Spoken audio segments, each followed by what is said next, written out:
All right, at this time, I'd like to call to order the August 15 Claims Committee meeting. Clerk, would you please take the roll? Councilman Wall, Here. Councilman Paplaskas, Present. Council Vice President Vargas, Councilwoman Horoyan, Present. Councilman Donegan, Councilman Campiano, Councilman Ferry, Present. Council President Marino. Present.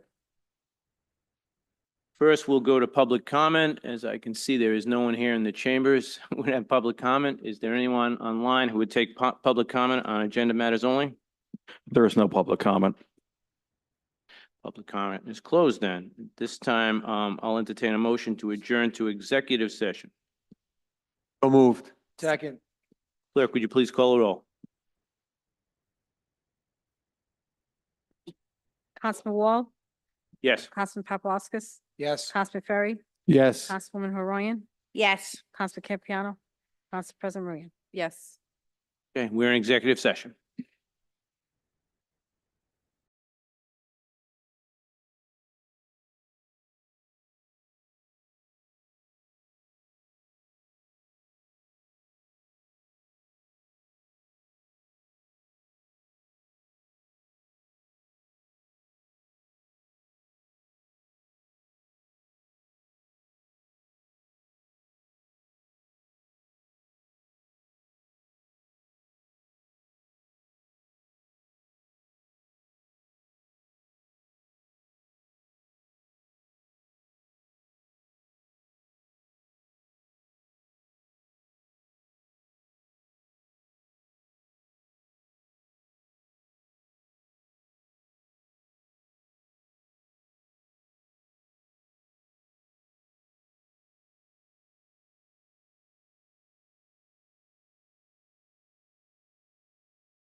This time I'll entertain a motion to return to open session.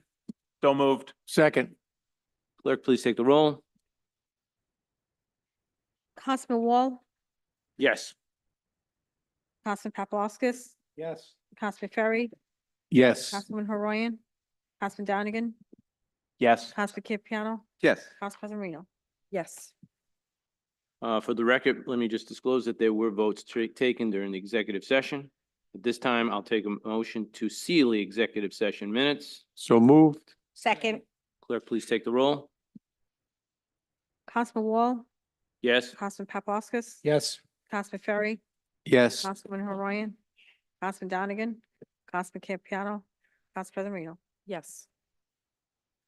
This time I'll entertain a motion to approve of the minutes from the June 3rd meeting. Clerk, please take the roll. Councilman Wall, Yes. Councilman Paplaskas, Yes. Councilman Ferry, Yes. Councilwoman Horoyan, Councilman Donegan, Councilman Campiano, Council President Reno. Yes. There being no other business, at this time I'll entertain a motion to adjourn. So moved. All in favor signify by saying aye. Aye. All opposed signify by saying nay. The ayes have it. This meeting is adjourned. They had a schedule.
All right, good evening. Rolls are good, right? Good evening, welcome to the Public Works Committee. It is Thursday, August 15th. Can I please have a motion, through the clerk, can I please get a roll call? Council Vice President Vargas, Present. Councilwoman Horoyan, Councilman Ferry, Present. Councilwoman Renzulli, Present. Councilman Donegan, Present. Councilman Campiano, Present. Councilman Wall, Here. Council President Reno. Present. Right, on to the next item of business. That's the approval of the business. Is there a motion to approve the minutes of the June 13, 2024 regular meeting? So moved. All right, motion second. Any discussion? Hearing none, to the clerk, can you please take the roll? Council Vice President Vargas. Yes. Councilwoman Horoyan, Councilman Ferry, Yes. Councilwoman Renzulli, Yes. Councilman Donegan, Councilman Campiano, Yes. Councilman Wall, Yes. Council President Reno. Yes. Thank you. On to the next item, committee business matters carried over. I'm going to defer this over to Council President Marino. There are two items. The floor is all yours. Thank you. For both of these items this evening, I don't expect it to be too much discussion. They've been carryovers, and particularly with the flooding subject matter, that, as we know, has been kept on here in the event that members of the public or the administration have updates relative to any flooding events. In terms of the first subject matter, the status of the culvert inspections and the reports. I recently spoke to Director Moretti, and I believe some reports came in to some specific locations, and those would be shared via email. If there's anything else that the administration wants to add or members of the council, that's to the pleasure of the chair. Thank you. Dr. Moretti. Thank you. I'll fill you in as best I can. As of last Friday, in fact, late in the day, the 14th of number 14, bridge and culvert inspection reports the assessment reports have been received into Public Works. These draft, considered draft reports, because Public Works would need to get back to par with the people that are the authors of them to review them, but they are all in. Again, those are the assessment reports. They're very technical, and there's 14 of them for each of the say bridges and culverts. So while Public Works is reviewing that, the engineers basically, PAR is in the process of developing probably a very more operative document, which would be the capital plan, which would incorporate the summary of the, I'll say, deficiencies in the areas that need to be addressed for each of the culverts in terms of a priority and estimated dollar amount. And that report is expected to be in at the end of August, early September. If the final draft, after it's reviewed with Public Works, is expected towards the end of October or very early November. And basically in summary, that would be a priority of needs and the cost of for future budget considerations. As you know, nothing has changed relative to the priority of identified issues, one being the Kimberly Lane Bridge, which has been temporarily addressed. You know, that bridge, culvert will last certainly a couple of years until we have time to permanently react to that. And the Dean Street Bridge, just at this point to provide for avoiding further degradation of the structure, is to do a shoring up of that structure using those Lincoln logs you've probably seen the state oftentimes uses, which could last for decades technically, but certainly I'm sure the city would like to address any deficiencies there before that. Other than that, basically it'll be an assessment of every single, all 14, and there's going to be some things ranging from very small maintenance items to the larger ones I just described. So that's what we can expect. I want to mention that those 14 reports, they're in draft form, but if any of the council people wish to view those reports, just let us know and be happy to have you take a look. But because they're in draft form, going back and forth, I think we should hold off before actually public distribution, but any of the council people are welcome to view them.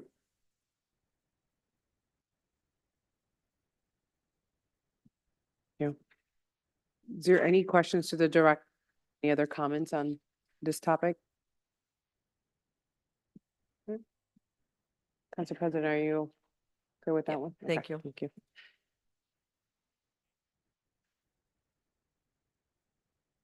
All right, on to the next item. It's public comment. Is there anyone here on the city chamber that would like to come up and talk about public comments? Anything on the docket? No? All right. Tom, is there anyone online? Drake Patton. Good evening. Can you please state your name and address? Drake Patton, 684 Natick Avenue. I'm really following up on an appearance I made, and I'm sorry I'm not there in person tonight. I came to you after the floods that many of us experienced over the winter and tried to express concern over what had happened in our neighborhood, not only to my farm, but also to our neighbors. And I believe I shared a video with you. You saw that we sort of had a raging river go through our property. That's not here tonight, but if you can remember it, it was pretty intense. That night, I made it clear that I had reached out to Acting Director Matus and had no response. And I hoped that after that appearance, I would get a response from him. That seemed appropriate. We are people that are supposed to care about our constituents. I did not hear back, and I decided to reach out to Constituent Affairs. And Ms. Capuano was lovely and very helpful. And that finally led to the Deputy Director, Paul McCauley, reaching out and making a visit to my property, which I appreciated. He assured me that this would be addressed. He assured me not only would the issue of the riprap that was thrown onto our stone wall and down into our property and then flooded that riprap down through our property down to West Warwick.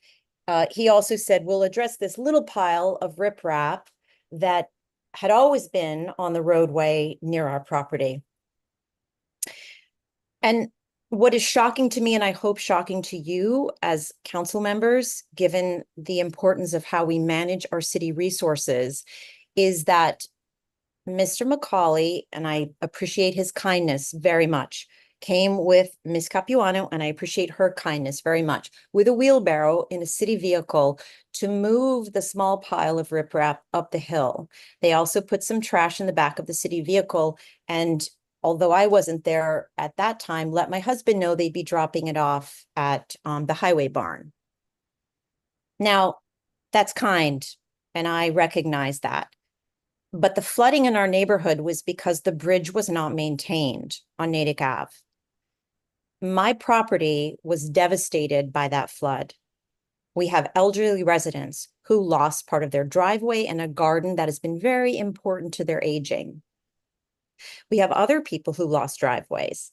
Now, acts of God are one thing, but inability to manage maintenance, something else. And I didn't hear back after the visit where they had the wheelbarrow. So I reached out, and Ms. Capuano told me that she reached out to Mr. Rawson and to Mr. Matus, from whom I still had not heard, and was informed it was not the city's responsibility. I'm here tonight just to let you know that that is the city's decision. I believe it's inappropriate. I believe it's bad management. And as the council, I bring it to you as a concern. Thank you for your time. Thank you. Tom, is there anyone else online that would wish to speak on docketed items only? I'm saying no public comment. Thank you. We'll move forward to the next item on Public Works, that is new matters before the committee. First item is 7-24-01. That is ordinance and amendment of chapter 12.08.080 of the city of Cranston, 2005, entitled Side Curb and Driveway Construction Sidewalk Cost Share Program. This is sponsored by Councilman Donegan and Council Vice President Vargas. Is there a motion to approve? Motion to approve. Thank you. Is there a motion and a second for discussion? I'll hand the gavel over to Councilman Donegan. Thank you, Councilman.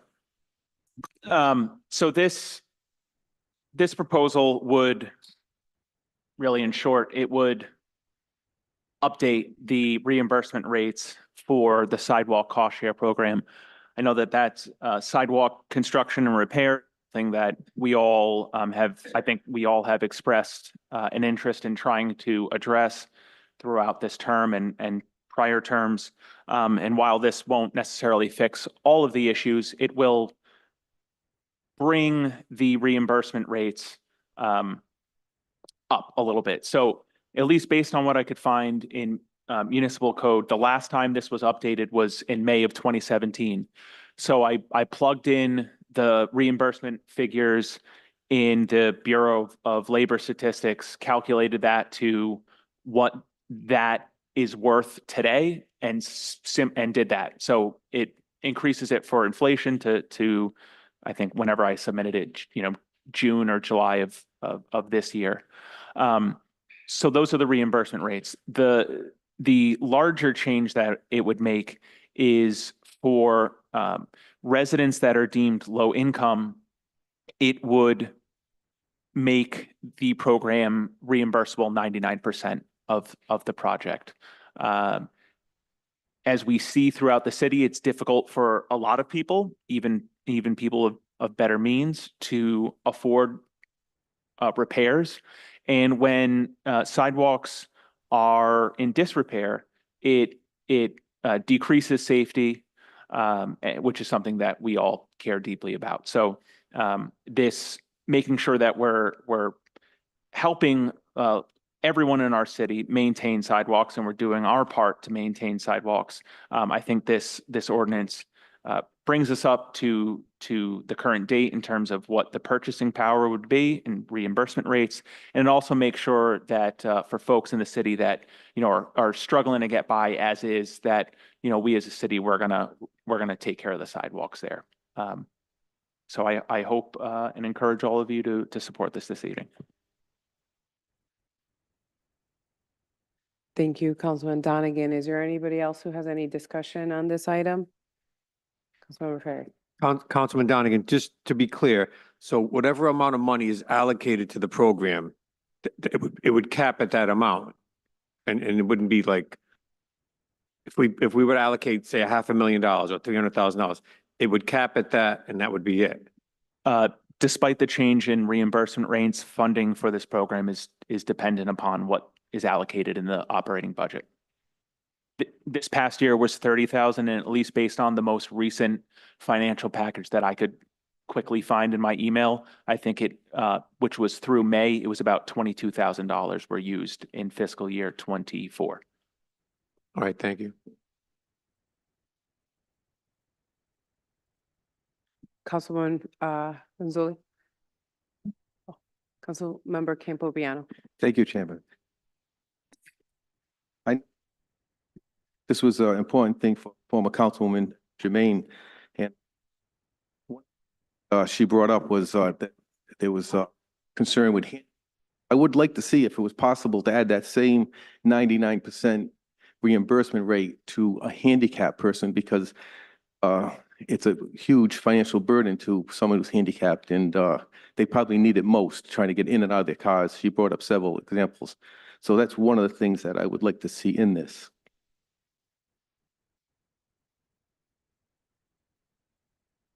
Yeah, only, speaking for myself, I'm supportive of adding that language. Working out what that specific language should look like. But I'm absolutely supportive of that. Any further discussion before? Okay, so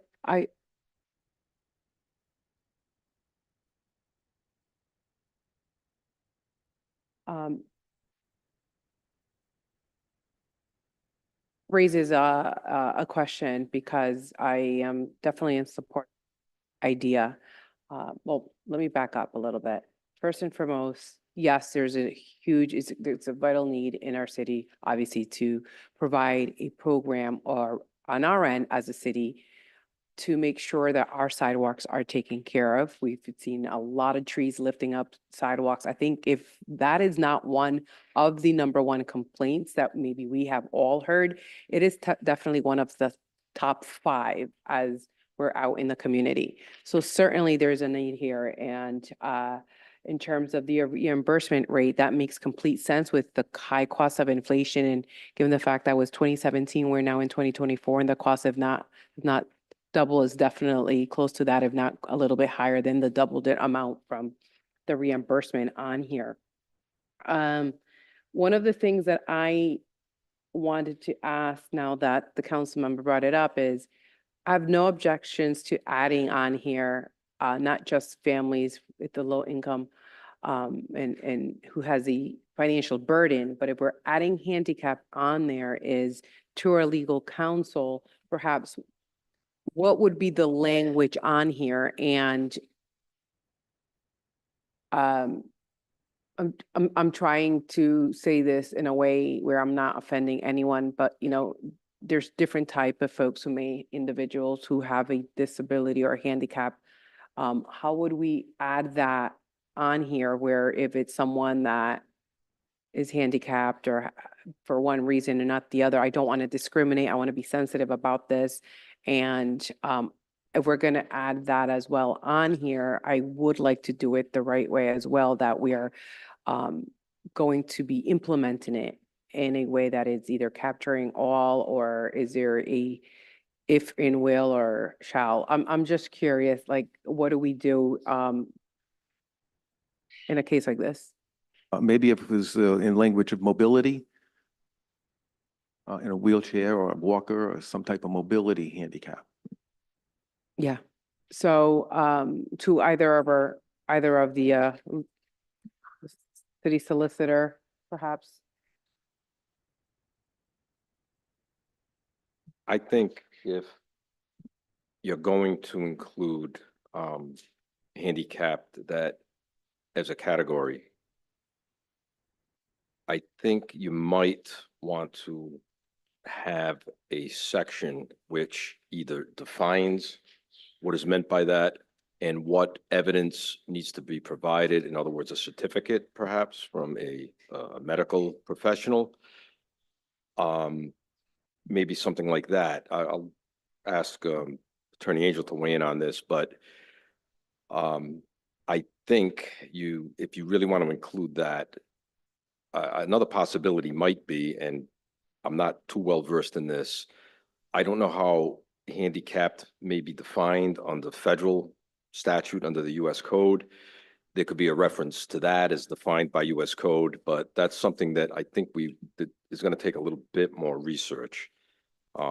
If you wanted to add that, I'll defer to Steve though. It's a great point. It's great if you can piggyback off of a universally accepted definition of handicap and what proof of the disability would be. In lieu of that, you are going to have to define it here. So it's a very good point. Council President Marina. Thank you. Thank you. Thank you, Councilman Donegan, Council Vice President Vargas, for introducing this ordinance. I am generally in support of this. I think that that's a point well taken in terms of people who have mobility issues needing, access the sidewalk. But to the solicitor's point as well, we have to be very specific, in my opinion, at least for me, to be in a position where be approving an ordinance such as that. Because one type of example that can come up is, for example, someone may say, if we do not spell it out specifically, how it's defined as and what the requirements of proof or authentication of that mobility restriction, someone could rebuff that and say, well, HIPAA, you're not entitled to my medical records. I don't have to show you anything. So we got to make sure we shore it up so that it's very clear and universal for everyone what the standard is that they need to meet.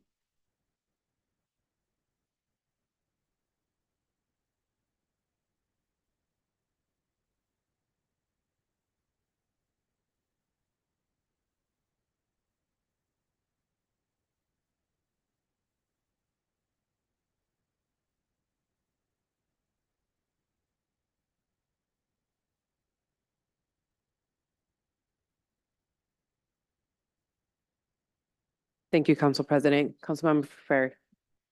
May I recommend that we approve this as it's written tonight, and we can always amend it to add the handicap. So we'll let Richard and Councilman Donegan and Councilman Campiano could discuss that and with legal, and then come up with the right way to add it. So just Madam amend the Chair. ordinance.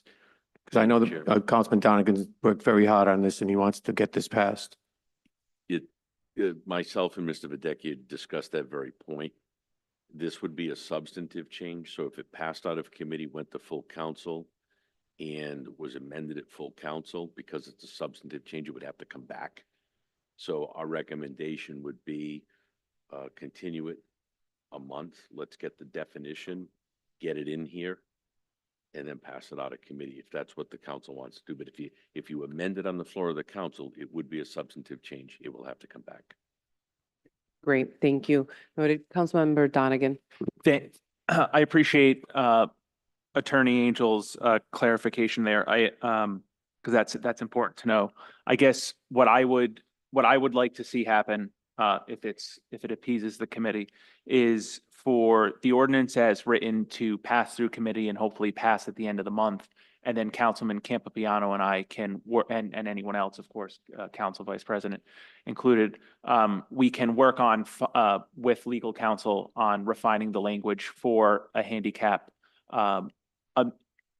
amendment to that code once this is passed. That way it doesn't hold updating the reimbursement rates up as soon as possible for this fiscal year.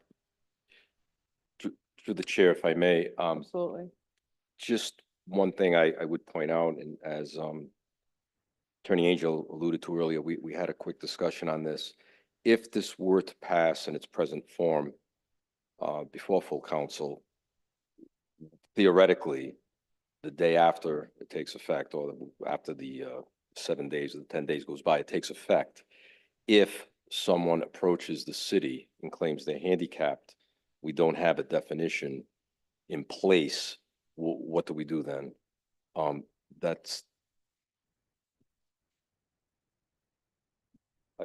I understanding this right? Or I'm not understanding it right. Yeah.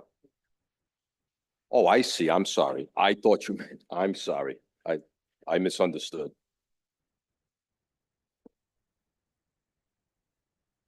Madam Chair, if I could, while folks are looking for definition of disability, it just occurred to me, you may consult the American with Disabilities Act, which is generally accepted as a universal definition of someone with a disability.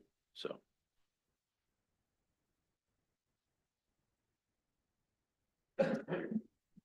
All right, great. So all of that information noted, and I concur with you in terms of passing as it is and making sure that we get this moving. Like I said earlier, it's critical, it's noted, and we can always circle back to it and do any amended changes to it, where the funds should maybe down the line be allocated towards, as well as the federal guidelines as well. So with all being said, there's no further discussion on this. So the clerk, can you please take our roll call? Again, just a reminder, this is to approve the ordinance as it is. Yep. Council Vice President Marcus, Yes. Councilwoman Horan, Councilman Ferry, Yes. Councilwoman Renzulli, Yes. Councilman Donegan, Yes. Councilman Campiano, Yes. Councilman Wall, Yes. Council President Reno. Yes. Thank you. Ordinance passes and moves on out to the full city council meeting. On to the next item. We have We have the petition of Narragansett Electric and Verizon New England Inc. for a new pole to hang over at Meadow Lane. The Public Works Department was not able to go by and verify this location, so we are going to push this one to the next meeting in September. To the legal counsel, do I have to do a vote to continue that? No? Okay, great. So we'll move on to the next petition, and that's the petition of Narragansett Electric and Verizon New England Inc. for installation of 8 new poles and relocation of 1 pole in Lilia Way. Is there a motion to approve?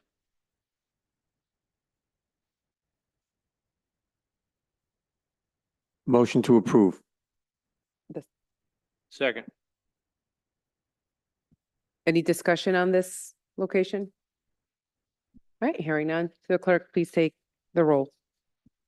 Council Vice President Vargas, Yes. Councilwoman Horoyan, Councilman Ferry, Yes. Councilwoman Mazzulli, Yes. Councilman Donegan, Yes. Councilman Campiano, Yes. Councilman Wall, Yes. Council President Marino. Yes. Thank you. 7th item of business is council communication. Councilman Ferry, if you have one item on there.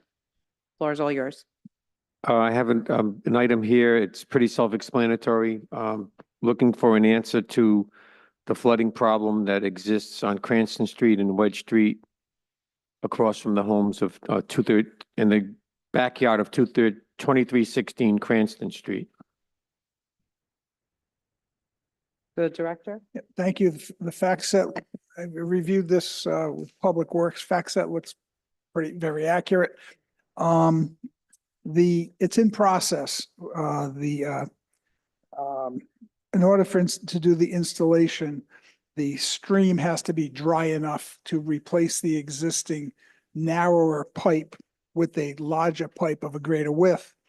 The contractor has been awarded the task, and they have purchased the pipe, and so they're just waiting for a window of opportunity for the groundwater to be dry enough for that opportunity. So as conditions allow, but they're ready to go and install it. To the chair. Is there any reason why this has taken 2 years? I'm not sure. I'd have to check into that timing. But Ken Mason had a plan to correct this 2 years ago. They actually painted lines in the streets and they were getting ready to do it. And then all of a sudden it just didn't happen. And then it kind of got forgotten about. So I'm just curious as to why it had to take 2 years. I did not confirm 2 years, so I don't have an answer to that. It says it right on here. It's been 2 years. Okay, but I don't have the timeline from DPW as to what the progress was made in between. It Right, does so- sound like a long time. Can I tell the constituents that this is going to get taken care of within what time frame? Weather permitting sometime this year. Again, Oh. it could be next week if weather permits. Okay, thank you. The contract is lined up, has the equipment ready to go, just need the opportunity. I'm just curious to the chair. If I hadn't brought this up, was it still happening or is it only because I brought it up? I trust it would have been done. I was not aware of this, so I'm new to this issue. Certainly I'm aware of it. I guarantee it will be done. Okay, thank you. Any further questions or comments on this item before we move on to the next item? All right. We are now moving on to the next item under council communication. Councilmember Donegan. Thank you. Thank you, Council Vice President. So Presidential Place sits on Lincoln Avenue down near the Providence line, almost right across from the police station. There is there's an apartment complex there that has a diverse group of residents. And while the Lincoln Ave sidewalks exist on Noble Street, which is another street that it runs off of the parking lot, there are not sidewalks on one side of the street. And for many of the residents who do have mobility issues or are elderly, it makes it very difficult and at times unsafe for them to get up towards Cranston Street to get the RIPTA line or anywhere else that they need to go. And so they had reached out, the management at Presidential Place had reached out and asked if the city could do anything about installing sidewalks on Noble Street to help address that issue for the residents there.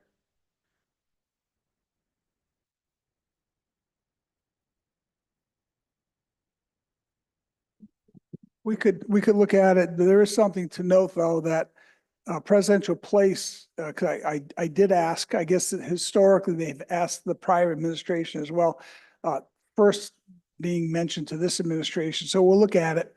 But Presidential Place is a for-profit organization.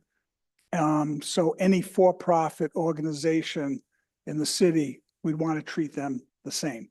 So we could look at that and maybe assess other housing developments, but they're voluminous in the city along with all businesses. So I think it's fair to look at it in that light, but we could certainly look at this also.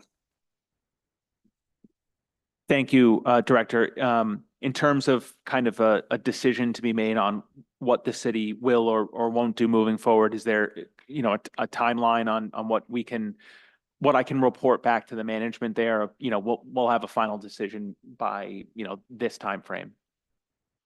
If, just so you'll know too, is if as it's a for-profit business, if they apply and meet the criteria in terms of the specifications, they could install their own sidewalk. So we're not preventing them from doing it as long as it has to be up to city standards. They can want to pass that along too. This is probably could be hundreds of $1 million to assess overall. So it's a big issue. If we want to play favorites, then maybe we could look at this one. Not sure what the right thing to do is, frankly, because I like treating everyone the same from my perspective, and not the squeaky wheel syndrome. So, but we could take a look and just see what other maybe housing developments for profit and how much it might cost the city. But doing a whole street, doing a sidewalk, it's probably a very big ask, to be honest with you. But again, they're welcome if they wanted to do it there. They can install a sidewalk themselves too. So timing wise, it's a big issue. I think it should be a policy issue.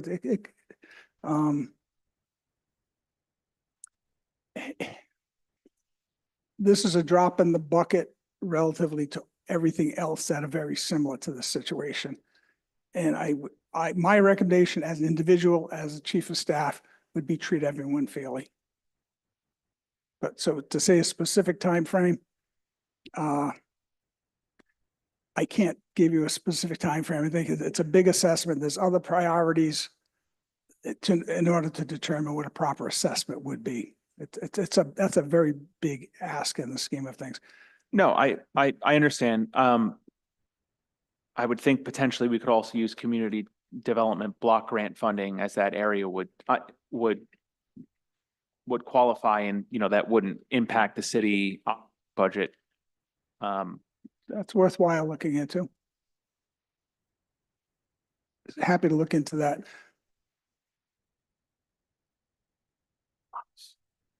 Councilmember Ferry. Through the chair, this would be not their personal property. The sidewalk would be going on. It would be city property, correct? Okay, thank you. Well, the entire neighborhood has sidewalks except that one spot. The whole neighborhood has it except for Noble. There's this kind of little grassy lot that goes from that connects Presidential Place on Noble from Noble up to Franklin. There's no sidewalks there. It's maybe a 1 block stretch.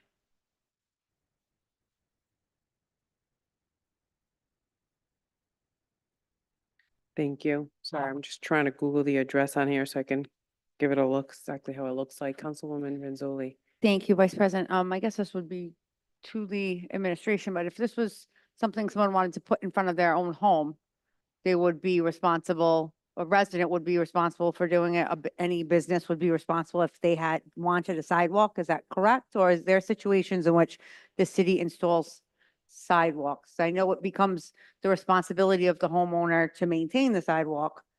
And we have this cost share program, but otherwise, new sidewalks, who puts those in? If there's a new development, it'd be proposed to see if it's appropriate. Planning department would weigh in on that. But the city, I guess, has the ability to install sidewalks in the infrastructure budget.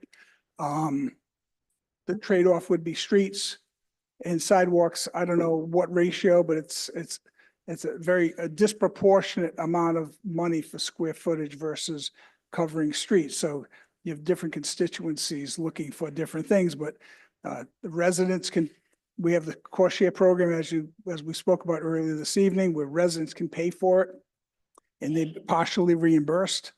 And that would be similar to this, to say there's a commercial.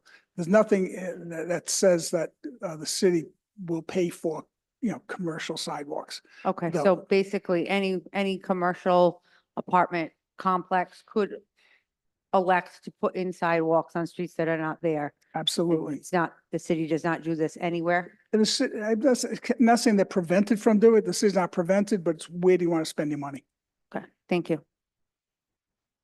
Thank you. But there is CDBG funding, which this area would clearly qualify for if needed, right? That's my understanding. Okay. Go ahead. And just to clarify what or to correct what I had said earlier, I thought that the patch that I'm talking about that is missing is abut city property. I looked in the GIS map and that is owned by Presidential Place. So just so the record is correct. I don't want to give out incorrect information. Thank you. Councilwoman Donegan, I think you had another item on there as well? Or does that cover it? Okay, all right, perfect. Yeah. Go ahead, Councilman Well, Paul. let me, by way of explanation, that was put in, there's two mistakes there.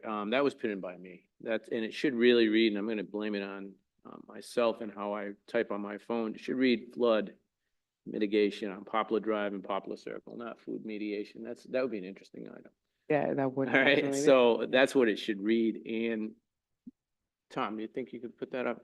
Let me show you a few pictures and I'll give you a little backstory.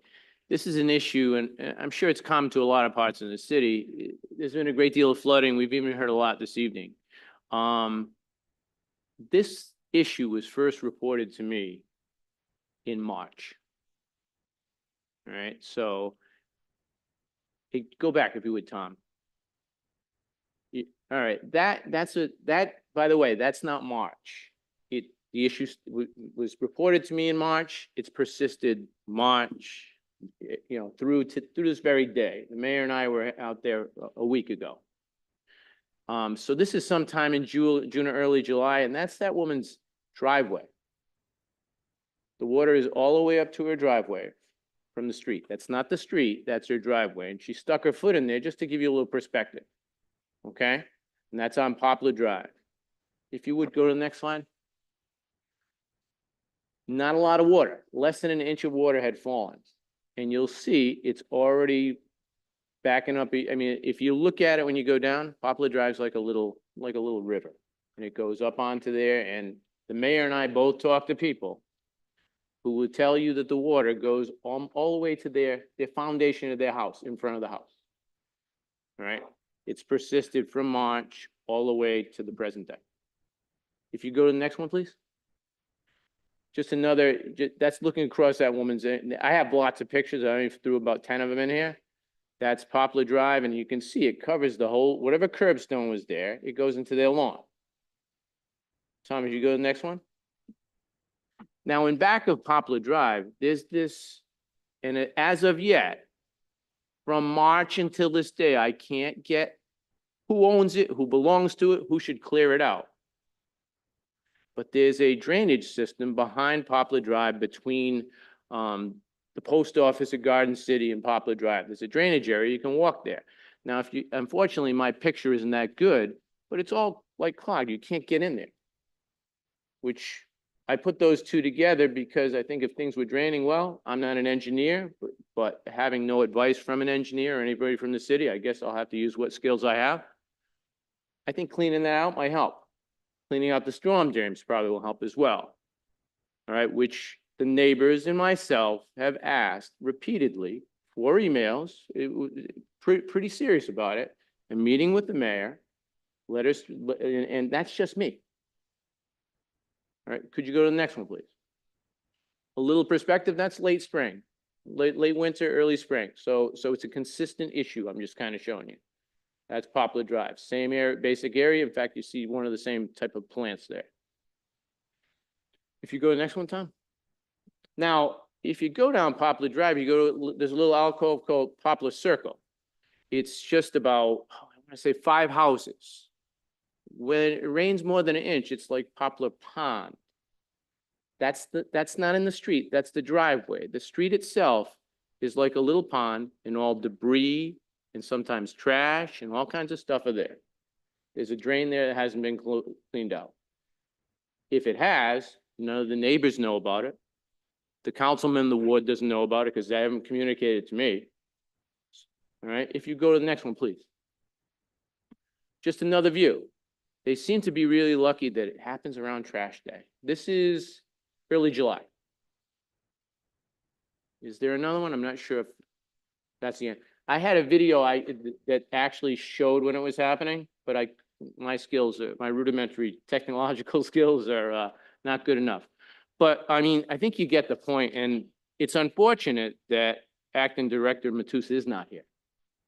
Because he's the person, I guess, who I want to talk to about this. So unfortunately, I believe we're going to have to continue it because I think it's unfair. I know Mr. Director Moretti was going to sit in and try to answer this, and I'll listen to any feedback you can give. And city,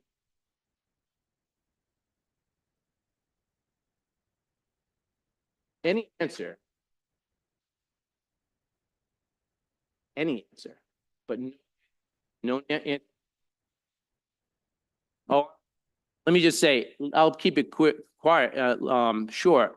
Any answer to these concerns would be a vast improvement because we haven't got, those people didn't get any answers at all to this day. The closest they got an answer is when the mayor and I actually walked Poplar Drive again together and looked at this stuff. That was the first time anyone from the city really gave a response to these people. And that's not right. I think going forward, we have to respond to these concerns, to the councilman who represents that area, also to the constituents who their property is being affected and to the tune of thousands of dollars. They deserve an answer. So, you know, Director Moretti, I'm not expecting an answer from you. I probably am going to want to continue this because what I see there is not right. There should be an answer to these people. I know things cost money, but some type of answer is needed. Thank you. Director, would you like to reply to that?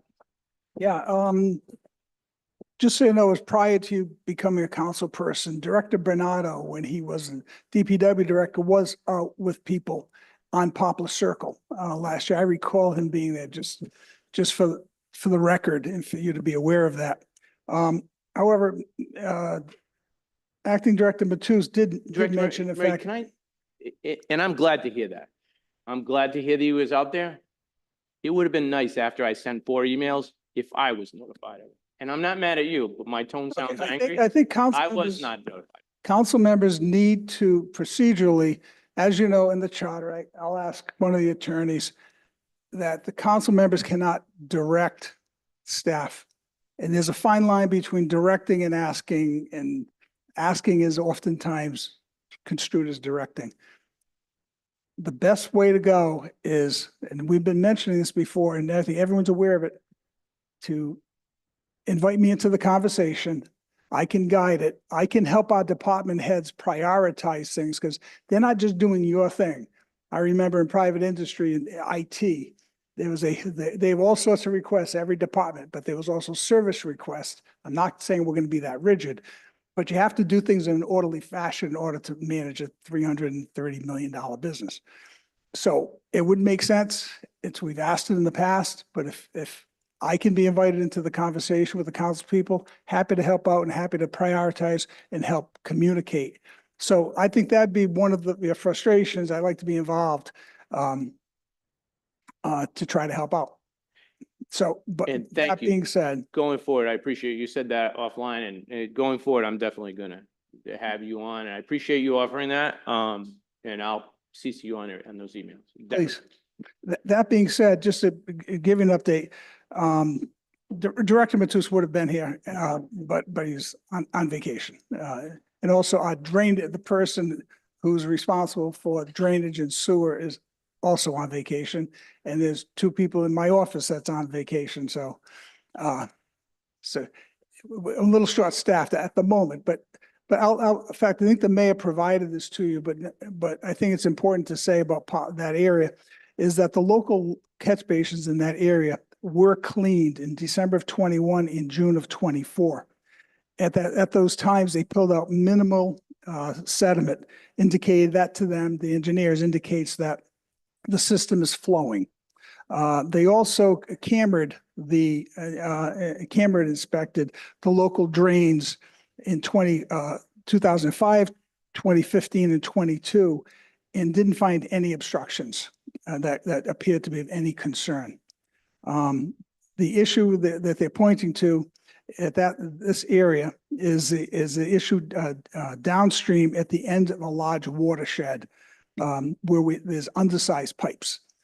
The infrastructure of the city has grown, and so there's undersized pipes throughout the city, and we're probably talking hundreds of millions of dollars, and to properly address things. But to this situation, there is no quick and easy, as he's writing, there is no quick and easy or inexpensive solution to address the issues. But they're looking at ways of mitigating it. There's going to be no silver bullet because it affects the entire watershed, the entire area. So it's one of those things where to do it right, you're probably going to require an investment of hundreds of thousands. Not saying we're not going to do it or should do it. Probably will do it. But the city has to recognize and to invest probably tens of millions at a time if we want to get things done.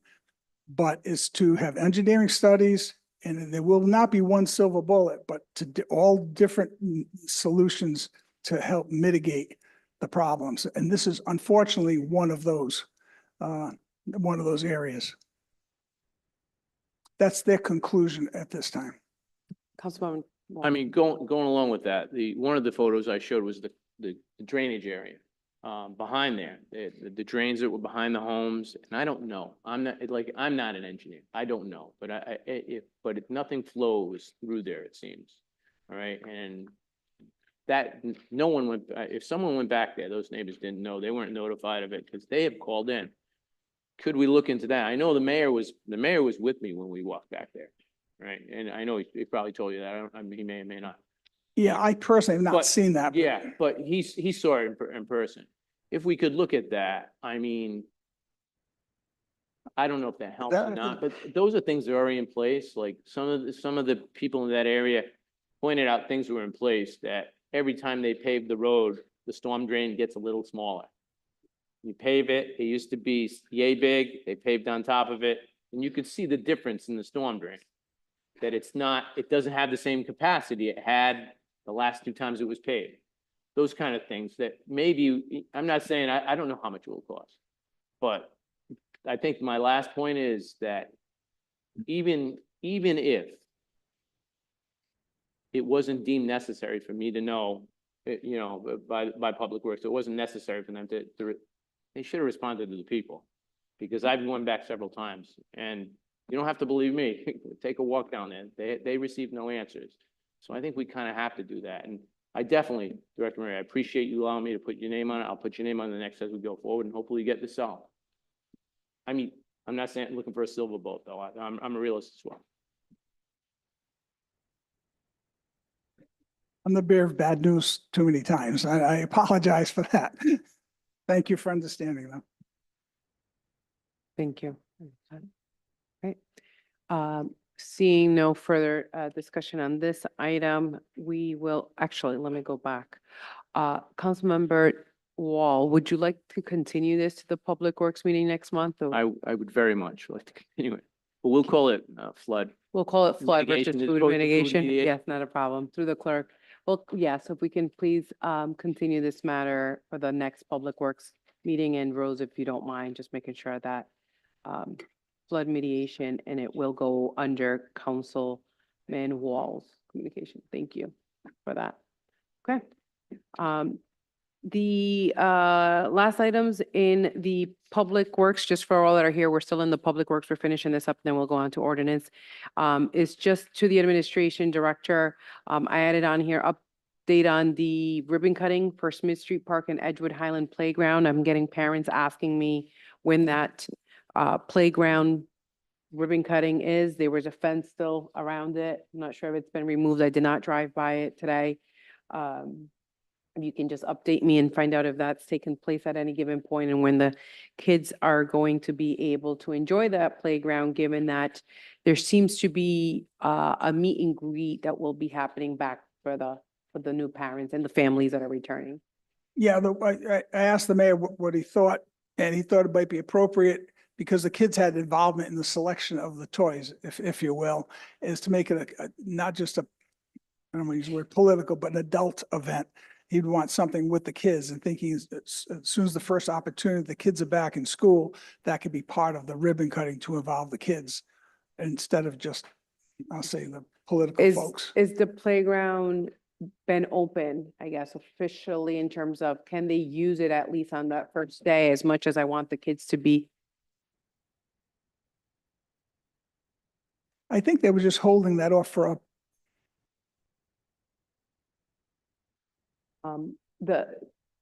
I want to make sure that during the first day of school, that even though we want to engage with the children and the families, that it's open and that they could enjoy it. So will it still be open? Can they go in even if? I'll email you or call you. I think they were just waiting for a bench or repairing a bench. And I think I asked Director Tasalia, just open it, bring the bench in at another time. I'll give you a shout and answering that question. Let me just check with him. I want to say that I want to make sure that each and every one of us here on the city council is invited and takes part of this playground. We all did our due diligence in a part to make sure that this playground moved forward, that we brought it to the attention. I've worked very heavily as well to make sure that that playground for a very long time, particularly also Smith Street, that could be another one that we can have a ribbon cutting on that. But that we're all invited and that we're able to attend. Obviously, I want to make sure that this gets done sooner rather than later. I'm not trying to say that we're working on our calendar. I want to make sure that it's open in time for the first day of school. Okay. That is my main priority. As long as it's open, we can do the ribbon cutting whenever it is, but I just want to make sure at least the playground, whatever inspections has to be done, that the kids can go and enjoy, that gets priority and is done sooner rather than later, hopefully before the school start. And then the ribbon cutting can come, but I just want to make sure that the kids have a place to play and the families that even live around there could go and start enjoying that playground as well. Same thing with Smith Street. That one, this is not next to a school playground, so I don't think we need to wait on that one. Like to see that one moving forward as well. It's open, is that correct? That one is open, but I want to make sure that folks know about it. There should be a joint press release or something that says that, all the hard work Okay. that we all put into it. And I genuinely say we all did because we all allocated. That one was CDBG money and the other one was American Rescue Plan money that we actually put forward. And then down the line, I really would like to continue to see progress on all the other playgrounds. I think there was maybe a list of 17 maybe playgrounds or so in the city that we had allocated funding for any type of further TLC or other things that were needed on their end. But I just want to make sure that I could get back to the PTA and with the school principal as well. I would think the principal would be front and center. Okay, thank you. If you can keep me abreast of that, that would be Sure. highly appreciated. Absolutely. Okay. yeah. All right, last item on here was the lights on the corner of Parkview Boulevard and Park Ave. I put timing.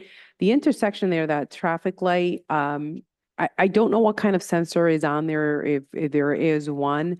But the cycle length of that traffic light when you're on Park Ave heading west, you can take a left to go towards Parkview Middle School. And it takes about, it stays green for about 2.5 to close maybe 3 seconds to turn left. And it's causing a huge backup, particularly on Monday when there's trash day. And now with school coming back, starting back up again. Can we have traffic engineer go out and just look whether it's sensor or the timing on the cycle of that traffic light? That would be appreciated. You got it. Yep. The fire alarm, who handles that? Yep, that would be great. Thank you. Only reason why I didn't email administration is because it was a few folks who live over on Sunset who've reached out and told them I'd put it on the docket just in case they're watching later. All right, great, thank you. All right, any further discussion at all before we end this meeting? Nope. Motion to adjourn. Second. All right, all in favor, say aye. Aye. I have it, meeting adjourned.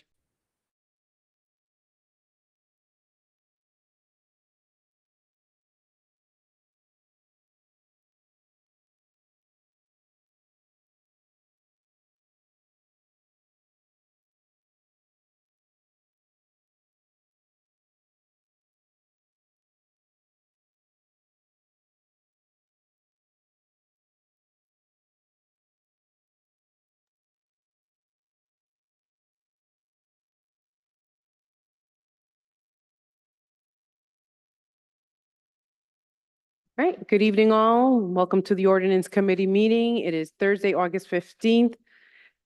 May I, to the clerk, may you please do a roll call. Council Vice President Vargas, Present. Councilman Wall, Here. Councilman Ferry, Present. Councilwoman Mazzulli, Present. Councilwoman Horoyan, Present. Councilman Donegan, Councilman Campiano, Council President Marino. Present.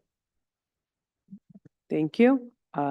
Just want to put for the record, Council Member Donegan is here with us. He just happened to step out for a few seconds. Next item, approval of minutes of the June 13, 2024 regular meeting. Is your motion to approve? Second. Any discussion? Hearing none, to the clerk, please take the roll. Council Vice President Vargas. Yes. Councilman Wall, Yes. Councilman Ferry, Yes. Councilwoman Mazzulli, Yes. Councilwoman Horoyan, Council President Marino. Yes. Thank you. On to the next item. Committee business matters carried over. This is 5-2403, ordinance and amendment of chapter 5.40 of the City of Cranston, 2005, entitled Hawkers and Peddlers, generally section 5.40.140. This is sponsored by Council President Marino, Councilman Wall, and Ferry. This was continued from the June 13, 2024. Is there a motion to approve? Motion approved. If I may. Council President, go for it. Thank you. I've spoken to the solicitor, and there are some changes to be made that the solicitor would like some additional time to work on. I spoke with Solicitor Videcchia. I spoke to Councilman Wall, and for that reason, we would ask that this ordinance be continued to next month, so that we could propose those amendments at that time. Not a problem. Again, we don't need any motion to continue. Don't believe so. Oh, we do? Okay, sorry. All right. That being said, is there, actually, can we withdraw the motion to approve? Draw my motion. Thank you. Can we do a motion to continue? Motion to continue. Second. All right. Any discussion? No? to the clerk, can we please take a roll call and motion to continue to the September ordinance meeting? Council Vice President Vargas, Yes. Councilman Wall, Yes. Councilman Ferry, Yes. Councilwoman Renzulli, Yes. Councilwoman Haroyan, Yes. Councilman Donegan, Yes. Councilman Campiano, Yes. Council President Reno. Yes. Great, thank you. There's no committee business matters carried over. The next item is the public hearing and public comment. If there's anyone here today who wishes to discuss on items that are on our ordinance agenda for this evening, we'll start with the chambers, those that are on Zoom. We'll get to that right after we go through the folks that are here with us this evening. Is there anybody here to discuss? All right, good evening. Name and address for the record. Hi, I'm Debbie Flitman, 400. It's green. Flitman, Flitman, 400 Situate Avenue. Here we are again. I really don't know how this ordinance made it. I don't know how this ordinance made it here. I'm still a little bit confused about the process, but I look forward to discussing that at the next city council meeting after the city councilor has time to review the process. Just like I said at the city council meeting, I'm still saying that this ordinance is way out of line. At the end of the day, this ordinance is set up to criminalize a very marginalized community, a community of our neighbors, people with families who are unhoused and are homeless population. The people you are referencing in this ordinance could be your constituents. Homeless people vote, and they matter. Many of our homeless population often suffer in silence, suffering from a long list of physical and mental health issues. While most do not necessarily choose to live outside, sometimes it's their only option. And the fact is, and yes, this is a fact, that when people live in encampments, they feel safer, they feel less isolated, amongst a lot of other positive things. Shelter living is not always the resolution, especially in this situation. The evidence has shown that some shelters have certain criteria one must meet in order to spend a night. For instance, like being sober. Some shelters deny entry to the LGBTQ+ community. They deny access to folks with criminal records, people with kids, blah, blah, blah. The list goes on. If we look to the experts, they'll tell us in order to stop generating homelessness, we need to provide affordable housing aimed at those with very low incomes. We must provide free mental health services, case management services, housing vouchers, have them meet with people that can help them navigate the system. We need to fund and create prevention programs geared at those people who are at a high risk of becoming homeless. Figure out where we as members of the Cranston community can find these resources to help ourselves. Yes, ourselves. This is everybody's concern, not just the unhoused population. We could look to HUD where this kind of data is studied and where the information about ways to reduce the homeless problem can be found. Don't criminalize the homeless. Work for a solution. The issue of homelessness is not going to be resolved by continuing to involve politics in it. An ordinance such as this is not kind, it's not compassionate, and it's not humane. It's actually deadly. This is a human rights issue. Every person has the right to adequate housing. What do we need first? First, we need you, members of the Ordinance Committee, to listen to your constituents that are here today. We don't want to criminalize the homeless. Please don't approve this ordinance. Thank you.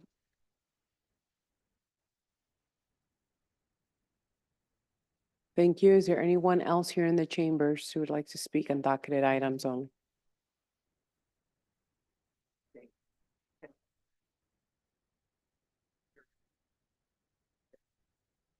Sir, I know you have a camera there on the aisle. If you could just make sure that we have space so folks that are coming up have a clear passage and are accessible. Thank you. Thank you, sir. Good evening. My name is Tom Wojcik, 11 Hall Place, Cranston. Recently, the Supreme Court gave cities the right to prevent Joseph and Mary from sleeping in the park. Because the Supreme Court ruled against basic value of humanity, It doesn't mean that we in Cranston must act inhumanely. There are effective ways to address and deal with the crisis of homelessness. Very few people choose to be homeless. Homelessness typically comes about because of economic situations and hardships. Most people who become homeless do not choose to be homeless. Typically, it's the result of dire economic circumstances that are not in the control of the people who become homeless. I was thinking about this ordinance, and it's like the mayor might write an ordinance that prohibits the Patuxent River from overflowing.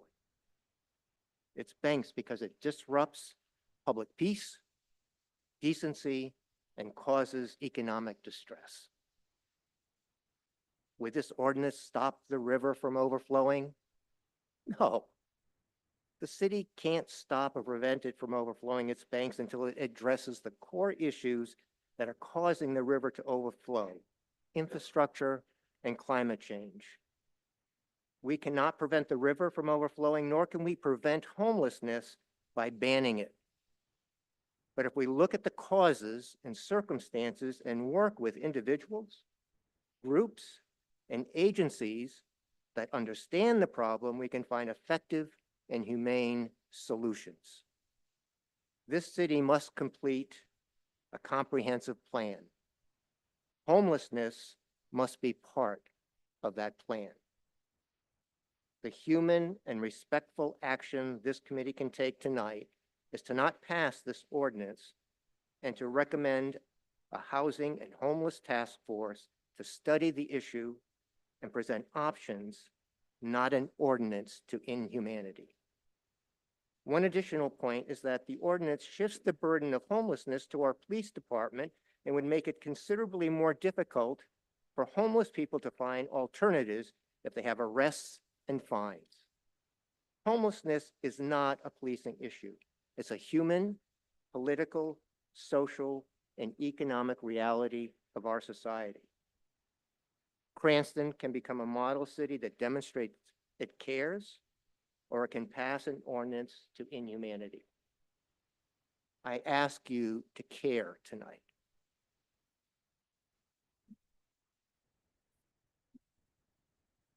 Thank you, sir. Anyone else who's here this evening? Sir, I am going to ask you, I apologize. Can you just move the tripod to this side? It is blocking accessibility in the front. I don't want anyone tripping. Can I ask you to put it on this side? Would that be okay? Right to your right?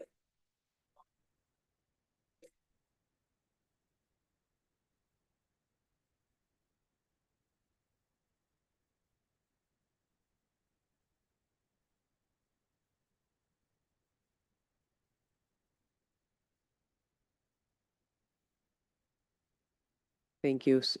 Name and address for the record, please. Yeah, sure. My name is Vivian Sutherland. I live at 26 Bainbridge Ave in Providence, Rhode Island. I grew up on Mapleton Street, right off of Pontiac, and went to ES Rhodes School when I was younger. I'm here to oppose the ordinance. I'm involved in local renter organizing in Rhode Island, and I want to ask any of you who've maybe ever been a renter, did you ever have a termination of tenancy made against you? In Rhode Island, it only takes a month for any landlord to say, hey, I am giving you no real reason other than maybe I want to raise your rent. You have to be out in a month. And then if you're not out in that month, then they can bring you to district court to evict you. So in Rhode Island, it's perfectly acceptable to give someone only a month until they're homeless. It's honestly criminal as a society that we do this to people. Where's the housing? If we're going to criminalize the unhoused, they did that in the Soviet Union. Did it work there? It didn't. But at least they gave people like 2 million houses every year that they built.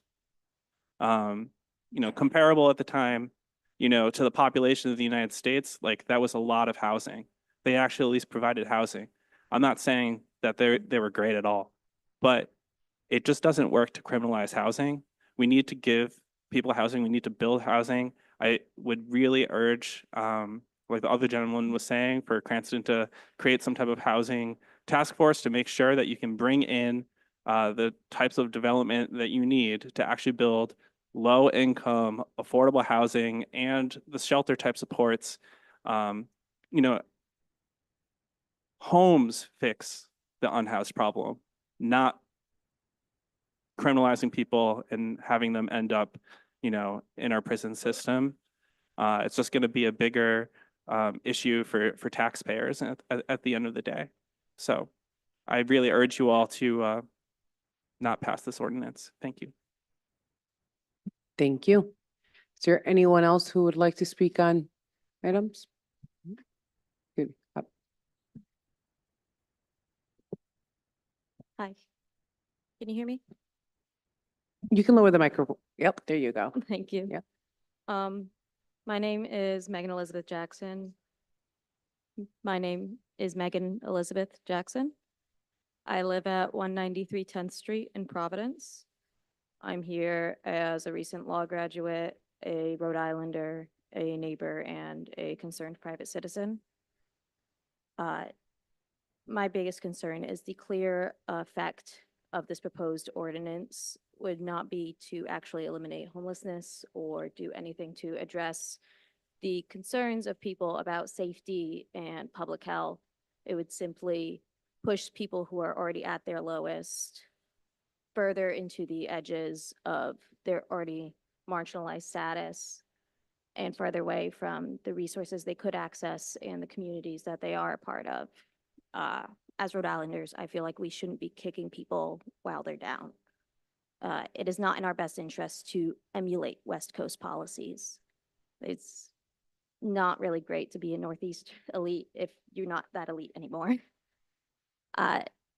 Throwing away all of someone's personal affects and giving them a $50 fine, is it going to make them less homeless or your community any safer? It's going to exasperate the desperation of people who, as the colonel that is in charge of your police has pointed out, have criminal histories. And it is going to further create tensions with the legal authorities and give these people more reasons to evade the state and its power.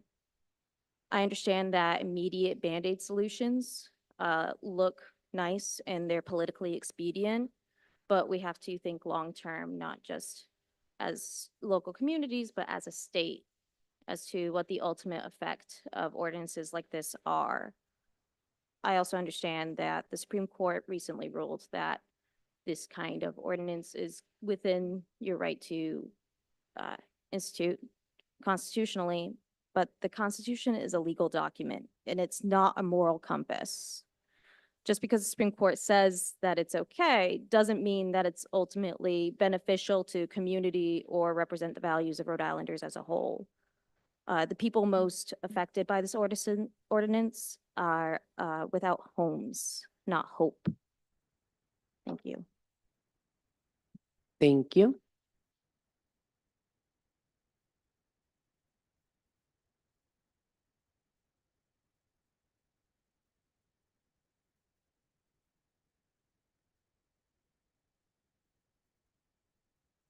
Good evening. There's a saying in the homeless community, just because you Oh, take sir, my- I'm sorry. Can I just have your name and address? Sure, my name is Pat Ford, 42 Oriental Street, Providence, Rhode Island. There's a saying in the homeless community, just because you take my tent doesn't mean I can pay the rent. My name is Patrick Ford and I represent Libertarian Mutual Aid, an all-volunteer organization that among a number of projects runs the water project, delivering water in bulk to homeless encampments, meal kitchens, and sidewalks across much of northern Rhode Island. Currently, LMA supports in excess of 24 locations. The demand for our services exceeding the resources we can muster. Our roots are in the forced eviction of the Providence Charles Street encampment. Attending a press conference there, a young man asked me if I had any water. Opening my truck, I showed him 2 pallets of bottled water. We delivered 40 packs to each tent. We do this weekly now. The realization is, but despite the millions spent, no source exists for water to drink and bathe in the year 2023 and 2024 is stunning. Meanwhile, the state of Rhode Island continues to waste millions, unable to complete occupancy on pallet homes in Providence that cost millions. paying excessive salaries to a failed housing department who show little progress despite years of operation. Cities like Woonsocket spending hundreds of thousands on a dignity bus that sits idly. Not-for-profits like CAP agencies whose CEOs make hundreds of thousands of dollars a year, acting largely as a pass-through for government aid. The last salary for the now departed CEO of Crossroads, $345,000. Clearly, there is a great deal of money to be made off the backs of the poor. The point, despite millions of dollars spent, there is simply no place for these folks to go. Dispersing in homeless encampments kills. Social service providers lose contact with the most vulnerable.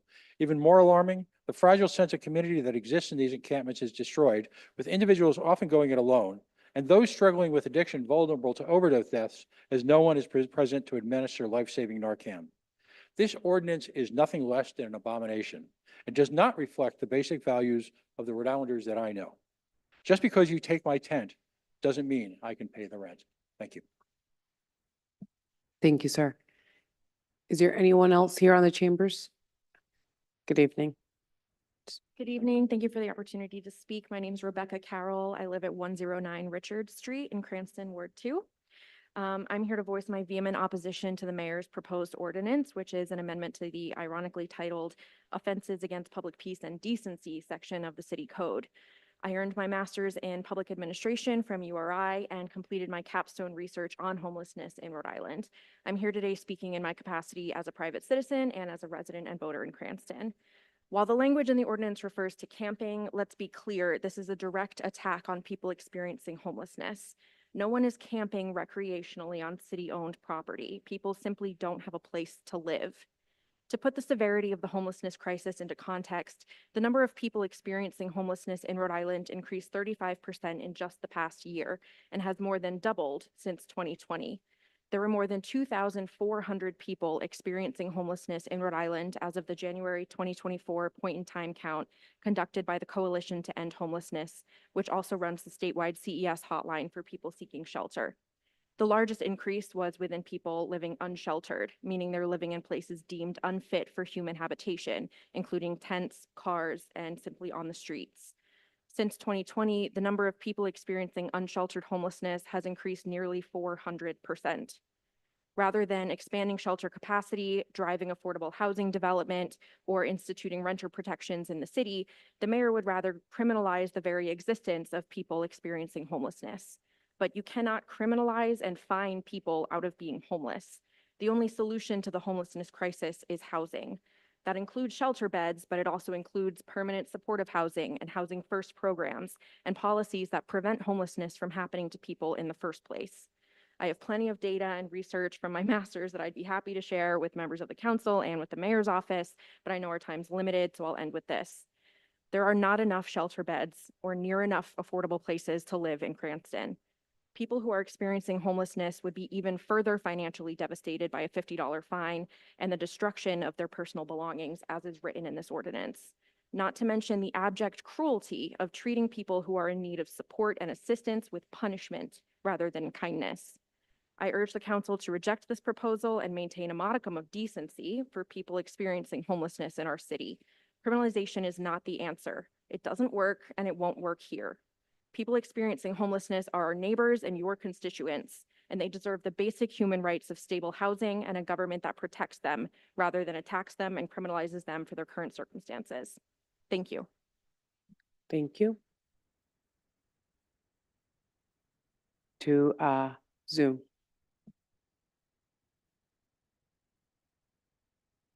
Hello, my name's Kimberly DeCoupe. My address is 560 Prospect Street in Pawtucket. I'm one of the organizers over at DARE. You might have heard of us. We're a nonprofit and we do a lot of work with people who've been incarcerated before. And we're also doing a lot of work in housing. So I got to meet a lot of people who are being evicted or they have already been evicted or homeless people who are they're just out on the street. Many of them can't find shelter. Many of our shelters are kind of booked up across the board. And I guess it's just kind of bewildering to me why are we here doing this? Everyone here knows we have a huge housing crisis. This is not new situation. We know that the rents are really high. a lot of you look old, so you have kids a lot of times, and those kids will tell you it's really expensive to rent out here, even if you have a college degree. So what are we doing? We know we don't have enough affordable housing for the people who already live here. We have the Boston refugees moving in. No offense, I like them, but they're moving in. And we're here testifying about an ordinance that wants to criminalize people who can't find housing. What is the average rent in Providence right now? It's like $2,000. And I doubt it's any better here in Cranston because it's not better in Pawtucket where I live. In Pawtucket, as long as I've lived here, used to be known as the hood. And the rent is high over there too. Central Falls, same thing. I mean, Central Falls is a place where a lot of people didn't want to live. Now it's expensive also to live in Central Falls. So again, why are we here commenting about an ordinance to criminalize people who can't find housing when everyone in this room knows that housing for everyday people, you know, people who make around 40, 50 grand is incredibly hard to find. And let alone if we're talking about buying a house in this state, it's really expensive. I mean, when I was going out canvassing for people, and this is in Pawtucket, I remember canvassing some guy's house and he was like, that house that's right in front of mine sold for $600,000. Now, what is a house in Pawtucket doing being sold for more than $500,000? Can somebody please tell me? And this house was not cute. Like it was, you know, one of those starter homes that people used to get in the 70s. That was like 30 grand or something. Like one of those homes, it was more than $500,000. And if you've ever met many of these homeless folks, they're dealing with a lot of trauma, right? Drug abuse. A lot of times it's like family abuse. These people end up in these situations.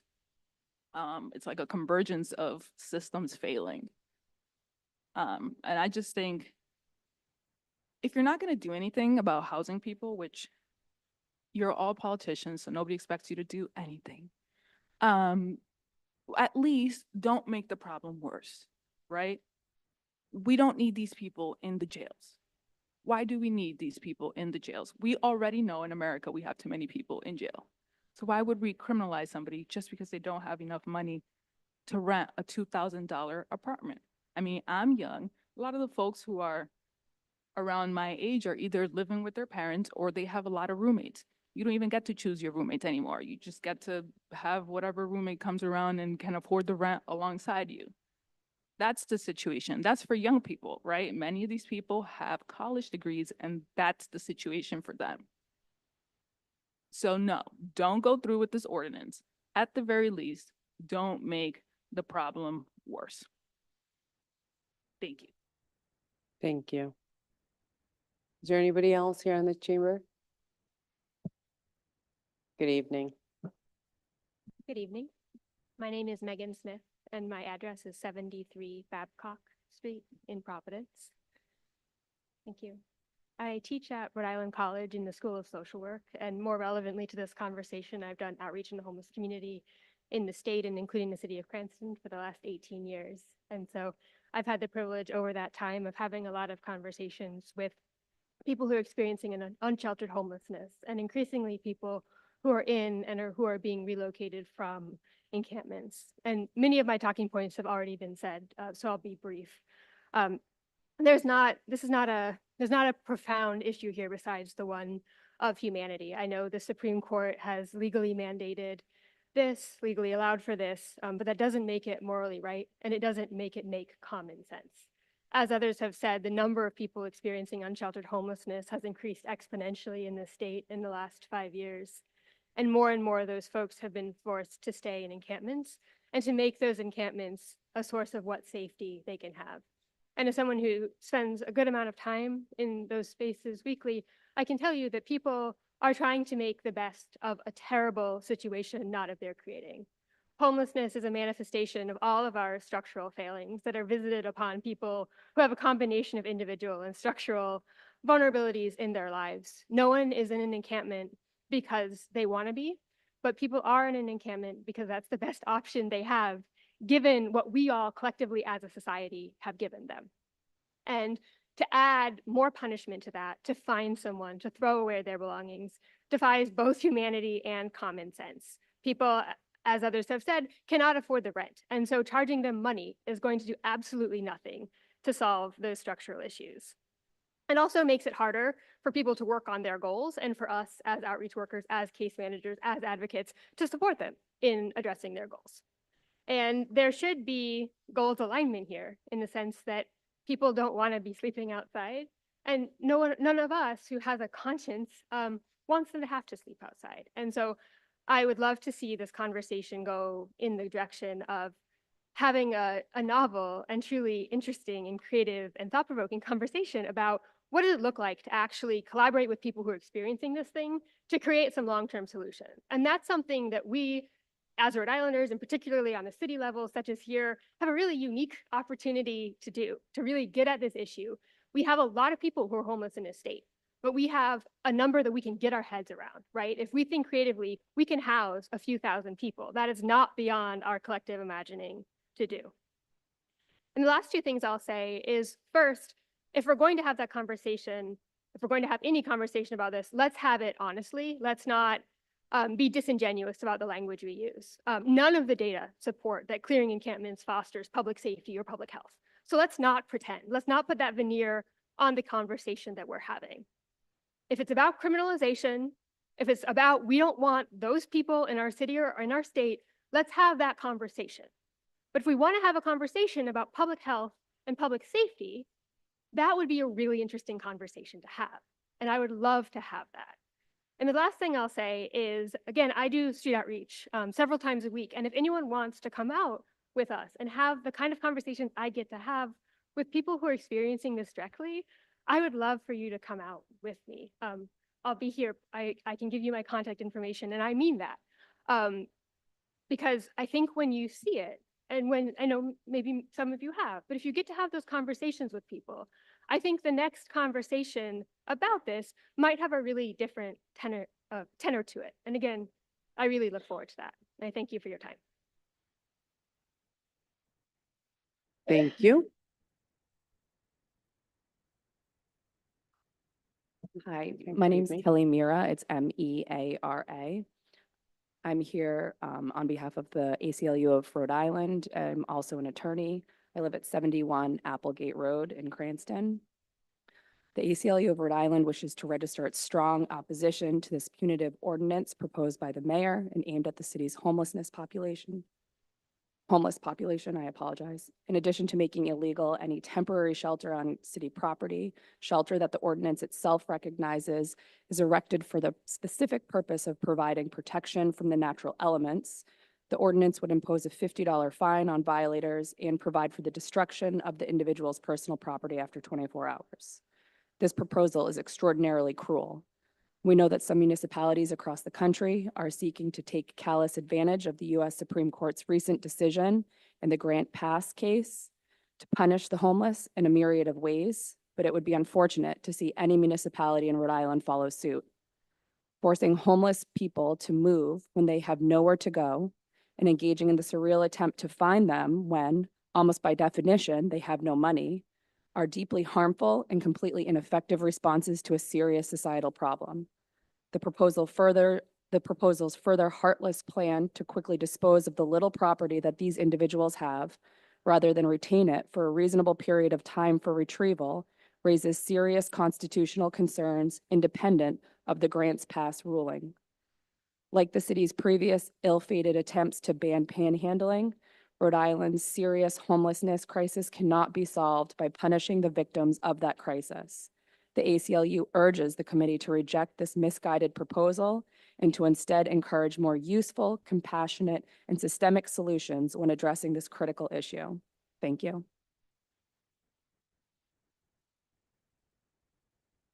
Right ahead. Good evening.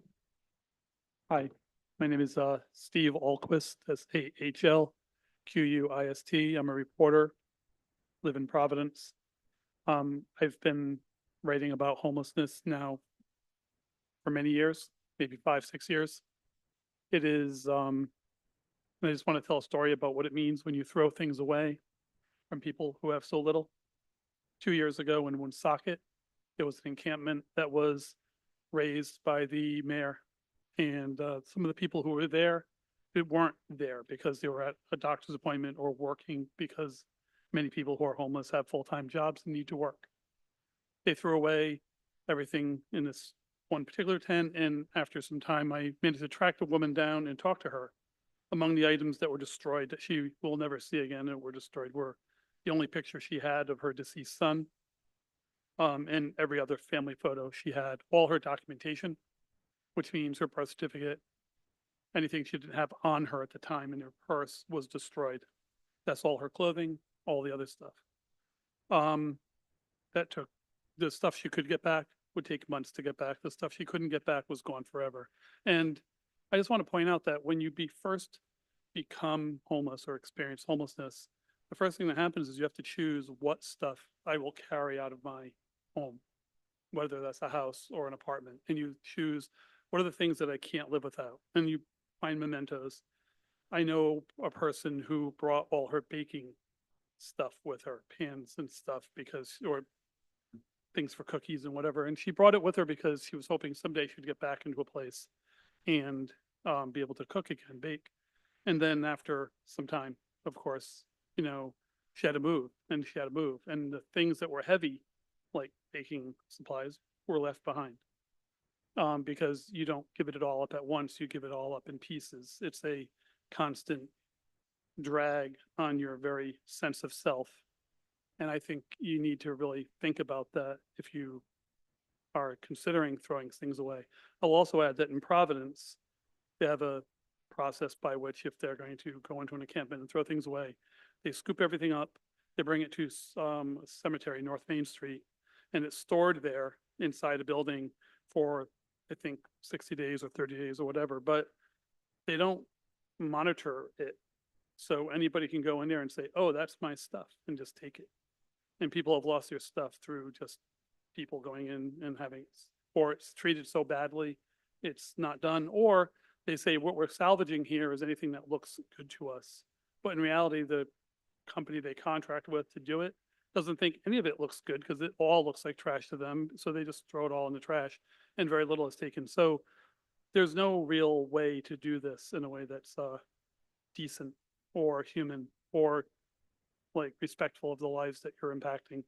So I just want to put that into perspective because like I said, I've done this a long time and I would have really recommend that any of you here go to pick up Megan on her offer and go visit some encampments because it is a life-altering experience. I've never visited an encampment without going with a person who, like Megan, and I think it's really important to get to know these people before you decide you're going to destroy their lives because that is what this ordinance intends to do, destroy lives. Thank you. Is there anyone else in the chambers that would like to speak on docketed item before we move on to folks on Zoom? No? All right. Our public comments are closing.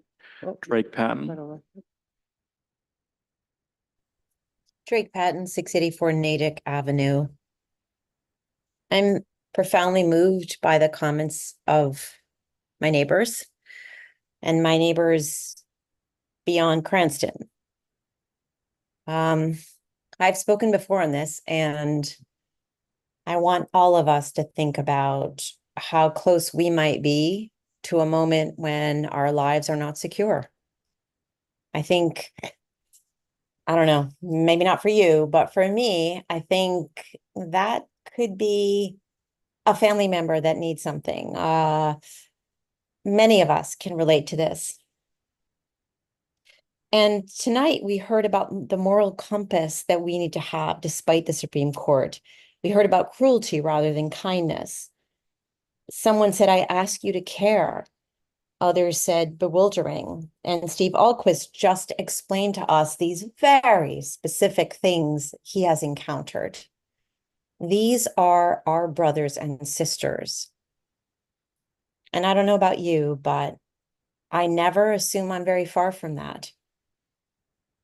I also assume that this council, who I respect, has the compassion to understand that our best selves involve solutions, not the mayor's, I think, thoughtless, cruel ordinance. And I ask everyone, regardless of party, to really think about our lives and our families and to think about what was said tonight. They were all so beautiful, so powerful. And the people among us who have less, who have fallen on bad times, deserve our care. They deserve everything. And I trust that you can do that for us. Thank you. Thank you. Who's to the next? Karen Rosenberg. Hi, this is Karen Rosenberg. I live at 46 Bow Street in Cranston. Can you hear me okay? Karen, I'm sorry to interrupt you. We're just making sure that we can hear you okay. Can you try that again? I'm sorry, just a little louder. Sure. Sure. Can you hear me okay now? Yep, there we go. Okay. I live at 46 Bow Street in Cranston. I am, my purpose in commenting is to ask the Ordinance Committee to vote against this ordinance and not return it back to the full council. I want to thank the people who came here from Cranston and beyond Cranston to share their expertise and their experience with this issue. I guess I just want to say that I find it disappointing and even offensive that this ordinance was introduced. It seems like the administration could have done a little bit of research themselves before they proposed this and, required everybody to take some time away from their evening to be out here to talk about it. Because it doesn't seem like there was much thought behind it. We've got so much expertise in this room tonight, and people could have explained why this is counterproductive and doesn't really solve the problem that it appears to be addressed at. We elect our leaders to solve problems, not to just do, simple and lazy things. And I personally am not aware of very much, if anything, that has been done in the city in the past few years towards addressing the problem of affordable housing.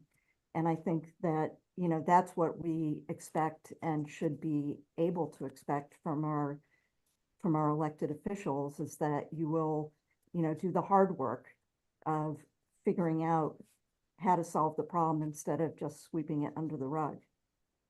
So I guess that's what I'd like to see. And I appreciate that people took the time to come in here and point out, all the reasons why this ordinance doesn't make sense, isn't going to solve any problems, is going to create problems, is inhumane, and should be withdrawn. Thank you. Thank you for your comment. Tom, Susan Blake. good evening. Name and address for the record. Good evening. My name is Susan Blake. I live at 173 Grand Avenue. I would like to thank the council or the committee for your time here tonight and for allowing me a couple minutes to speak. I also wanted to echo the sentiments of so many people who spoke so eloquently here tonight, and also note that I was deeply touched by the stories that I heard and the experiences of people who are much more well-versed at dealing with the homeless population in Rhode Island and also here in Cranston more specifically. With respect to this ordinance, I would beseech you once again to listen to that little voice inside of you that is saying, this is not right. This is not right. This is morally reprehensible. And I would ask that you not pass this ordinance any further than this room here tonight. I would just like to add a personal story having to do with homelessness. I won't give you a lot of the details, but I do have a family member, a former family member who, after a divorce, became homeless. I'm not sure if it was by choice or not, but this person also had serious mental issues that went untreated and lived on the streets of Providence for many years, and then went on the lam and went MIA for several years without communication to family, and was eventually found dead behind a dumpster. And the only personal property that this person had on them when their body was discovered was a Sharpie pen and a notepad. This breaks my heart. Please do not pass this ordinance, and let's set up a special commission to work on the homeless situation, specifically here in Cranston, if we can't deal with it on a higher level. Thank you. Thank you. Jess Salter. Just name and address for the record, please. Hi, Jess Salter, 6 Vaughn Lane here in Cranston. I am here tonight to speak as a resident of Cranston, but also as someone who works at Amos House, which is one of the state of Rhode Island's largest social service providers, providing services to many of the different populations that we're speaking about tonight. We serve about 15,000 individuals every year who come to us in crisis. And among those services are a continuum of housing that runs all the way from shelter housing to permanent supportive housing. Included in that housing is currently the fact that we run the state's largest family emergency shelter, which right now, tonight, there are 57 families sleeping in a shelter. That counts to 160 children tonight. And even with those 57 families in that family shelter, there are 60 families on a waiting list to get into shelter housing through the coordinated entry system. And I know a few people have thrown around the term CES or coordinated entry system, but to give you a little bit of context of how that works, it is a very necessary but incredibly cumbersome process by which people who are unhoused have to call and get on a list and navigate technology in order to be even eligible for a shelter bed. Shelter beds that we are currently 2,000 short of in the state of Rhode Island in order to keep everyone safe and under a roof. So it's no surprise that there are tents all around the state because we simply don't have enough beds.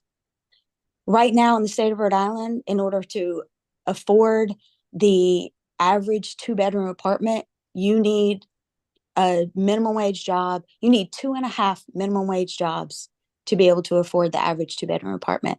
That's obviously not realistic for someone who is supporting their children or living independently by themselves. And it is, while it is very encouraging to hear all of the words being said tonight in support of this community that we're trying so hard to protect, it is incredibly frustrating to know that we are putting this amount of effort and this amount of work into addressing this instead of the actual work that needs to be done. In this state and in this city, we need both a short-term goal that allows for emergency housing to keep all of these individuals and families safe, and we need a long-term project for the state that allows us to move forward so that we don't have well over 2,000 people unhoused every single night in the state of Rhode Island, the country's smallest state. If we really are worried about drug use in these tent encampments, then let's invest money in recovery housing. Let's talk about the shortage in recovery shelters. Right now, Amos House runs the state's only recovery-focused shelter housing. If you are worried about safety, then I hardly think that it is in the best interest of what I'm sure is our overtaxed and understaffed, probably, police system to be able to go out and disrupt peaceful people and take their belongings. If you are worried about sustainability for housing, let's talk about rent stabilization. There are so many conversations that we could be having right now that are more useful than this one. I hope that all of the words that you've heard tonight encourage you to act with compassion. And I hope I hope that this ordinance dies. This is the second time that I also have spoken out against it, and it is quite honestly ridiculous that so many of us are still having to say these words in support of people. The 60 families that are on that waiting list and those 57 families that are sleeping in a shelter tonight, those are your neighbors, many of whom are Cranston residents, and they all they want is to be safe. They want a fresh start. They want safety and they want stability. And this ordinance actively works against that. Thank you. Thank you, Tom. Is there anyone else before we close public comment? I'm not seeing anyone new, Madam Chairwoman. All right, public comments are now closed. Moving on to new matters before the committee. The first item is 7-24-02. That is ordinance and amendment of chapter 10.40 of the City of Cranston, 2005, entitled Miscellaneous Traffic Regulation, Panhandling Ordinance Repeal. This is sponsored by Councilman Donegan. Is there a motion to approve? Motion to approve. Second. Any discussion? Councilmember Donegan. Thank you, Council Vice President. This ordinance is pretty straightforward. It would repeal the titled panhandling ordinance that the City Council passed in 2017. Like many of the people that spoke earlier this evening, when this ordinance was first introduced, I think first it was shot down in 2016, and then when the council flipped from Democrat to Republican control in 2017, for that term, the ordinance was passed. And just as the ACLU and many members of the public, myself included, testified at committee and council meetings during that time, that the ordinance would likely violate First Amendment rights, not to mention human decency. It was found that this did in fact violate First Amendment rights, and after years of lawsuits and costing the city over $250,000, the Mayor Hopkins did make the correct decision to enter into an agreement, and enforcement was stopped. So I appreciate the mayor doing that, although I don't appreciate that it was passed in the first place. This would repeal it. And there's been a lot of talk of the Grant Pass SCOTUS decision from 2 months ago. I sent this in the day after that Grant Pass decision came down because I don't know what that extension, that decision's extension could mean for legislation like this. And if a new administration or any other administration with this on the books wants to maybe take this a step further and see if this is something that we can do now with the new Supreme Court ruling to push it, I think we should just get rid of it. We're not enforcing it. It's wrong. We shouldn't have done it in the first place. Let's get it off the books. And that's what this ordinance does. Councilman.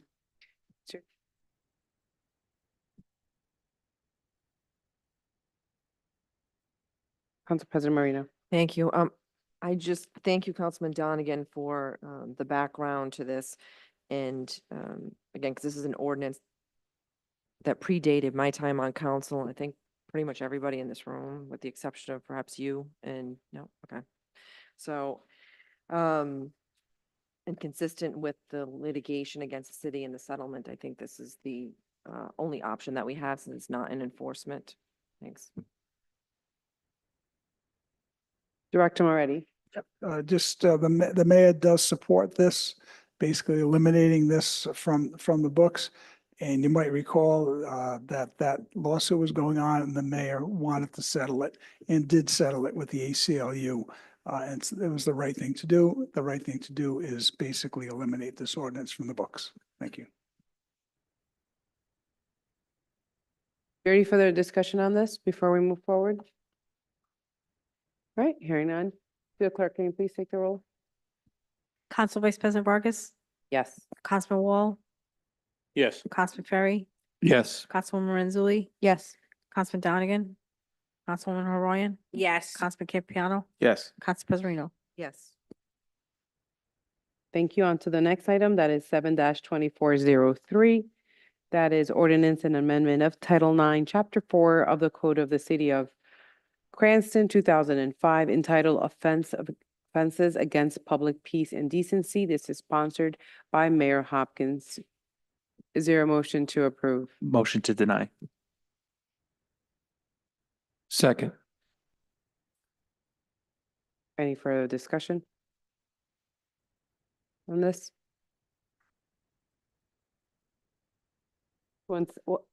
Just one quick second, Director. To the city solicitor, just curious, there's a motion to deny, there was a second. Are we able, I just for procedural, just making sure that I'm okay with this and I understand it. Can we move forward with a roll call or do we have discussion? Just curious. I'm not sure how the process works on that. Excuse me, first and foremost, I would request that it be a motion to disapprove as opposed to a motion to approve.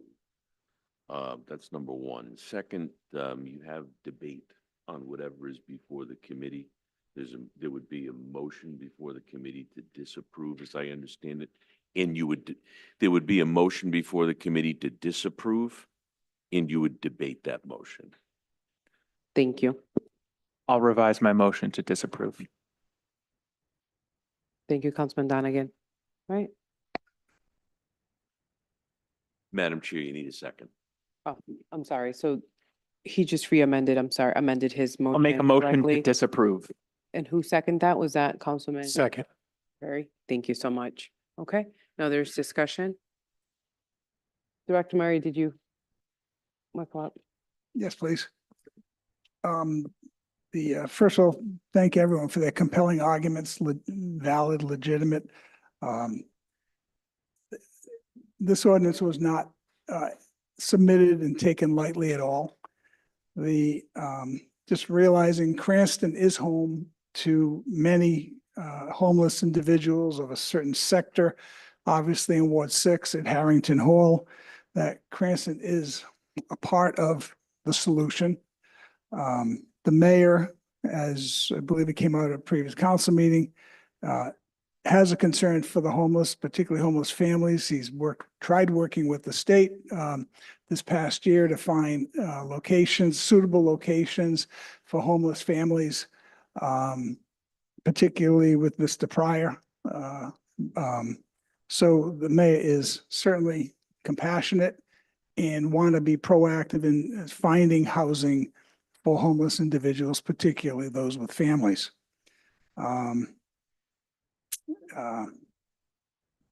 Something to note that the ordinance in no way criminalizes or would criminalize anyone. It has nothing to do with criminality at all in this ordinance. So I just want to make that clear that we're not trying to make anyone criminals. In listening to everyone, I'm sure we would propose if this were to be heard, that it could be amended if the council would like to eliminate the $50 fine, and wouldn't find that necessary. So we'd be certainly open and encourage that to be the case. The genesis of this has been since taking office. Over the past several years, I'm sure it's increasing because of what's happened to society, affordability, et cetera, for all the reasons the people here this evening articulated. But it was really complaints received from in the administration, voluminous complaints from neighbors throughout the city. This was not just something that was dreamed up in the third floor. It's a result to reaction to neighbors again throughout the city. I believe every ward. Wards 1, 2, 3, 4. I'm trying to find a location in my mind, but 5 and 6 for certain. So I believe every ward has been touched by it in terms of complaints and concerns expressed to City Hall, and what it was these neighbors and people who were using city of Cranston facilities, particularly recreational facilities or nearby recreational and outdoor facilities of the city of Cranston, where the homeless encampments were popping up and occurring. And it wasn't just that, you know, these people were concerned about by being in that area with themselves, in baseball fields, Fay Field, for example, people with their children, with their pets, walking their pets, that they can't live in Cranston the way they want to live in the city of Cranston. That they would take their walk with their children, but these encampments would be there. It's not just because those individuals were there, but most oftentimes that these encampments are fundamentally unsanitary. Unsanitary for the general public, it's unsanitary for the occupants. And so it is just not a good situation for anyone to live or anyone to be near. As unfortunate as it is, you know, examples, and I hate to use this language, but I've seen it, that, you know, there's debris strewn around these encampments. There's used syringes, needles, drug paraphernalia, prostitution. There are buckets of feces, urine, used toilet paper strewn in these areas. That's what we're looking at. That's really the element we're trying to do. We're not trying to pick on anyone, but it's trying to strike a balance between the occupants and the citizens. So it isn't just a one-sided argument, and certainly there's good points to both sides. But really, it's the mayor's concern for, I'll say, the neighbors and the occupants of these encampments. Would you want your relative in one of these encampments living under those conditions? I don't think so. We want to try to help them. We don't want to discard them. That is the priority and the concern, to offer sanitary conditions for these folks. And the ordinance is intended really to protect the citizens and to protect the occupants.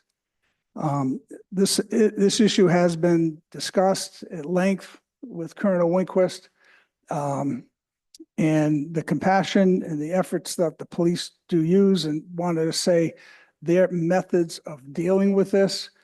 And so Colonel Winquist is here with Captain Dutra, if they can better articulate what they're seeing out there, both in terms for both the residents and the occupants. So I'd like to introduce the Colonel to the discussion, please.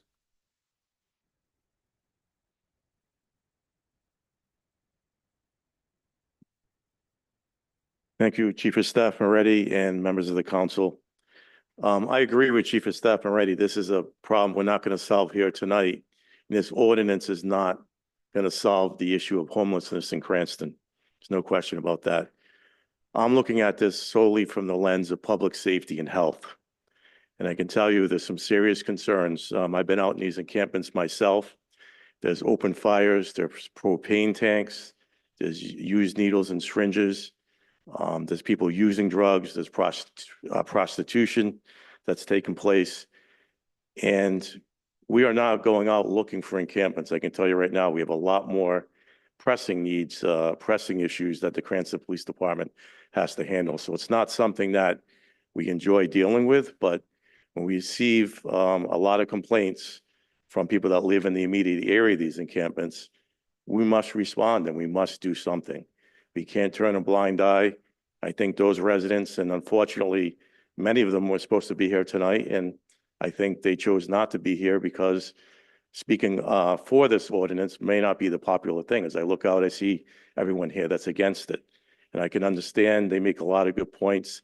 And we're not out there. We don't want to go out and criminalize or arrest people that are in a dire situation.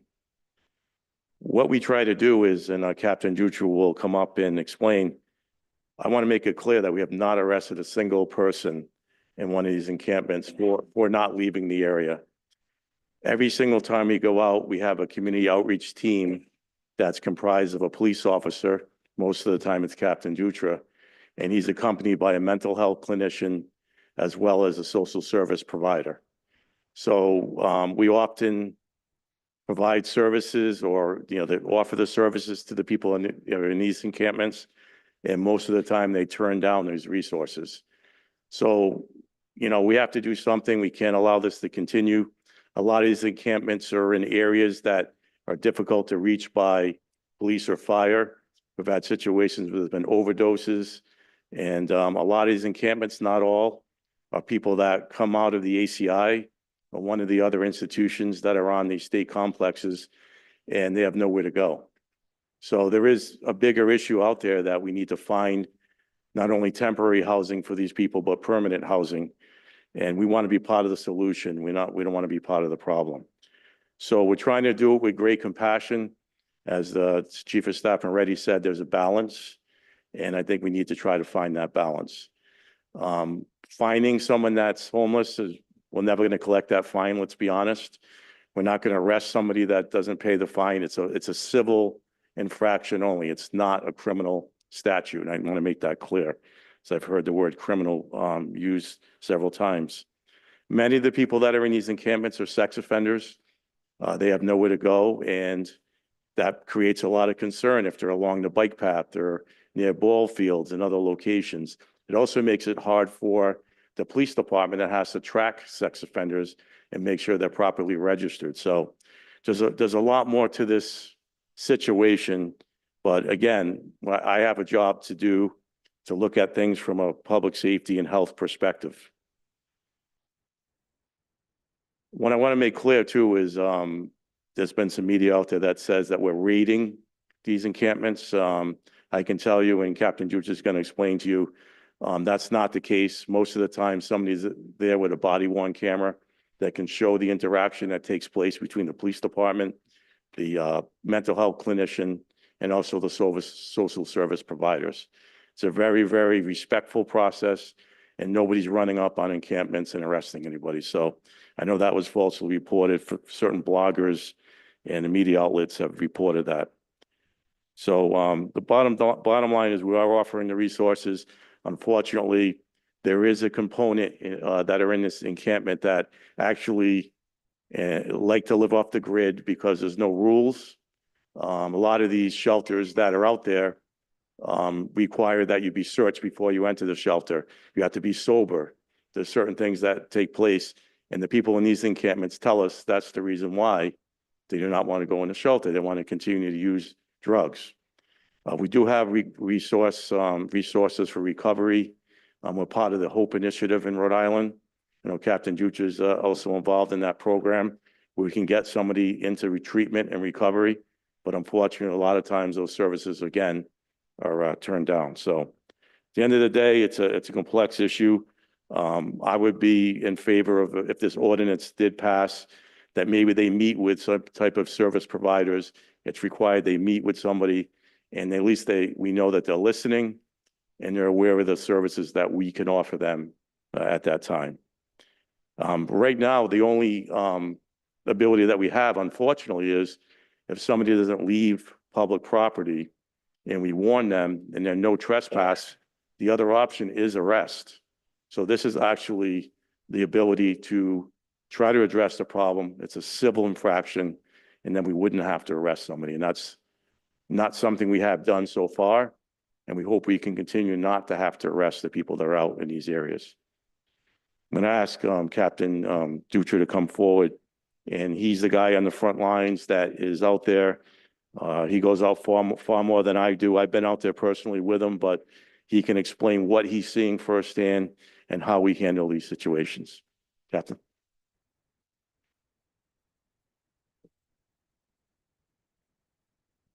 How you doing? Captain Justin Dutra. I'm the community outreach captain of the Cranston Police Department. I know a lot of the council people probably recognize me, work with them through my community outreach efforts and different programs that we do. The other part of my job, which is, I enjoy my community outreach part of my job best. At the festivals, raising money, giving food away, toys away. That's the best part of my job. Unfortunately, I have to deal with constituent affairs complaints that come through City Hall, from council people, just come all the different avenues they come into the police department. And a lot of those constituent affairs complaints are the conditions of these camps, and the conditions around the camps and the public health and safety issues. When we enter these camps, which I've been to dozens of them in the city, I interact with the people living in these camps. I'm the face of the police when we're out in the camps. I'm dressed like this. We're not running people. We're not running checks on people. We're not going out there to arrest them. I do go out there with my crisis intervention team members, which is a program we run through the police department. We have embedded social workers that go out with us, and we do offer a variety of services. I do have some service sheets here that we do hand out that the council is welcome to look at and peruse. So we're out there. We're offering the services. We're responding to complaints from citizens. The majority of the concerns are the hypodermic needles, and not just a couple, hundreds of needles, with that blood, sometimes remnants of, heroin, fentanyl on these needles, feces, human feces, and not just a little. I'm talking lots of human waste, excrement, propane tanks, open fire pits, rats. The conditions are atrocious and deplorable, and I do have compassion for the people that are out there. And everybody who spoke, I respect what you do. I respect the work you're doing, and I respect your point of view. And I hope you continue with it. And this is not a slight against anybody out there or the points you made. I think they're all valid points, and I agree with that. But the other side of this issue is that the police department is tasked to address quality of life issues from everybody in the city. The homeless population, but also the taxpayers that have to live in these areas that are adjacent to these homeless camps. And unfortunately, these camps tend to pop up in our more urban, low-income areas of the city due to the access to the bike path, access to public bathrooms and stores and businesses and the bus routes. So unfortunately, that the people that live in these areas, they don't have the opportunity to let their children recreate, out in a beautiful backyard in Weston Cranston, away from these issues, or in a Barrington or Bristol.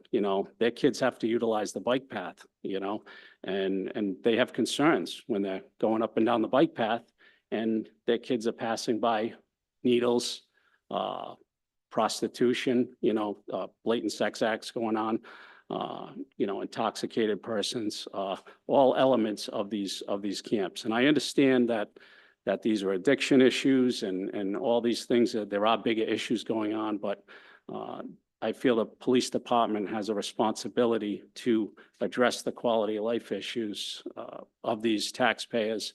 And they're primarily the low-income neighborhoods of the city that have to live in these areas adjacent to the camps. So, whether the ordinance passes or not, or whatever the council chooses to do on this issue, I do think something has to be done to address these camps. And so the police department can effectively respond to the concerns of these taxpayers and constituents that have to live in these areas. It's the issue is the camps have just, they've grown, they've become out of hand.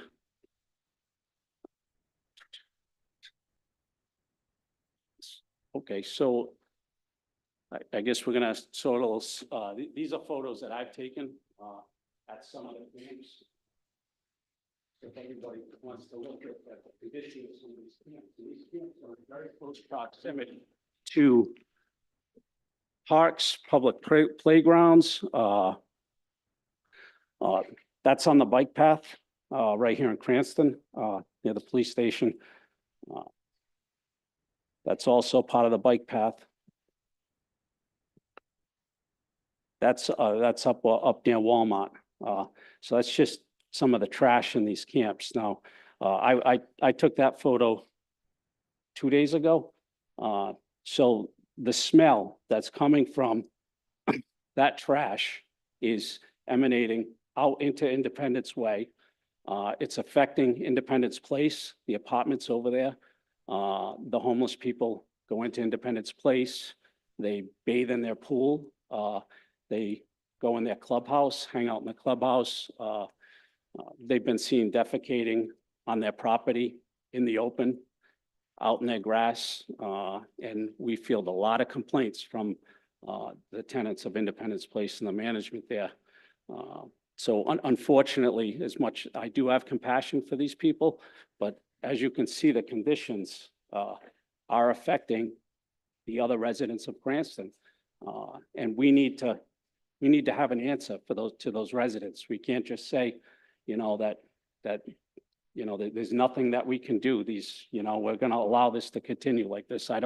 What do I tell somebody when I'm asked to go out there and, a citizen of the city is pointing this out to me, and asking, what can we do about this? And so I ask you all, what can I do about this? And what answer can I give them? If you want to continue.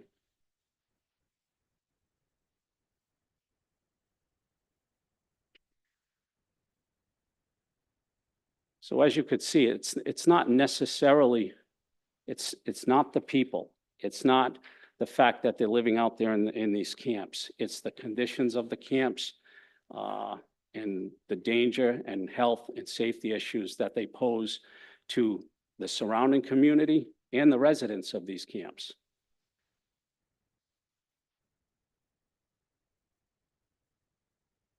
That's also part of the bike path.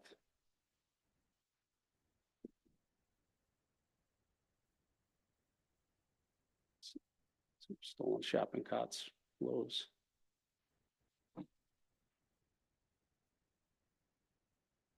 Can I ask how recent these pictures are? All these pictures are within the past year. And I've been out to these camps, and I also, anybody who would like to go out with me can go out with me, walk to the camps, meet the residents, talk to them. I have a good relationship with these people, and it's not contentious. I have no hard feelings. That's Spec Field right there. As you can see, the equipment shed is cast in the shadow. They see the roof of the equipment shed. Continue. That's human feces on the side of the equipment shed at Spec Field. Little leagues play. I understand, again, I have compassion, but that's not acceptable. So what do I tell when I'm asked to go out there and the tents are there and there's human waste on the side of the equipment shed and the Little League wants to play? And there are people doing drugs, injecting drugs by the equipment shed, defecating in the grass.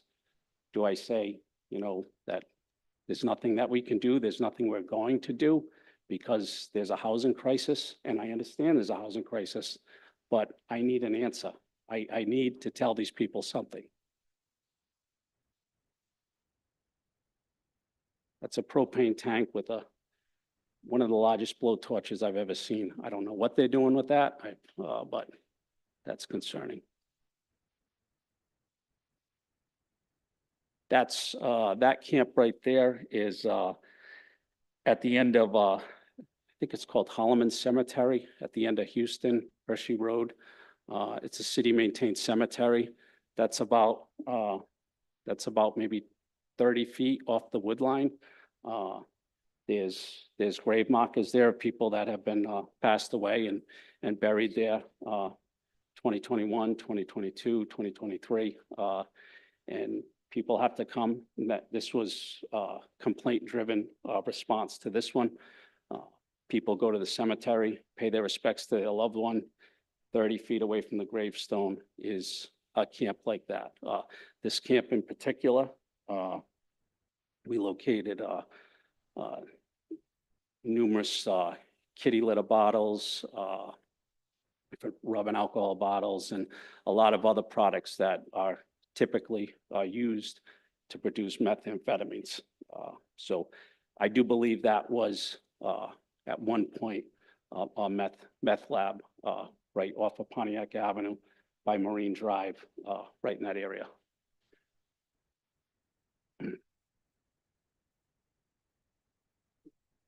That's down off of Warwick Avenue.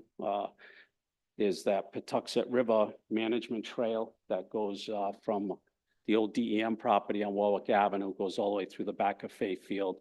That's one of several camps back there. So the walking trail passes right through that camp. We get a lot of complaints from the Patuxent Management Authority who maintain that trail.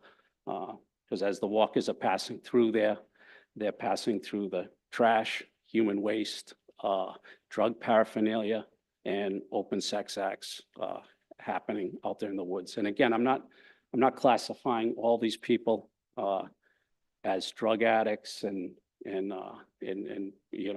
prostitutes and things like that, but those are activities that are very common in these camps. And again, I'll bring anybody out to these camps who would like to come with me. That's also, that's on that Patuxent Walking Trail. And that's the Patuxent River. So the trash also goes into the Patuxent River. So I would assume there's some environmental concerns also. That's it. All right. Those are just ones I selected. I've got hundreds. I've got videos. So, I mean, that's what we're encountering out there.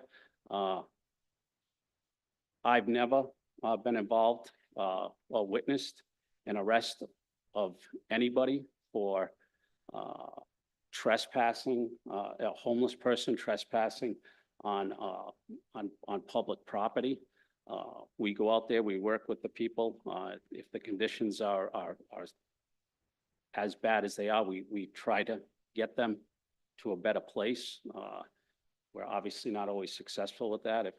If I was successful with that, I probably wouldn't be here talking to you as a cop. I'd be fixing the homeless situation somewhere in Washington, but that's not going to happen. So we do our best. We treat them with compassion. We offer them services.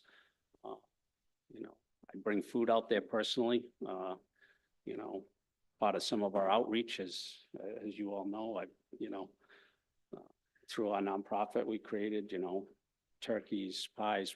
I go to the homeless barbecues and help hand out food. So this is not a contentious situation between me as a police officer and the homeless population, but I'm tasked to address the concerns of the constituents in the city. As you can see, the conditions, that's their concern. So I need an answer for those constituents, whatever that answer may be. That's about what I have. And I can, if anybody wants any of these packets, print it out some copies.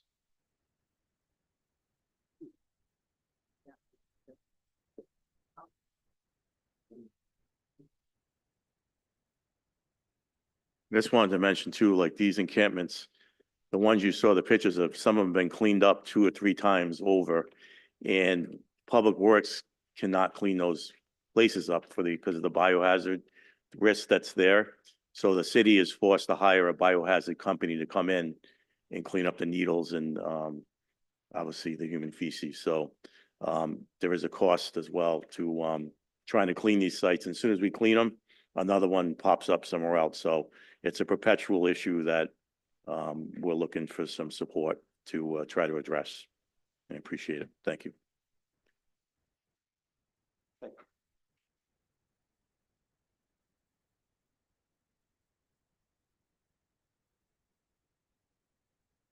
Right.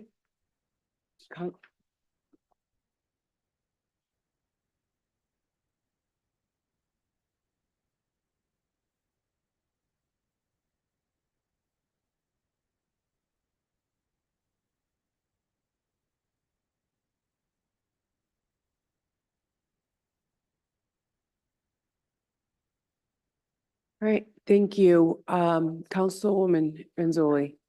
I have a question for legal. Is that appropriate to ask now?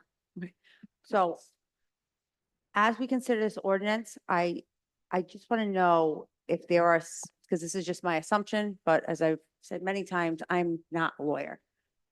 What are the legal implications that we face if we allow this unauthorized camping to continue on public land? Because if it's unchecked, and we talk about liability as a city all the time, and I know if I slip and fall on the steps of City Hall on ice, I can sue the city. So if people get hurt because of a fire out in the, on city property, or someone overdoses and we can't get them Narcan, can the city get sued? Short answer is yes. Yes. Strictly speaking from a legal standpoint, this is not any kind of moral judgment or anything like that, but what people need to understand, and which doesn't seem to find its way into the discussion, is that, the homeless and panhandlers are not the only ones who have constitutional rights. Everyone has constitutional rights. And at some point, and it is a difficult balancing test, admittedly, but the city is certainly on notice that there's a situation with these homeless encampments. And God forbid, if one of those propane tanks were to explode, or perhaps some children wander down there, step on a needle, the possibilities, unfortunately, are endless. The city is on notice, and if the city takes zero action to go back and answer your question, sure, the city could be sued. So to everyone here, that's obviously a problem because we talk about this all the time. And so if we are negligent about this and do nothing, we're likely to get sued. If we go against people's rights, obviously, we're likely to get sued. So either way, the city's getting sued probably. Okay, but we have to try and do something here. So as we address this ordinance, I think we also have to recognize the broader context that has brought us to this point. And Mr. Ford touched upon that. This persistent issue of homelessness in many ways is a consequence of failed leadership and ineffective policies from the state above us. Despite massive funding allocations, we continue to see growing encampments, rising crime, deteriorating public spaces. So where is that money going? Because millions of dollars have been spent, but there's little changing on the ground. That's not a problem that we can solve here in City Council. I'm not saying that we can't help in some way. The Chief of Staff said the mayor has tried to work with the state. We're not privy to those conversations necessarily, and maybe we need to have conversations of our own. I'm not saying let's pass the buck to the state, but I'm saying that under the guise of helping, there are certainly people making money off the backs of homeless people. And it's a troubling aspect for us because other cities, but including ours, are left with the fallout. Our police officers are left going to these sites and they're putting themselves in danger as well. Children are in danger. I can say my child runs on the bike path and comes home and says, "Mom, there's needles all over near Lowe's." I say, "Don't run there anymore. I'm going to call someone." But as it keeps coming up, we do need to find a way to help people. But if officers are saying that they are offering help and connecting people to sources, then what more can we do in that aspect other than if we want to throw some funding that way? I didn't see anybody anyone who's against this, putting in the budget to help fund any help for the homeless. So we need to put our money where our mouth is if that's what we want to do, but we need to work with the state. Otherwise, we need to consider that this is not going to solve the problem, but it is going to solve some health and safety hazards. We need to give the police a way to solve these problems. And I mean, this council, since I've been on it, has been committed to some real solutions. We have approved affordable housing in multiple different developers. We forced them. It was part of, they had to include 20% affordable housing, 10%, 15%. None of them have built anything. So maybe I personally call upon the developers to start building and to stop waiting for a council full of members who want to give them a tax treaty. Okay, because that's why people aren't building. And that's why there's no affordable housing. It's not because we haven't approved it, and it's not because the mayor doesn't want it. It's because people are waiting so that they can make more money.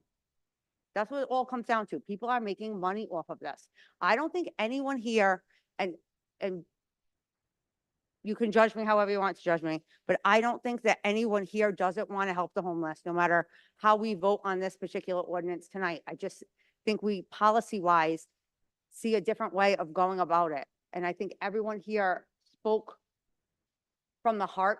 And I can say that I have been involved in feeding the homeless and helping at the Dream Center. And I have given people food and clothes and taken my kids to do the same thing. But we can't solve this problem individually, but we still need to solve the problem of what we just saw on this TV screen. We can't enable this. We can't be an enabling structure here just because, you know, we have feelings. You know, we have to choose the facts over the feelings. The fact is there are dangerous situations with drugs and prostitution and health hazards, and the city needs to clean them up. So I don't think that we should be charging anyone who can't pay us. I do think that needs to come out of this, unless, you know, that's the only way the chief said it can be civil versus criminal. If we don't expect to ever, you know, get the money, then that's fine. But we have to do something. We can't sit here and pretend that, you know, the mayor is a bad person because he wants to clean up these encampments. And you can say that I only support the mayor. I don't care if any of you say that. No, I support cleaning up these encampments, and to stop pretending that by giving nice speeches here, we're solving a problem just because we're nice people. There's nice people sitting on this side. There's nice people sitting over here, but none of us are solving any problem just by giving nice speeches. So we need to call upon the state to spend that money on the ground, okay, in building housing that has wraparound services to help people with addiction problems and mental health problems. And that's what we need to be doing, rather than sitting here pointing fingers at each other of who's a bad person because they want to clean up these encampments. Thank you. Thank you, Councilwoman. Anyone else on this discussion this evening? Councilman Dan Wall, sorry. You want Donegan or me? No. Thank you. This is difficult. And I hear, like Councilwoman Renzulli, both sides. I certainly was touched by the speeches I heard by the people, you know, in the audience, and I certainly have compassion for the unhoused. And as I read this ordinance, there's a disconnect between the words that written in this ordinance and the compassion that was reflected in the words of Colonel Rehnquist and Captain Dutra. They talked about services. They talked about helping. They talked about talking to people. They gave us packets of things that we, you know, resources to help these people. However, no matter how we sugarcoat it, this is, and maybe it's not the intention of the mayor. I'm not one of those guys that said you're a good guy, or whatever the case may be. In fact, maybe a little Pollyanna. I believe everyone wants to do right by the citizens they represent, and by the people who are less fortunate, the homeless and the unhoused. However, I don't think this ordinance is the right ordinance the way it's written. That, I want to be totally clear. That doesn't mean I don't believe that there should be an ordinance written. Listening to legal and Solicitor Videcchia, perhaps if I'm hearing you correctly, is we're kind of bound to have something in place legally. Am I hearing that word correctly, Solicitor?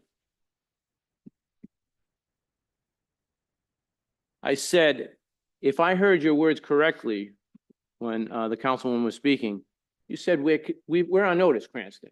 We have to put something in place, or we're liable as a city, it sounded like to me.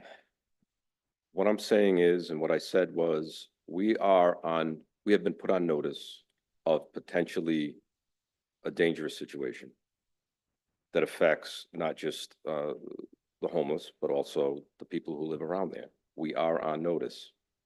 And the law is pretty clear. When you're on notice and you do nothing and something bad happens, you have a problem. So, thank you. Thank you for that clarification. So I am hearing, that's what I'm hearing. So I think something has to be done. I think there has to be an ordinance addressing this issue. I just don't think this is quite done yet. I think it should be continued. I certainly, listen, I'm no expert, but I certainly would offer any service I could to work on something that addresses the issues of our constituents, but also addresses perhaps a little bit more humane the unhoused. And that's where I'd stand this evening. Thank you. Any other council members who wish to speak on this item? Council President Marino. Thank you. Through the chair, if I can, I have some questions first and then some commentary after. Absolutely.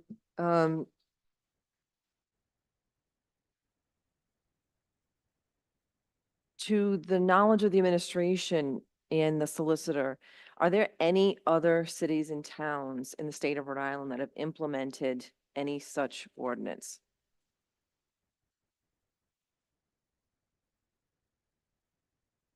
Just speaking for myself, I have not researched that. I do not know. I know this US Supreme Court decision is very recent. There may be ordinances in the works. I don't know.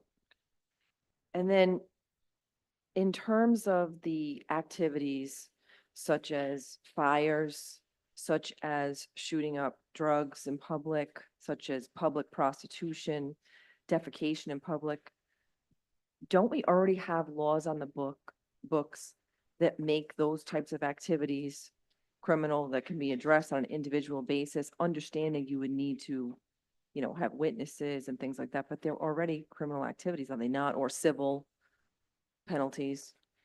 They're both. You're absolutely correct. They are criminal offenses. So if someone lights a fire in public or someone shoots up drugs and there's a needle, I'm just having difficulty understanding how, you know, that puts us in some kind of different jeopardy as we sit here today if we don't pass this ordinance, because we already have laws on the books that give us mechanisms to address those issues. I'm just talking Well, out loud as I'm, that's experiencing this. true, except based on what I'm hearing from the colonel and the captain, it's not quite that simple, I guess is the best way to put it. If someone calls up and says, someone is here shooting drugs and the police respond and catch them in the act, fine. But we're talking about a different dynamic here. We're talking about a sort of a self-contained situation, a group of people, and the police, to their credit, are trying to handle this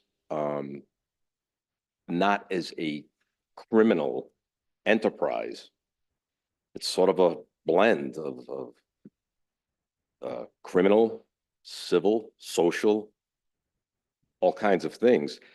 And I think if I get the message right, and the colonel can correct me, the police really don't want to go in with those types of tactics and stop making arrests, even though I think, and again, this is not social commentary or moral judgment, from a legal standpoint, they'd be justified.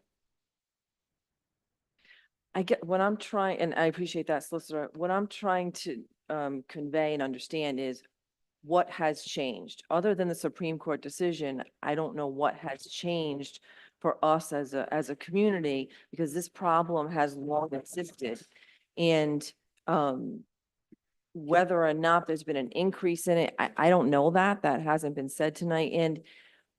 And I think everyone on this council respects and understands the need for public safety. Everyone on this council respects and understands the crisis that this state is in, not just our city, in terms of homelessness, families. We respect every individual that spoke tonight and said things that a lot of us actually already knew and are concerned about.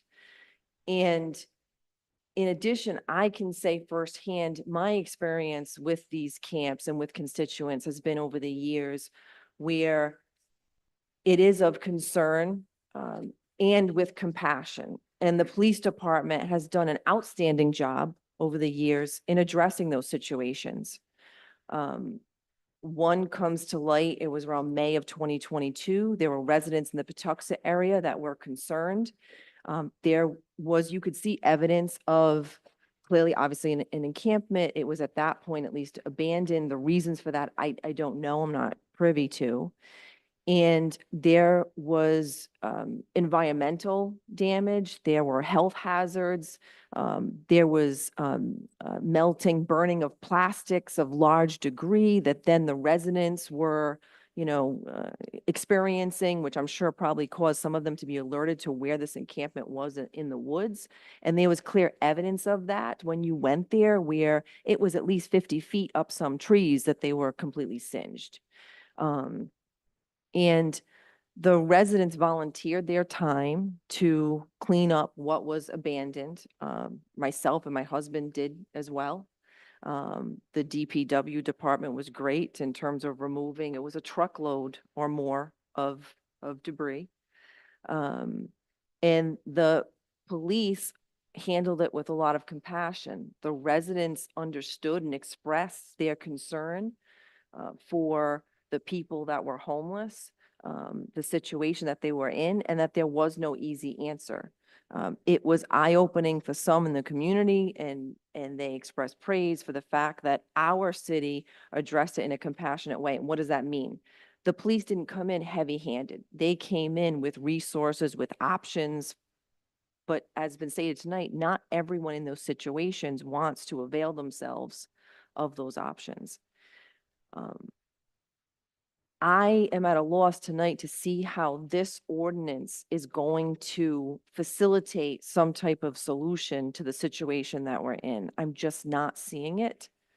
And that's where I'm at right now.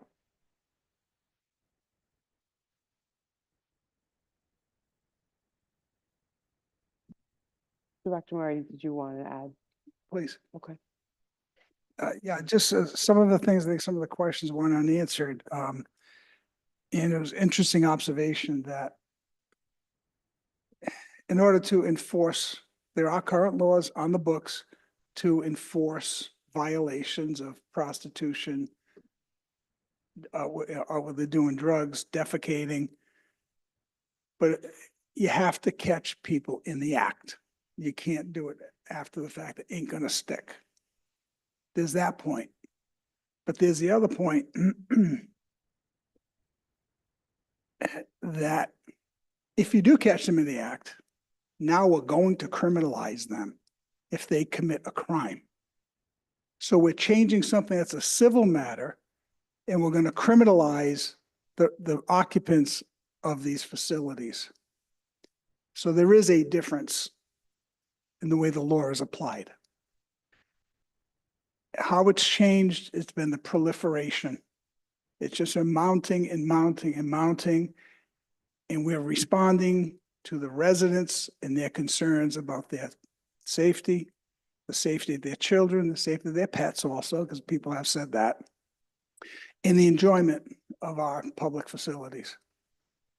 To send your child to the toilet over there at Speck Field, I don't think we want to do that. I don't think we should expose our citizens to that. So that's really it. And then we have to deal with how things changed. Then we're dealing with the remains of the totality of those activities as a whole.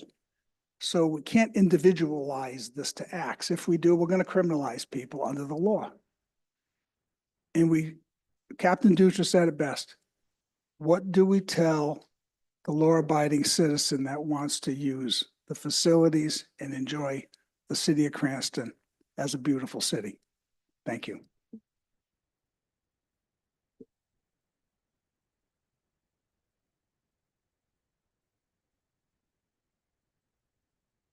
Councilman Perry. Thank you. I fully understand that the police are concerned with our safety and the safety of those people that are in these encampments. And I do agree with Councilman Wall and Council President Marino. I don't see how this ordinance as it's written, solves anything. Until we can assure the people that are homeless that there are enough beds for them to go to, all we're going to do is sweep them from one spot to another. And the problem is just going to continue because they have nowhere to go. And we have not, if there's anybody in this room, including myself, that thinks that we've done enough to develop housing and give shelter to these people, then we're lying to ourselves because we have not done it. We haven't built a single unit of affordable housing in this city in 13 years. And we have not encouraged developers to build them. We've discouraged them by not helping them.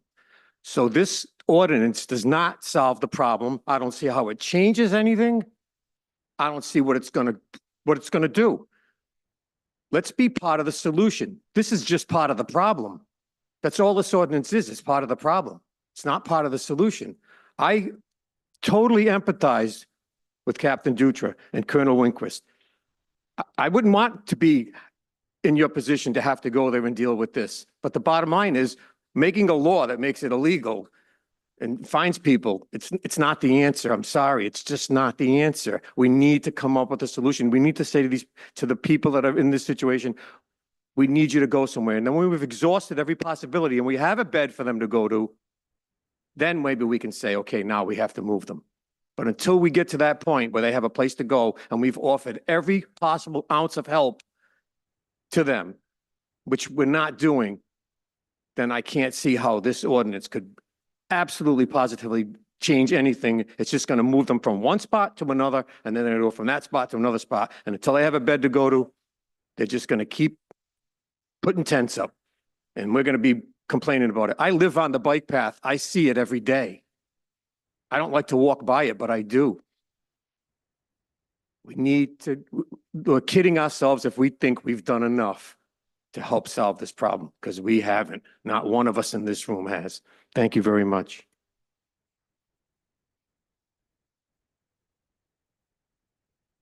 Anybody else? Councilman Papalaskis. Thank you, Council Vice President Vargas. I'm not on this committee, so I don't have a vote this evening. A lot of great points from me tonight on both sides of this ordinance. The part of this ordinance where it's no criminal implication, I think is important. And when I see Colonel Winquist here and Captain Dutra, I see our public safety department trying to figure out a way to put a tool in the toolbox so they can help people. I don't think they're trying to in any way, they said they don't arrest anyone, or they're not trying to hurt anybody. I mean, I'm not on this committee, but maybe this committee should consider amending this ordinance or changing it, increasing the time, removing the fine. At the end of the day, when Captain Dutra is here telling us that he's going in with the crisis intervention team to help people, I want to see more of that, So maybe this ordinance would spur more help or give them the tools they need that they can help people. So, like I said, I don't have a vote on this. A lot of great discussion tonight, and I just hope we can get the tools that the police department need so that they can help this situation that is plaguing the entire state and the country. So, thank you.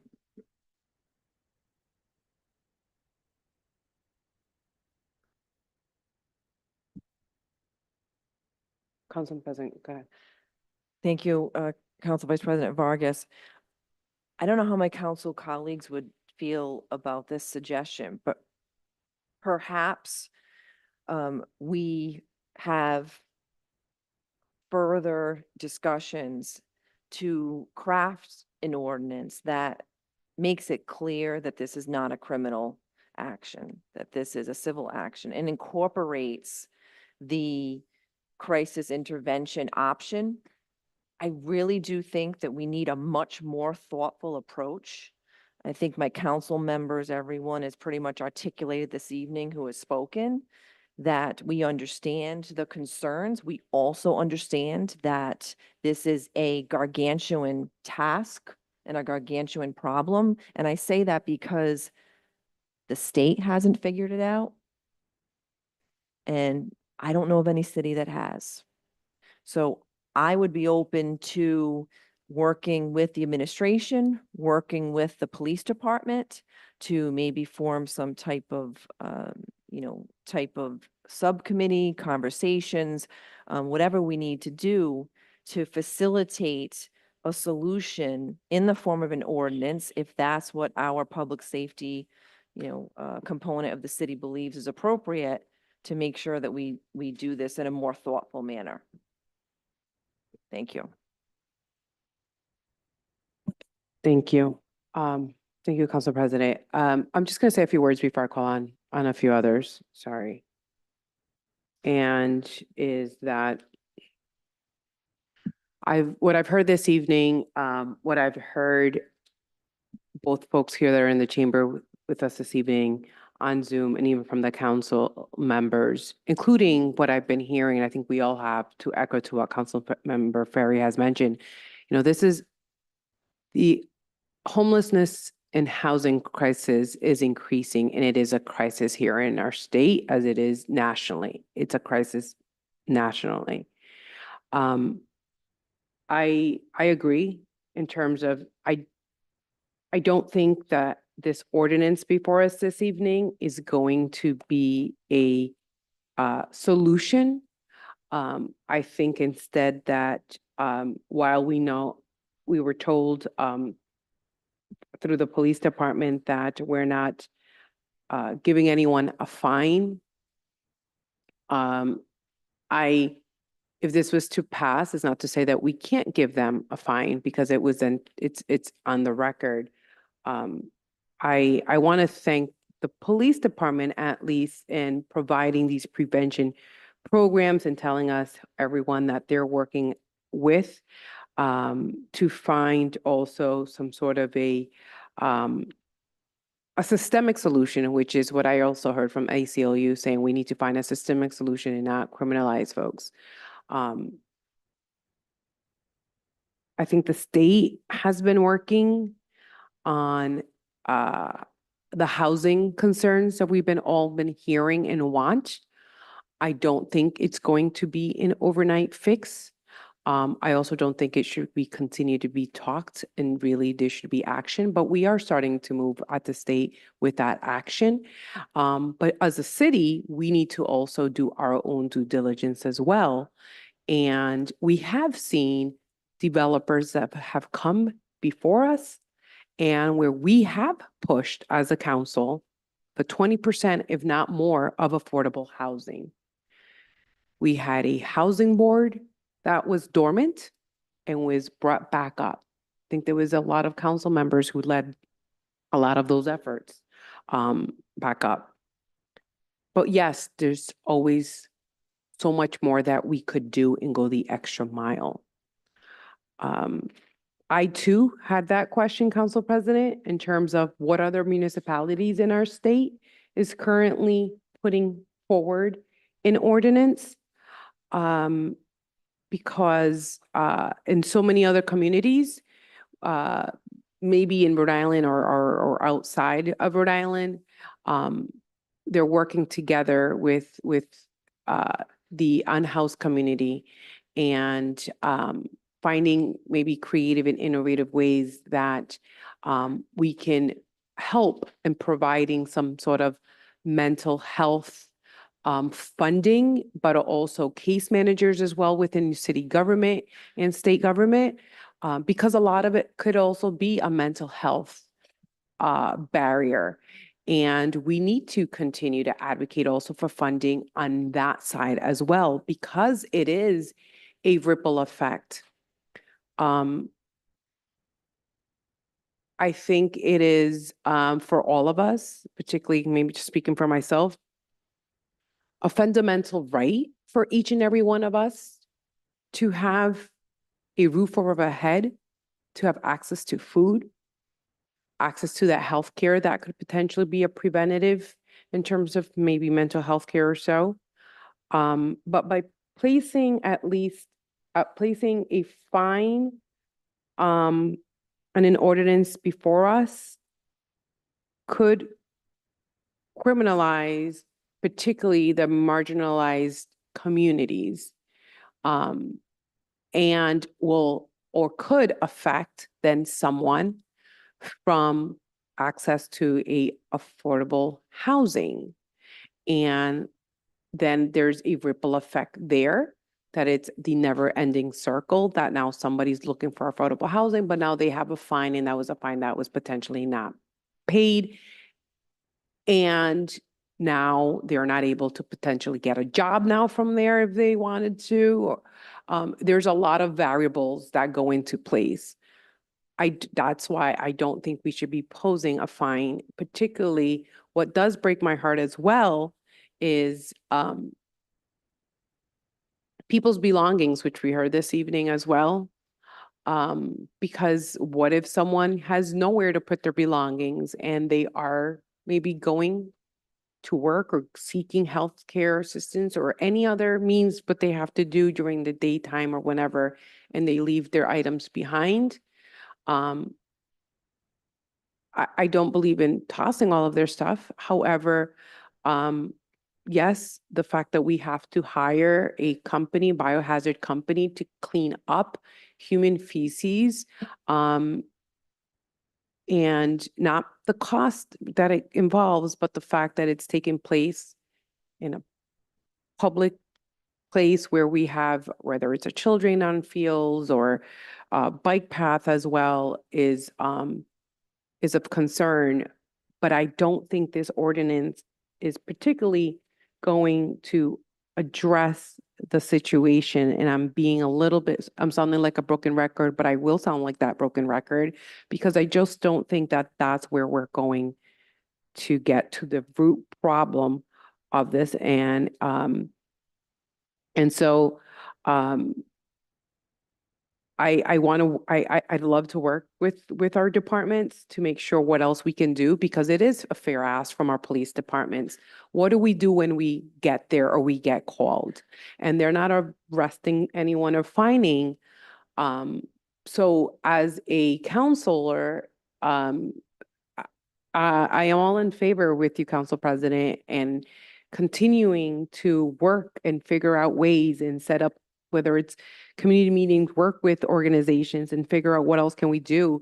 And as a city, set particularly also some funds aside that we could also provide on our end, some sort of, maybe, I don't know, I could be wrong in saying this, a stabilization fund where we could address concerns and really also be able to provide, where they're on our side, work with our senior centers and work with CCAP as well in a much closer way to provide assistance. I wish I had the magic wand to fix this problem, but I don't. And I think when many of us come together, we are in that, we could provide a lot of our suggestions as to what we can potentially do and continue to advocate for ways that we could provide that quality of life that everyone does deserve. But I think that adding a fine right now, I'm just trying to figure out the purpose of putting a fine on here. If we're not arresting, if we're not given that fine in general, then why introduce this? Like, it's almost like, I just don't think we should be arresting, and I don't think we should fining for all the reasons that I just noted. And so, sometimes we say we don't want to be the first in the city of Cranston to come with innovative ways to solve things. We're like, oh, we're not sure. We'll see what it is. Well, by passing this ordinance, I don't want to be known in the city of Cranston as being the first to pass this. Absolutely not. And I will be voting against this evening. And I do look forward, if it comes before a vote, but I do look forward to continuing to work with each and every one of you, including those that are here as well this evening, on ways that we can potentially bring this before the housing board that we have, the housing, and also advocate and talk with our Cranston Housing Authority as well. That's another avenue that we can continue to work, but also that mental healthcare service and preventions that we are. And I know we're, could be limited, and I don't want to talk too much because I want to give obviously the opportunity for my colleagues to open. But with that being said, either way, the way this stands as it is, I can't be supportive of this, regardless of whatever the United States Supreme Court decided. I will not be able to be in support of this evening. Councilwoman Hiroji. I would just like to say that I think everyone here in this room has said something or thought about this tonight. It's a very sensitive issue. We need to do something and do a lot more federally, statewide, in city and town. I cannot support this with a fine in it. But I want something, because I don't believe 1 second Captain Dutra or Colonel Winquist came here asking us to ask for arrests or ask for money. They came here asking us for help, how they can help this community better. And we all owe it to the community of homeless, the neighbors that live nearby. I live right here in Ward 2, and we have homeless people living in CVS parking lot. I have a homeless veteran living in Burger King, and I've stopped there to ask the workers how we can help him, and he simply doesn't want any help. We all need to. If there is a subcommittee, a task force, I would volunteer and be honored to be on it and work with this community outreach. I think it's something we need to bring a lot of different groups together at the table and work together. Is this going to be solved tonight? No. This month? No. We're going into winter. Propane heating scares me. Torches for drugs scare me. I personally don't want to go on the bike path alone without somebody with me. And I don't know if those people are homeless or drug users. There could be a big difference here. But my thoughts is everyone deserves to have a roof over their head, food, basics. But we also need to support our first responders, police, fires going in there. I don't want a massive fire wiping out a whole encampment this winter. It's not safe for those people either. We need to do something and come up with some ideas. Are we able to tonight? No. But the one thing I can tell you is I will not be voting for this tonight. I will hope it gets continued and rewritten, a better version. And I don't care who put it in, has nothing to do with that. If something's good, it's good. If it's bad, it's bad. I don't care about party lines or supporting anybody. Thank you, Councilwoman. One note that I do want to add actually is that it was probably in 2022, and I want to put that out on the record. There was a proposal that came before us as a city council, as we're talking about our unhoused community, and it was about the pallets that were replaced down in Cranston. There were many, not many, but there were a few who did not want it. We had the opportunity to vote for it. That could have at least provided some temporary housing for some of the unhoused community, particularly during winter time, as we will be approaching. And so I just wanted to make sure that it was proposed at one time and it did not pass. It was a Point of big, information. and so, That's incorrect. It was the resolution, because I wrote it, was to not have the pallet houses, not to have them, and it was voted against. It was voted against not to have them. Nobody proposed to have them. That never actually happened. So there is a difference between the two, is all I'm saying. So if we want to be correct in a matter of a fact, nobody proposed having them. And the ones that were already set to be in Providence have gone, I don't know how long, and spent, I don't know how many millions of dollars, are not zoned properly and nobody's living in them. So when we want to do things, we do have to do them correctly, but I'm only saying it just so that the facts are correct on the record. I appreciate that, thank you, but there was that opportunity to go on the ballot. I don't want to go outside of the conversation with it today, but it was, I remember voting and it was a big conversation. Oh, okay, but right, where I, for the record, I voted that we should be having those ballots in the city of Cranston. But either way, Councilmember Donegan. Thank you. First, I just want to say, yeah, I mean, I strongly disagree with the ordinance as proposed this evening, but, you know, I served with Mayor Hopkins on the city council. His desk was next to mine for a term. He's not a cruel person. He's not a bad person. We disagree on this policy, but it's not a comment on him as a person. The same goes for Colonel Winquist, who, you know, I've been had the honor of working with for 3 terms. He leads the best police department in the state, and is a compassionate and good man. And I mean that sincerely. And I've recently had the opportunity to begin working with Captain Dutra as members of the YMCA board. And we're very fortunate to have both of these people at the helm here in Cranston. So my disagreement with this as a matter of policy is not a commentary on any one sort of moral character. I think someone mentioned the UN Declaration of Human Rights, and it does in 1948 a right to adequate housing, and we have not lived up to that. We have not lived up as a state, as a country, as a world, as a local community to those promises, and it's a failure on all of us. I mean, we haven't done enough. I've been here for 3 terms. I haven't done enough. There's a lot of things I wish we could have done that we haven't. There are proposals that we've put through that have been shot down. There are things that, you know, probably would get run out of town if you did put forth. So of course, there's more we have to do. I don't see how passing this ordinance actually addresses the root causes of homelessness.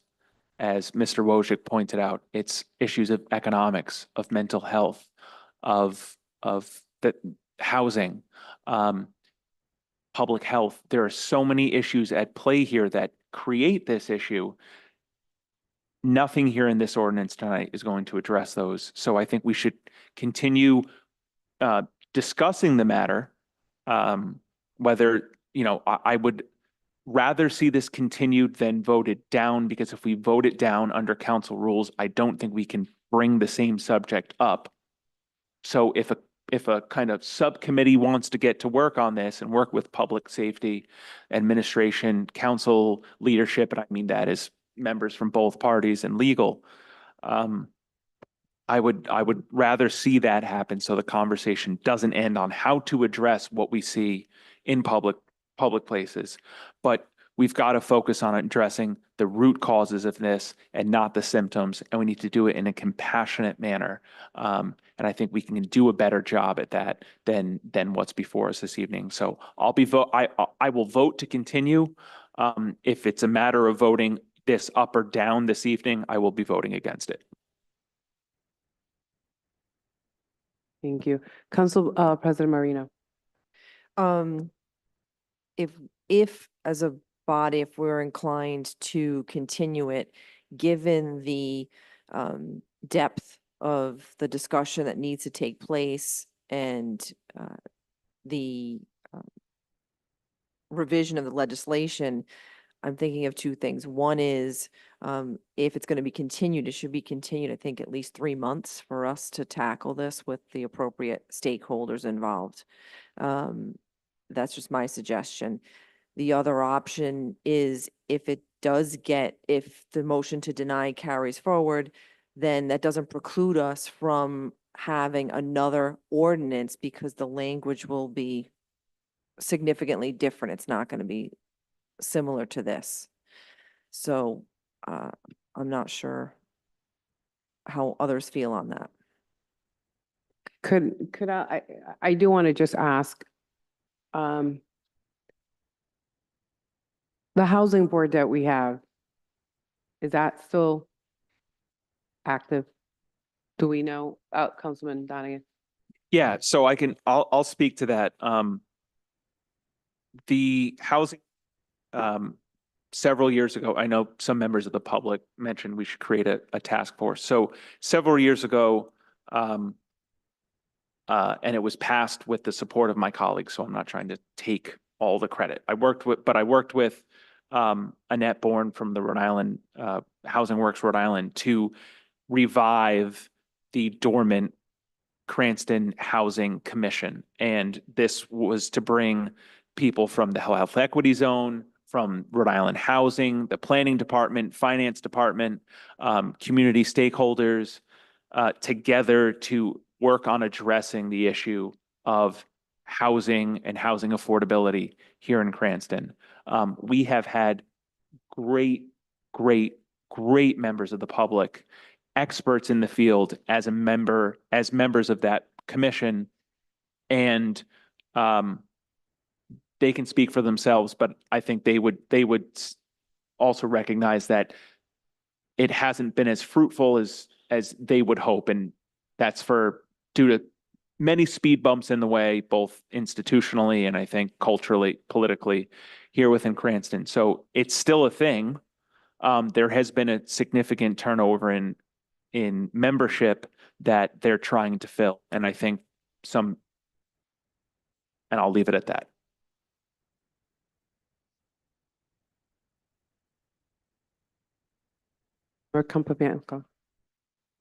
Thank you, Council Vice President. This is probably, well, not probably, this is the saddest meeting I've been to since I've been on the council. The pictures, the speeches and everything, it's just horrifying. And as I typically do, I find myself smack in the middle. We can't charge someone $50. You can't take someone's belongings away just because they don't have a closet to put them in. On the other hand, Captain Dutra and the Colonel come to us and they say, we need tools. We need to give them those tools. So I agree with the council president when she says we need to look at this further and continue it. I don't know if procedurally I could just make a motion now to continue till the January meeting. That would be 3 months away, but I don't want the prediction of one of the people that most eloquently said we're politicians and we'll do nothing. I want to make sure that we do something in those 3 months. I don't think you can continue till January. Months. That's why you picked that. November. I'm sorry, November. Council President Marino. I think it's best if we, maybe as a body do the motion to continue for 3 months if people are inclined, and in that interim, we can see about having that committee with the public safety partners, council members, administration, and that doesn't preclude us from doing what we need to do. I have no problem in doing so, at least supporting that. But I want to make sure that there's actually work that will be done come November, Yeah, right? great. Or come October, that it's not just postponing this, right? So, and I think we all know that we will work on that, right? And so, and I think that's the intention. So we are all clear. And I would assume that obviously, Council President, your word is always, take it as word of integrity. And I know that we will, but I just want to make sure that Absolutely. we really work on. I can on- tell you in my mind, as I'm sitting here, what I envision is this month's August meeting, I'll introduce as new business, a pertinent either resolution or ordinance, whichever ends up being required legally, so that we can have a subcommittee that includes those particular, partners. Thanks. That's great. Yep. All right, great. Councilmember Donegan, and did you have your hand up too, Councilwoman? No. Oh, okay.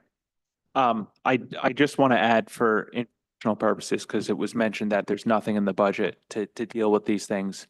I was reminded that in our first term together, Council Vice President, the fiscal year 2020 budget, our caucus, we added $10,000, which I know is not enough, but we created a rental assistance program funded through the city of Cranston, administered by CCAP. And the reason I bring that up is because if there's anyone experiencing homelessness right now, that can help with a security deposit, that can help with first month rent, or it can help people who are experiencing economic issues that might not be able to make rent. So that's administered through CCAP, but it's funded through the city of Cranston. Yep. I'll withdraw my motion to disapprove. Make a motion to continue for 3 months to November. Great. There's a motion. Is there a second? Great. Motion, and there's a second. Any discussion? If not, to the clerk, can you please take a roll? Council Vice President Vargas, Yes. Councilman Wall, Yes. Councilman Ferry, Yes. Councilwoman Mazzulli, Yes. Councilwoman Haroyan, Yes. Councilman Donegan, Councilman Campiano, Yes. Council President Marino. Yes. All right. One second.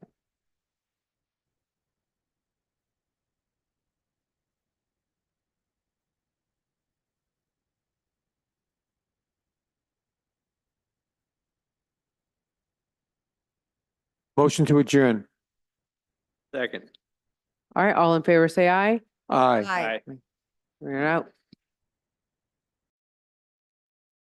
These services meeting will start in about 3 minutes.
Seated.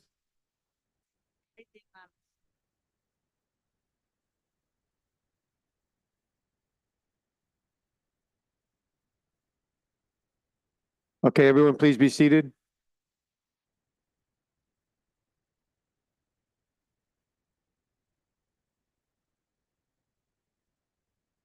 Okay, I'd like to call the Safety Services and Licensing Committee meeting to order. It's August 15th.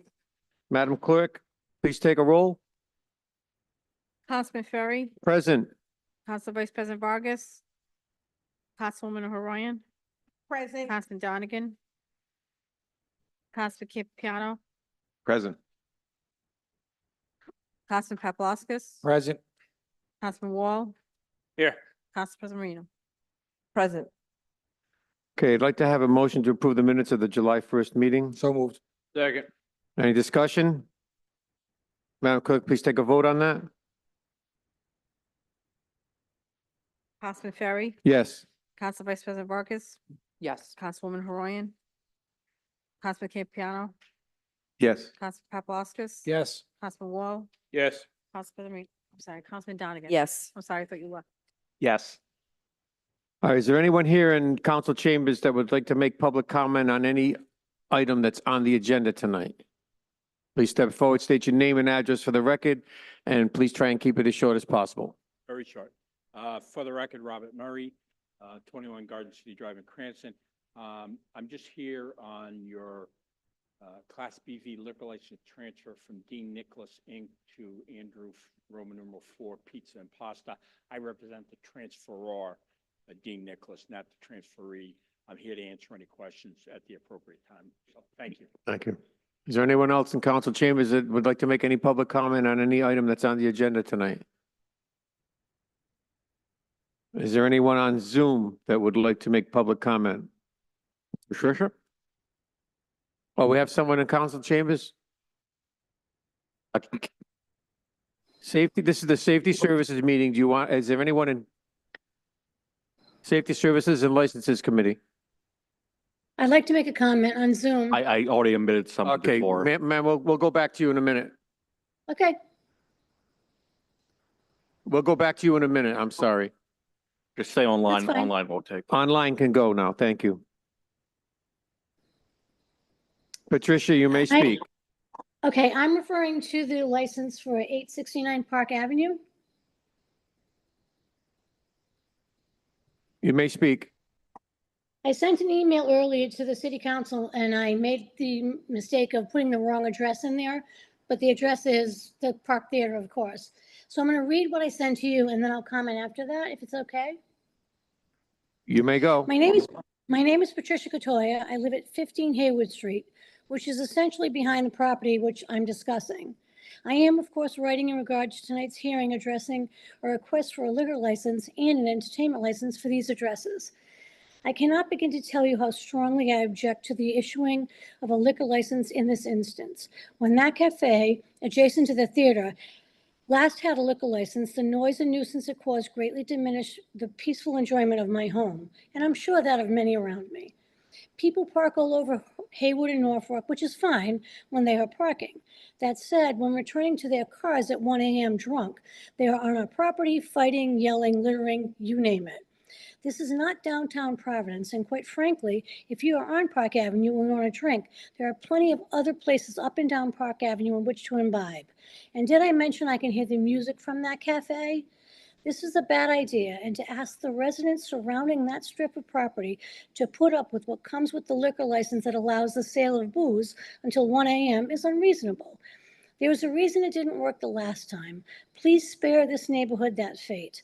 I can't imagine any of you on the town council would want this within 200 feet of your home, and neither do I.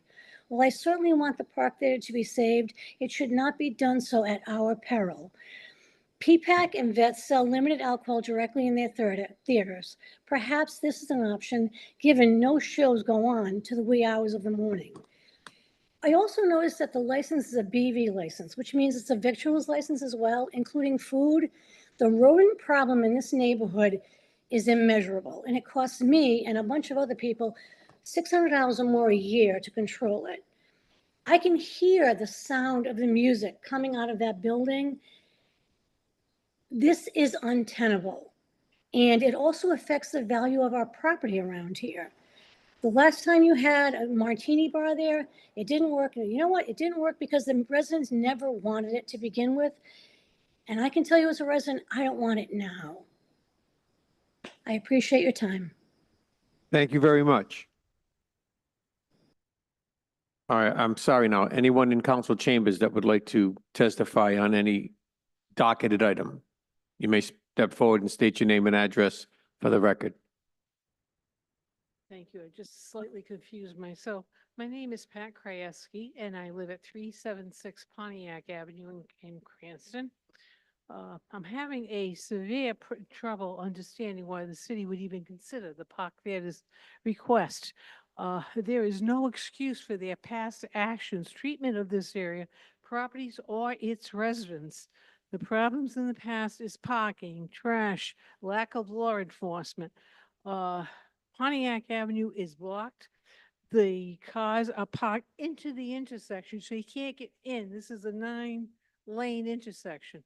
So they park into the intersection. Nobody can move. This usually starts on Saturdays around 12 o'clock and it goes down right through to Sunday night. Haywood Street, which is a one-way, and there's no parking. In fact, this entire area is 2 hours or no parking. So why are cars being allowed to park going the wrong way on a side street, which is again blocking the intersection?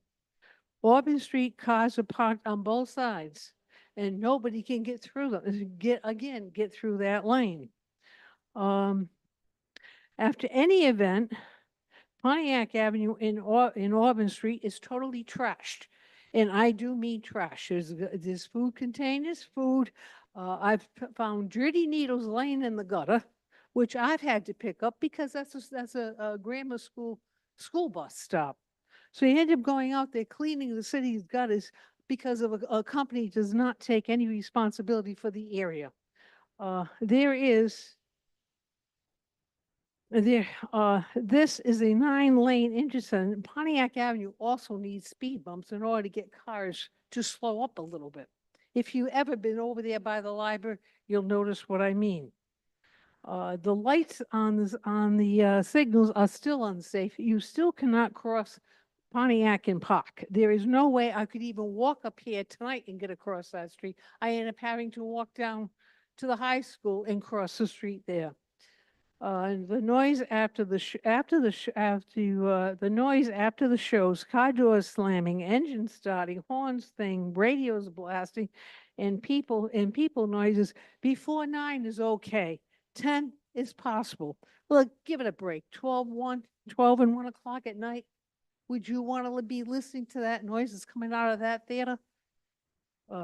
If considering to issue Park Avenue, the city must enforce their local laws. I believe speeding is against the law. I believe parking on one-way streets are against the law.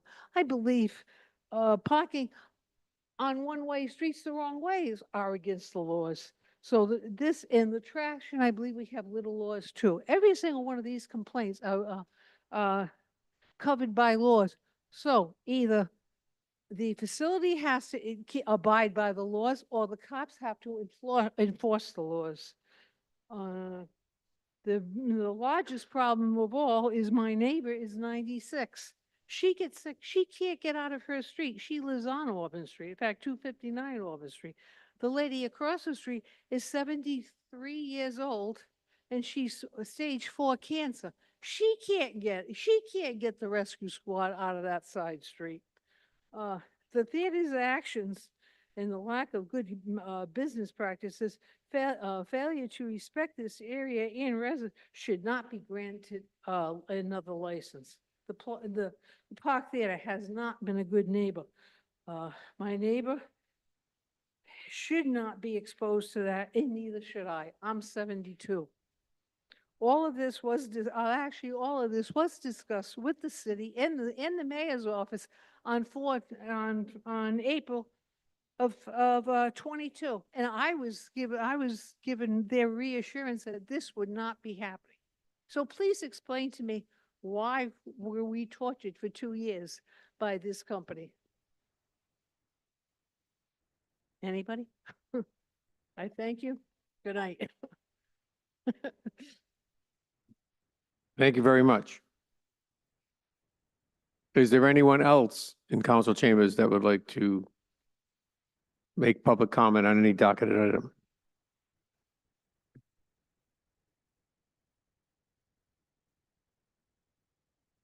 Yeah, during public comment, the council is not allowed to get into discussion with any of the constituents that are making public comment, just so everybody's clear on that.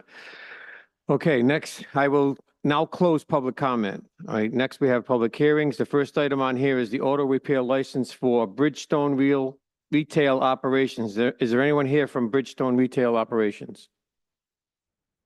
Please step forward. State your name and address for the record.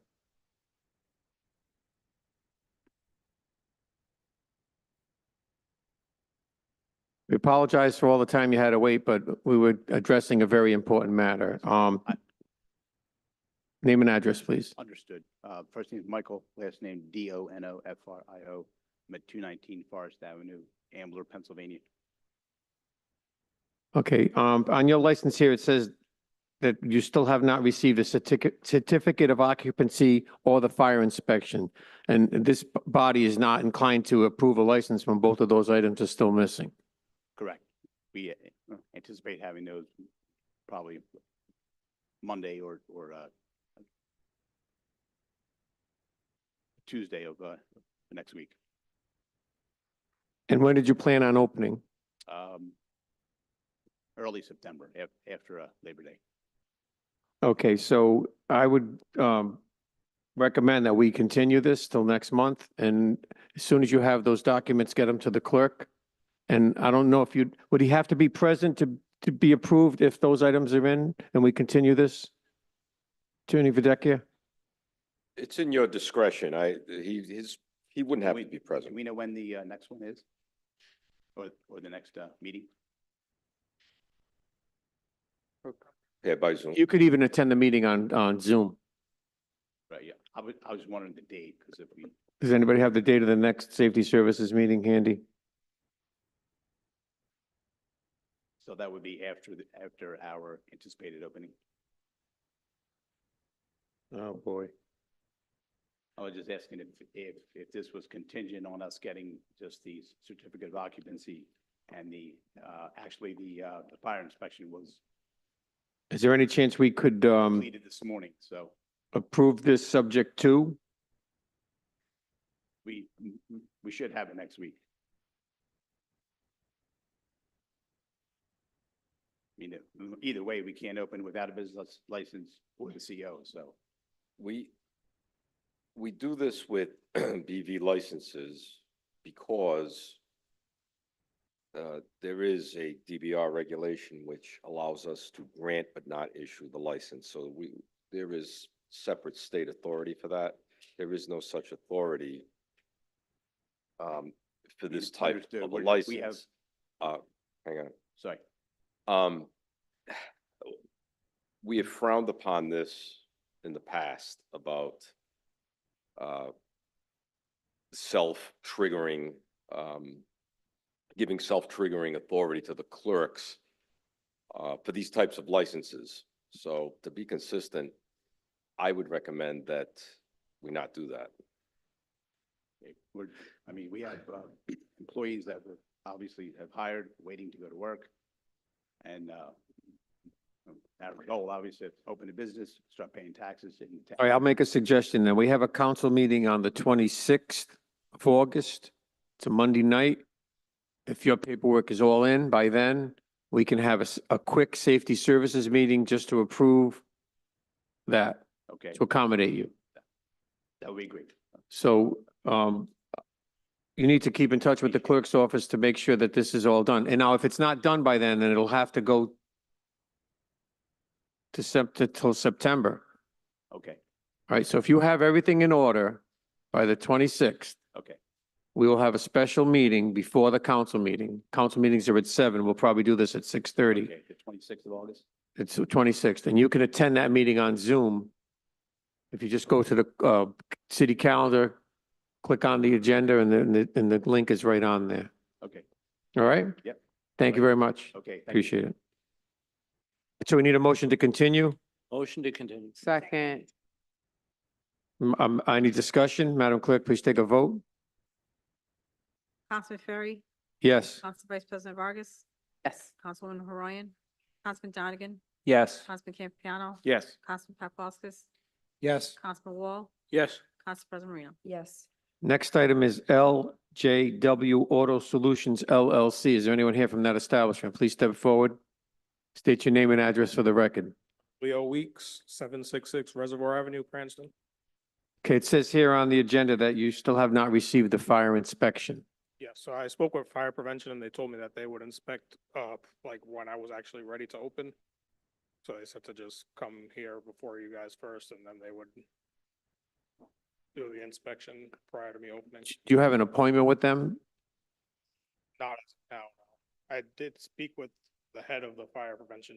That's what she informed me to do, was just submit my application and then And where did you plan on opening? probably for early September. For early September. And when was that meeting? The safety services meeting again? The 9th? Did you plan on opening before September 9th? Yes. This is LJW Auto Solutions. It's the fire inspection.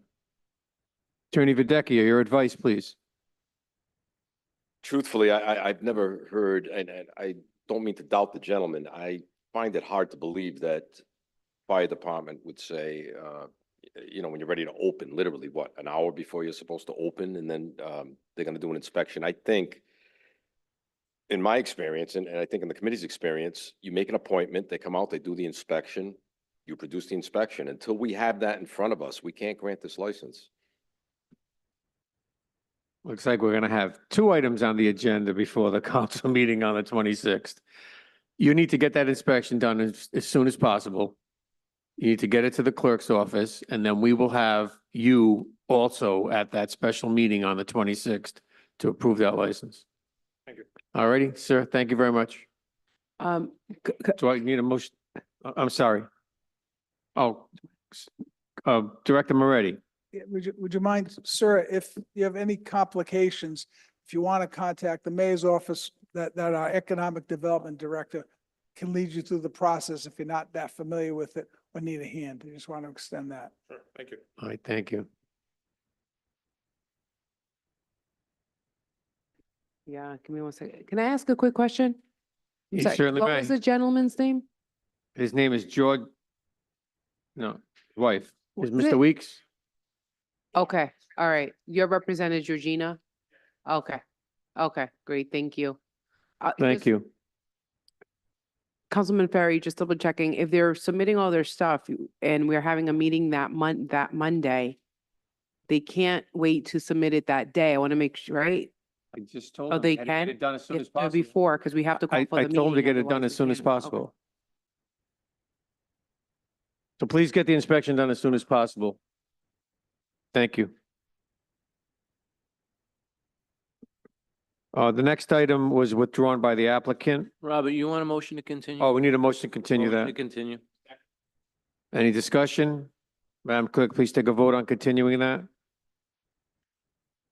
Councilman Ferry, Yes. Council Vice President Vargas, Yes. Councilwoman Horoyan, Councilman Donegan, Councilman Campiano, Yes. Councilman Paplaskas. Yes. Councilman Wall, Yes. Council President Marino.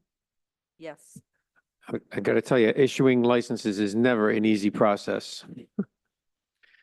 Okay, next we have, well, I said the next item was withdrawn by the applicant, performance auto repair. Okay, so we're going to skip that.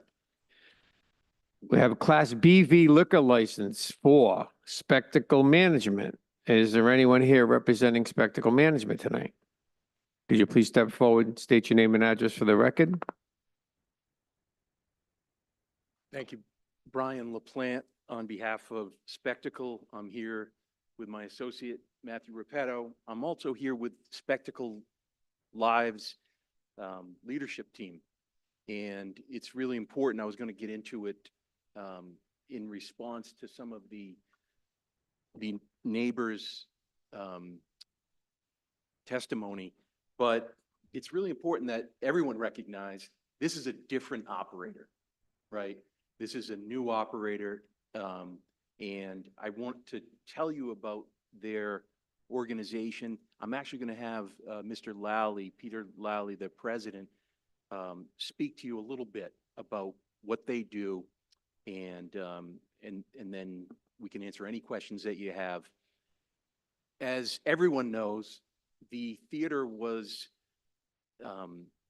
reinvigorated a few years ago, and unfortunately, it didn't work. And the operator owners recognized that they needed a more sophisticated, capable organization that could run that theater.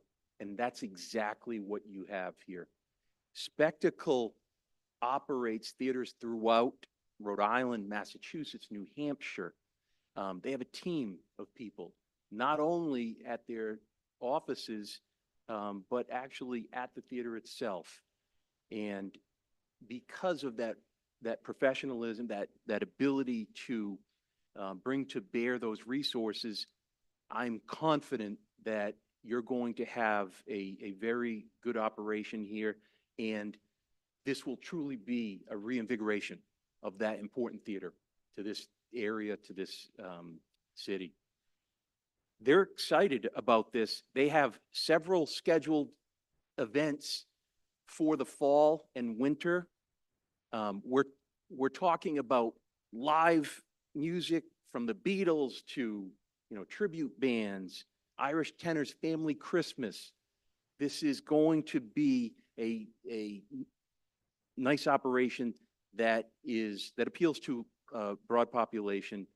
But this notion that I heard of this being a bar or something similar to that, where people are stumbling out of there late night, is just not the case. Alcohol is being sought in this case, frankly, as a convenience to the patrons, to the people going to see the live theater, that are going to see a Christmas Carol that they're putting on. And I'm not sure if Ms. Katoya recognized that this BV license has a food service component with it, right? And so they're going to do that. Mr. Lally and his team, they're going to utilize the cafe space there to provide food, but it will be critically light fare. And the reason is they have already started collaborating, and they're really acutely aware of the impact that they can have on this community.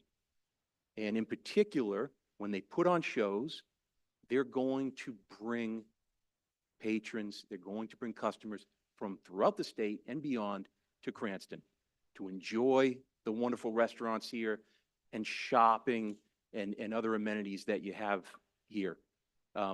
It's important for you to know, Spectacle,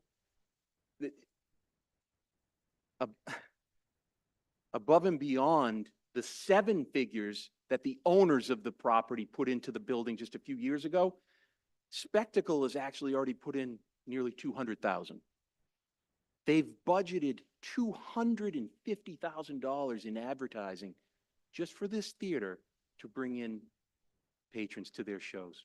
And so you're going to see real impact on the community. It's synergistic with the community. Employment is another key element to this operation, and they're hiring right now. They've already hired many employees, and they're continuing to do so at all levels of the operation. Liquor service is important. Let's be clear about this, in the sense that a person going to see a Christmas Carol might enjoy a glass of wine, and that's the style that will be associated with the utilization of this license. I also want everyone to understand that their track record in doing this for so many years at other performing arts centers means that they have a team of people that are very, very well trained with security, patron safety.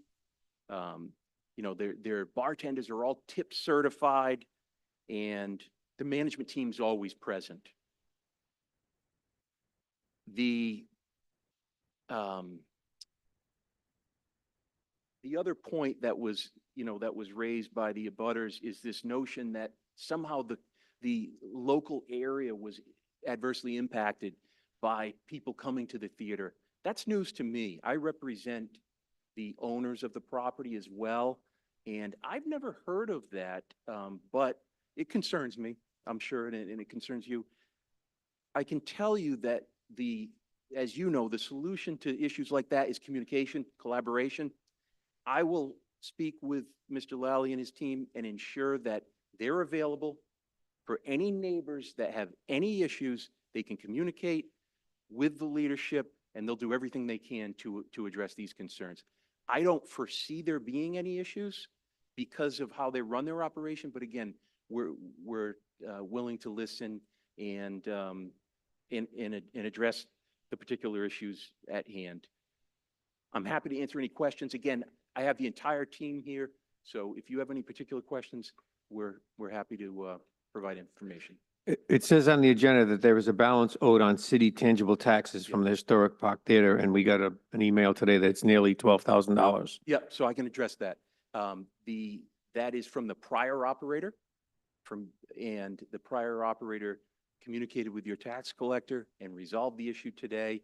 You will get through the clerk's office notice that has been resolved, and I understand that it's an important issue, and it's a condition that be addressed. Madam Clerk, did something change from 3 o'clock when I spoke with Brittany? The meeting was actually after that. I haven't received anything, after 3, as of 4:30. But the tax collector did indicate that the, prior owner had contacted him today and was gonna be in touch with him tomorrow. I'm making some kind of an agreement. That was Council per- President? Yep. I did hear from the clerk at the end of the day, and there was no actual agreement that was reached today. There was contingency of tomorrow, but as of the end of the day today, there was in fact no payment of the overdue taxes. Okay. In any event, it needs to be addressed. And I simply ask you that with respect to this operator who's before you, Spectacle, that their license be approved, subject to that being resolved successfully. Attorney Videcchia, please advise. Question. This entity is separate and apart from Historic Park Theater? 100%. I didn't want to get into, a discussion about that point, but it's absolutely accurate that Spectacle, your applicant, owes $0 to the city of Cranston and should not be, frankly, adversely affected by this historical tax that's due for tangible taxes. They don't even attach to the real estate that might be affected because they rent that facility. It's another entity, but it's really important. And I communicated with the owners today of the prior operating entity. They will address that obligation in connection with the issuance of this license. Just like they did address all of the real estate taxes that are current with the city to the tune of over $100,000.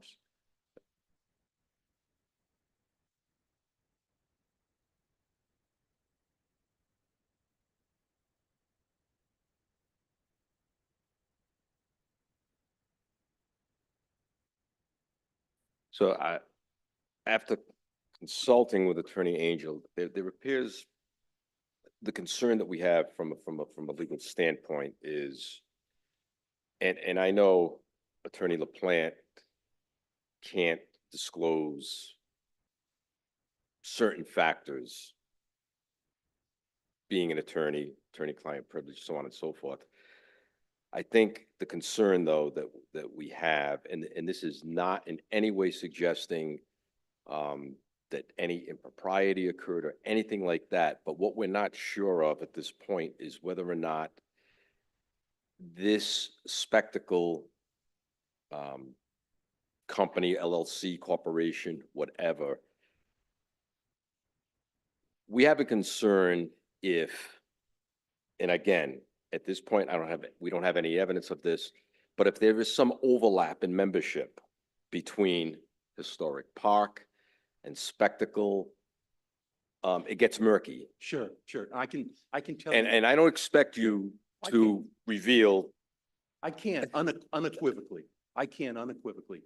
This entity, this applicant before you is entirely disconnected from and has no overlapping ownership interest, management interest, or other connection. Members, Whether they be owners, shareholders, members, or management, frankly, employees, it is entirely separate. They are a tenant. They're a tenant. And, you know, they've been working well with the city to get up and running. They've done everything right. They've checked all the boxes. They've gotten all their state permits for food service and otherwise. Attorney Videcchia, can we continue this to the 26th? And then we have the council meeting right after. It has to go to full council anyways. sure. Motion to continue. We're gonna have a long meeting on the 26th. Okay, so what we're recommending here is that we continue this to the 26th before the council meeting. If you've paid the tangible taxes by then, we will approve it, well, hopefully, and then we will vote on it at the next meeting, which will be the council meeting, which you need to go to. Okay, does everybody agree to that? Councilwoman Haroyan.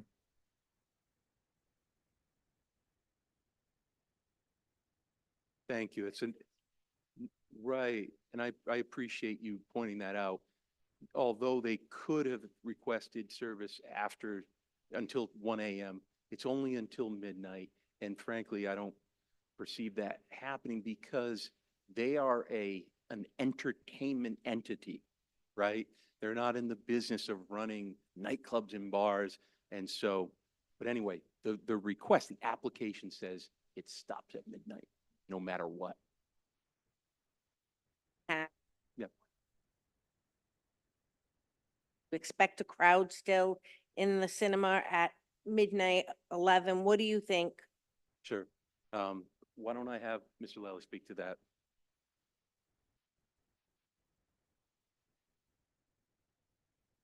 Good evening. Thank you for the opportunity. As the attorney LaPlante said, yeah, sure, Peter Lally, I'm the president of Spectacle Live, Spectacle Management. Most of our shows typically start between 7 and 8 p.m. They're typically running 2 hours or so. So the midnight is on the far end of some of the shows that we have. It's kind of gives us that flexibility to be able to run it. But we have 3 shows going tonight, one in New Hampshire, one in Massachusetts, one at the Pickens Theater tonight in Newport. They're all 7:30 starts. They're done just about. And as Attorney LaPlante said, we're not running a nightclub.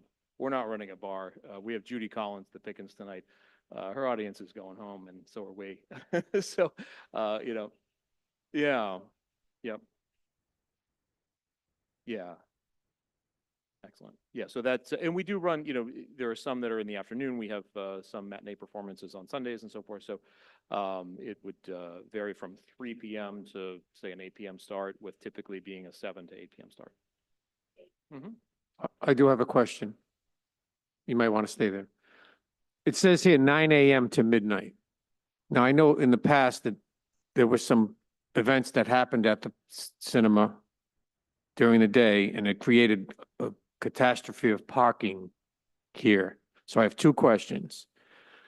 If an event is held during the day, there will not be any available parking here because this lot is full with school children and employees and fire staff. And also, what are your plans to use the parking lot? Is there an insurance policy in place? Is there an agreement with the city that's been redone? Because it's a whole new entity now. So this should be a whole new agreement, correct? Well, we can go there. I believe the operating parking agreement extends to the user. I don't think it was personal to, it was actually Mr. Patel before. So in any event, the parking agreement's clear that during the day, during the day, weekdays, that parking lot cannot be used.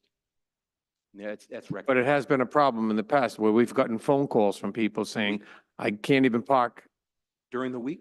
during the week. It happened twice. Yeah. Pre- One of- yeah. So one of the things I can do is work with your solicitor to clarify and comfort everyone about that parking arrangement. Thank you. Councilwoman Paplaskas. Thank you. Through the chair to Mr. Lally or Attorney LaPlante, by us continuing this a couple of weeks to clear up any issues, does that hinder your ability to have any shows or get open for the public? No, we're in the process of doing a lot of work to get ready. Our plans wouldn't be to begin until early October. Thank you very much.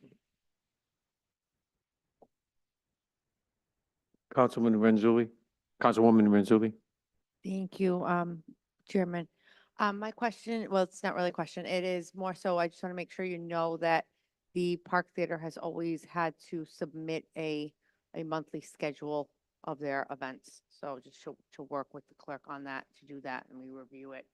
And it's, I think we do vote on it, or we just take it for informational purposes. I think that's changed since I've been on the council, but you do have to submit that. So I just want to make sure that someone Sure, told you yeah, that. absolutely. Okay, thank you. All right, do I have a motion to continue this?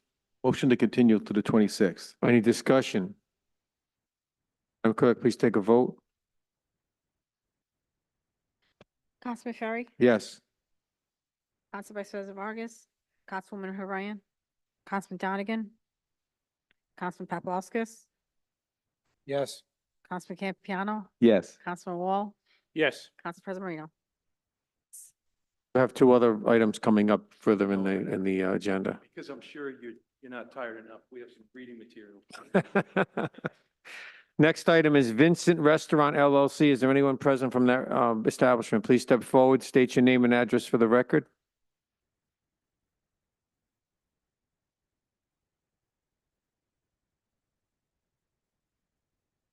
Hi, my name's Paul, 24 Haven Avenue, Cranston, Rhode Island. Paul, yep, Paul, why you? Thank you. I see here that there were three items on the agenda that we were waiting for. One was the diagram, which was submitted. Okay, and then the balance owed on city tangible taxes from Mario's Restaurant. Okay, and then there was alcohol training server affidavit. I think the middle one, how would I get that? Like, do I contact the owner of the previous restaurant? Through the chair, or- we received the affidavit, the tips. Okay, so what about the balance owed on the city tangible taxes from Mario's Restaurant? That is still outstanding. So Do I, Attorney Videcchia?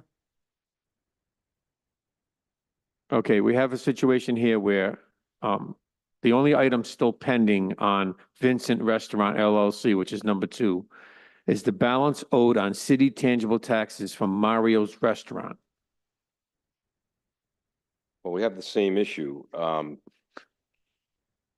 question becomes, are these the same entities for legal purposes? And you know, again, it depends on, do we have similar or the same members? Is this truly a new LLC? I don't know that I have a way of answering that because I don't have that information. It's under me and my wife's name, and the face in the restaurant is my son, so, and I'm not Italian, as you can tell. I think the one before is Italian, so it's clearly is done. Yeah. Who was Mario? Who was the owner of Mario's restaurant? I think like what I heard is like it's an Italian guy, he moved to another town or something. Some Italian guy. Yeah, Italian restaurant, family restaurant, I think. You had, neither you nor your family had any ownership interest in No, when Mario's when I Ristorante? Well, at least the place it was empty. So I didn't even know there was, the only reason why I know it was a Mario restaurant, there was a couple sign across the street said Mario restaurant parking. That's why I know. I mean, a new entity is not going to be responsible for a prior entity's obligations, whether it be tangible taxes or anything else. The difficulty is ascertaining if they're truly separate and distinct entities. If he wants to say under oath, and we could, well, we don't have we have the steno here. I mean, we could swear him in. Yeah. Why? The point of information, ahead. Mr. Badaki, didn't Spectacle Live just say they are not the owners of the Park Theater and have no members or any relation to the people that own it? So, I mean, we can't change it around for the No, for the no, next one. no, we're not changing anything, though. They're going to have to produce evidence that they're not. We're going to require that they provide either sworn testimony or an affidavit to the effect that these are separate entities. So We he's didn't being just do treated, that for them. I'm sorry? We didn't just offer that to Spectacle Live. You didn't say, would you like to give sworn testimony that you have no relation Well, to the? because, I mean, if he was represented by legal counsel and they were here, I mean, if the only information we're getting is from him.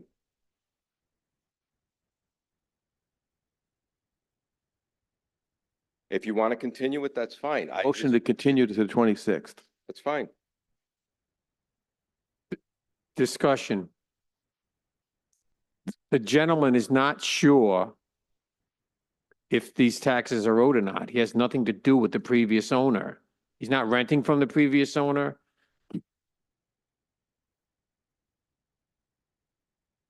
Councilman Ferry, if I may. You certainly may. Okay. I had discussion with Attorney Angel and Solicitor Verdecchia that very simple solution is we cannot, as a body, it's not responsible for us, no offense to anyone, for someone to stand up and just represent that they are different or the same of a prior owner. There's a very simple solution to that. As Attorney Verdecchia indicated, they either provide sworn testimony under oath or even simpler, an affidavit stating exactly that they are in fact different owners. And then that will solve the problem. That's all I was saying. So you recommend right now we have him go on to testify? You want him to get sworn in and testify? That's up to him. We need some evidence and sworn, if he just makes a representation, and again, this is no reflection on anybody. This is strictly dotting the i's and crossing the t's. We need something either under oath, whether it be live testimony or whether it be an affidavit. That's all, in case there's a problem later on. Councilman Paplaskas? Thank you. My suggestion would be to have Heather swear him in if he's not, and say that he's not the owner, if that's the truth. And then we move on with this. And that's And it. I think we take a motion to reconsider on Spectacle Live and do the same thing because they've already said that they have nothing to do with it. So it's the same issue, and then we don't have to have them wait and come back from wherever they came down from today and sat through 3-4 hours worth of meetings. Thank you.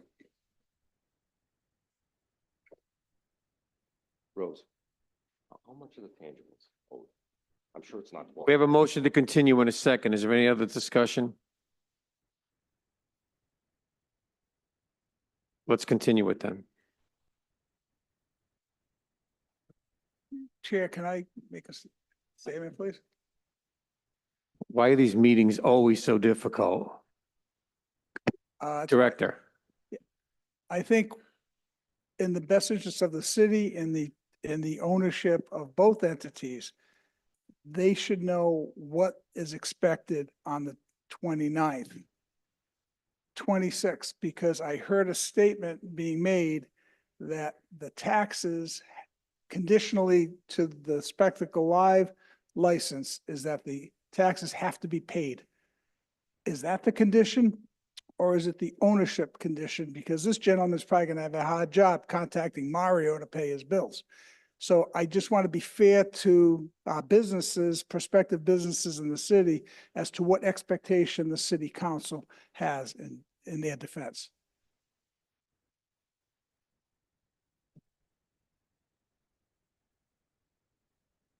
I don't think that I'm in a position to make that decision. I need to be advised by the attorneys in the room to how to proceed with this.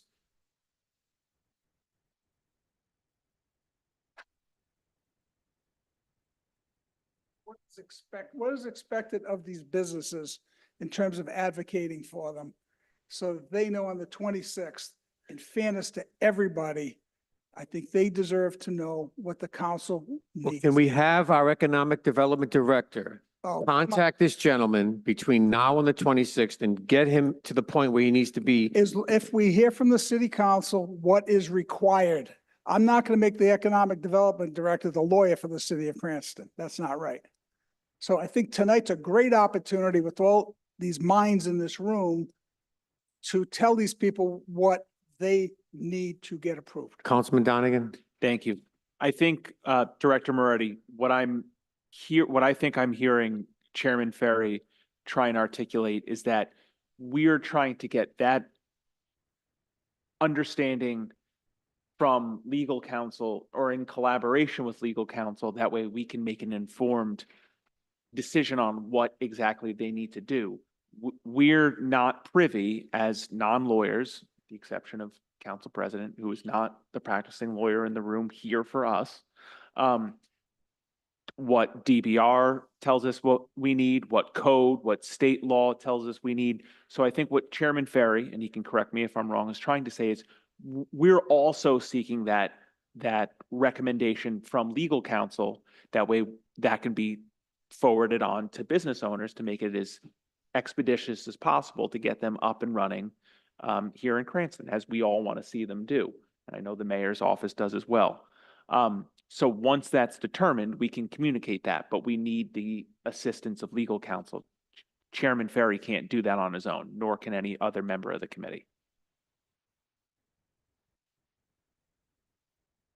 So, to circle back, to protect the legal interest of the city, and we're talking a significant amount of money with Spectacle. I understand that the figures here are much less, but regardless, everyone should be treated the same. And we simply cannot accept just unsubstantiated representations, is what I'm saying. We need a little bit more assurance from a legal perspective.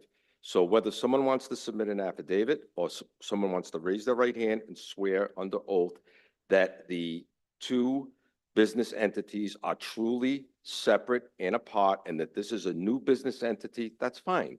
But that, at least that protects the city's legal interests. That's all we're interested in. I would recommend we swear him in right now and do that. Yeah, I'm good. I recommend we swear him in right now and we do it exactly what the attorney just told us to do.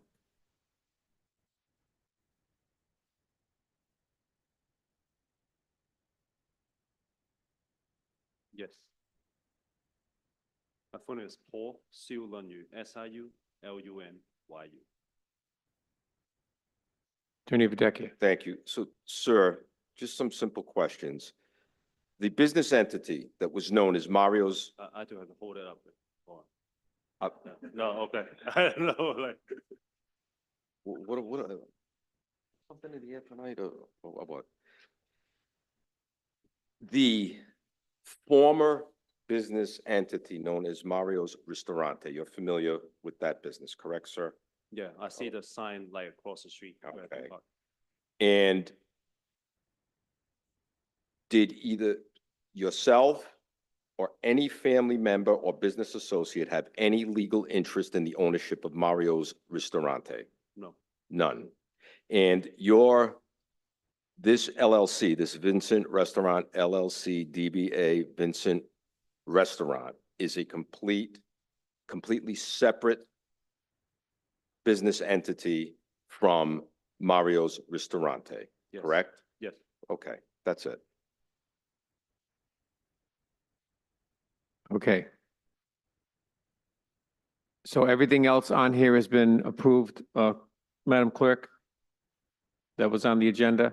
You got the diagram and the alcohol training affidavit? And now we have a sworn testimony to the balance of the tangible taxes. Okay. Do I have a motion? Motion to approve. I need a motion to approve. So moves. Any discussion? You have a question? Now you can ask your question. Would it matter if he's using the same equipment that was there previously? I would say no, because again, I don't know how much time has gone by since that equipment has been used. No, all the equipment is new. I bought everything. inside. So Any other discussion? Councilman Donegan? When do you want to open? As soon as possible. Okay. He also has to come back for the 29th, right? It's over the cap. 26th. Or it's 26th. Just 29th. So if we approve this tonight, you have to come back on the 26th for full council vote. no problem. Okay. Thank you. Any other discussion? Madam Clerk, please take a vote. Councilman Ferry, Yes. Council Vice President Vargas, Councilwoman Haroyan, Yes. Councilman Donegan, Councilman Campiano, Yes. Councilman Paplaskas, Yes. Councilman Wall, Yes. Council President Marino. Yes. Okay. So we'll see you on the 26th. Okay. Thank you. Thank you. Are we going to do the same thing now with the spectacle? I make a motion to reconsider Second. the spectacle.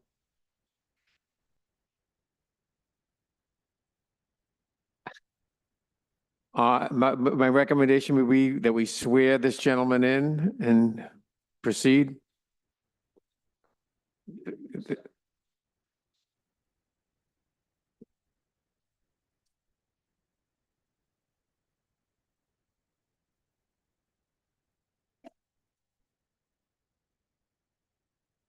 Damn, it's the attorney, up to me.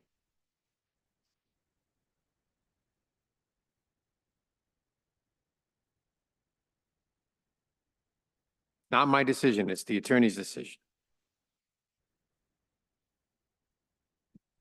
It's the attorney's decision what we're going to proceed with right now. Mr. Chairman, you need to call for the vote on the motion to reconsider. There's a pending first and second. Okay, any discussion on the reconsideration? Madam Clerk, please take a vote on the reconsideration. Councilman Ferry, Yes. Council Vice President Vargas, Councilwoman Haroyan, Councilman Donegan, Councilman Campiano, Yes. Councilman Paplaskas, Yes. Councilman Wall, Yes. Council President Marino. Yes. Okay, swearman.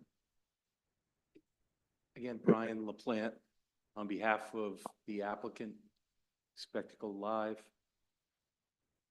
I want to give council an opportunity, or Mr. Chair, is that okay?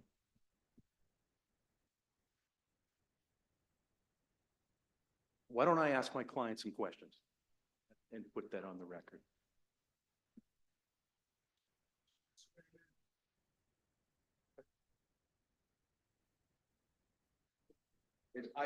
That's going to be fine, except if I want to ask follow-up questions, I will.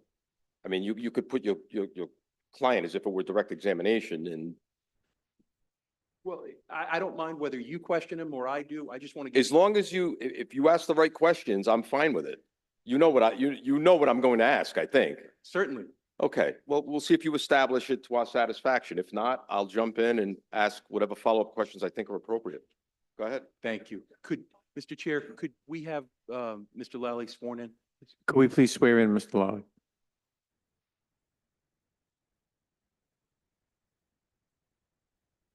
I do. Peter M. Lally, L-A-L-L. Mr. Lally, what is your interest, if any, in Spectacle Management, Inc., doing business as Spectacle Live? I'm 100% owner of that business, which I started in 2013. Okay. do you have any ownership interest whatsoever in Historic Park Theater LLC, the former operator at this property? I do not have any interest. Is there any management overlap whatsoever between your company, Spectacle Management, Inc., and the former operator, Historic Park Theater LLC? None at all. Does Spectacle have any ownership interest whatsoever in Historic Park Theater LLC? No. So the entity doesn't have any interest. And again, you testified that you're the 100% owner of Spectacle Live? That's correct.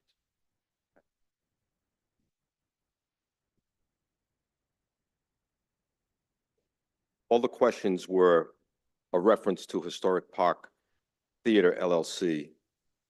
What about Historic Park Realty LLC? Theater Realty LLC, which is a separate LLC. Okay, so, But so to be clear, the prior operator, I think that was assessed the tangible taxes was Historic Park Theater LLC, is that correct?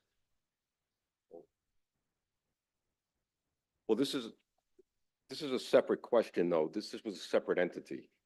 So we need to know if there was any connection, any overlap with Spectacle and the Historic Park Theater Realty Sure. LLC. Sure.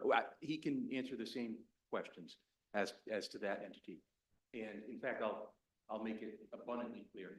Mr. Lau, have you ever had any ownership interest whatsoever in any entity that has owned the Park Theater at which you're now operating?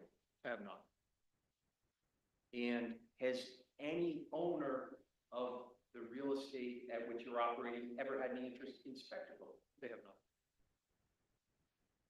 And so you've heard multiple names mentioned, Historic Park Theater and perhaps Historic Park Theater Realty LLC.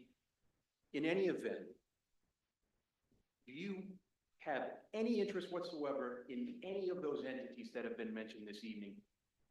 I do not. That's fine. Thank you.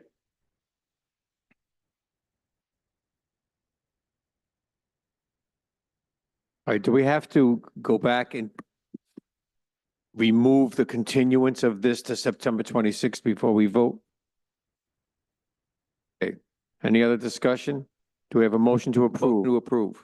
Second. Any discussion? Madam Clerk, please take a vote on the Class BV liquor license for Spectacle Management. Councilman Ferry, Yes. Council Vice President Vargas. Yes. Councilwoman Horayan, Councilman Donegan, Councilman Campiano, Yes. Councilman Paplaskas, Yes. Councilman Wall, Yes. Council President Marino. Yes. Okay. Thank you. Now we're going to move on to the Class BV liquor license transfer for Campanella's, Dean Nichols Incorporated, DBA Campanella's. Is anyone present from that establishment? Please tell me you have all your paperwork in order. I do. Okay, may I have a motion to approve? Motion to approve. Second. All right, any discussion or questions for the applicant? Yeah, I'm sorry. Yeah, my name is Phil Kraska. Kraska. Welcome. Just want to give us a little history of what's going on here and what your hours are going to be, et cetera. Yes, so we're taking over Dean Nicholas Incorporated, does business as Campanella's. We're taking it over as Andrew IV Cafe, Andrew IV Pizza and Pasta, doing the DBA as Campanella's. Hours are going to remain exactly the same, Tuesday, Wednesday, Thursday, 11 to 9, and then Friday and Saturday is 11 to 10. Sundays and Mondays we're closed right now. Any questions for the applicant or discussion? Okay, Madam Clerk, please take a vote. Councilman Ferry, Yes. Council Vice President Vargas, Yes. Councilwoman Horayan, Yes. Councilman Donegan, Councilman Campiano. Yes. Councilman Paplaskas, Yes. Councilman Wall, Yes. Council President Marino. Yes. Congratulations. Sorry you had to wait so long. Awesome. Have Appreciate y'all. have a Thank good you. night. Have a good one. All right, next we have a used auto dealer license for LJW Auto Solutions LLC. Did we do that already?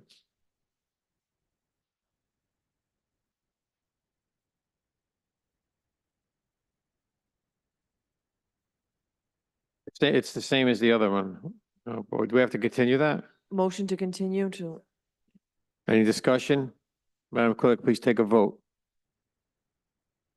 Councilman Ferry, Yes. Council Vice President Vargas, Yes. Councilman Horoyan, Yes. Councilman Donegan, Yes. Councilman Campiano, Yes. Councilman Paplaskas, Yes. Councilman Wall, Yes. Council President Marino. Yes. Next, we have Performance Auto Repair LLC. That application was withdrawn. Next, we have Sophie Sweets. Is there anyone here from, no, Sophie Sweets license was issued last week. Move on. All right, next we have a Class BV liquor license for Royal Buffet and Grill. Is anyone here from that establishment? Please step forward.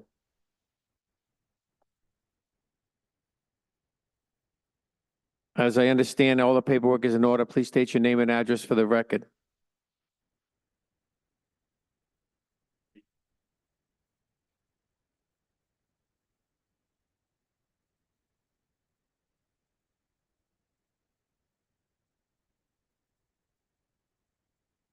May I have a motion to approve? Motion to approve. Second. Any discussion or questions for the applicant?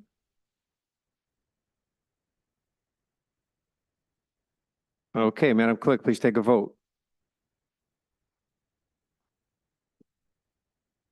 Councilman Ferry, Yes. Council Vice President Vargas, Yes. Councilman Horoyan, Yes. Councilman Donegan, Councilman Campiano, Yes. Councilman Paplaskas, Yes. Councilman Wall, Yes. Council President Marino. Yes. You're all set. Thank you very much. Congratulations.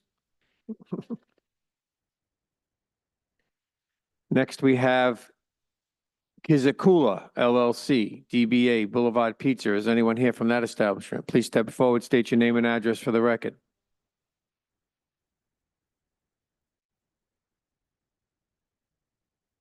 Sorry. My name is Mevlut, Mevult. Mevult. Okay, this is for a new victualling license. May I have a motion to approve? Motion to approve. Second. Any discussion or questions for the applicant? No questions, No okay. questions. I'll just say they have great pizza, just because I'm on it off the side. And your hours will be, what will your hours be? Hours of operation? Yeah, so I very just I'm very little speak English. Sorry, I can speak little more. Are you open every day? Yeah, the 11. Sorry, I'm sorry. Let me see.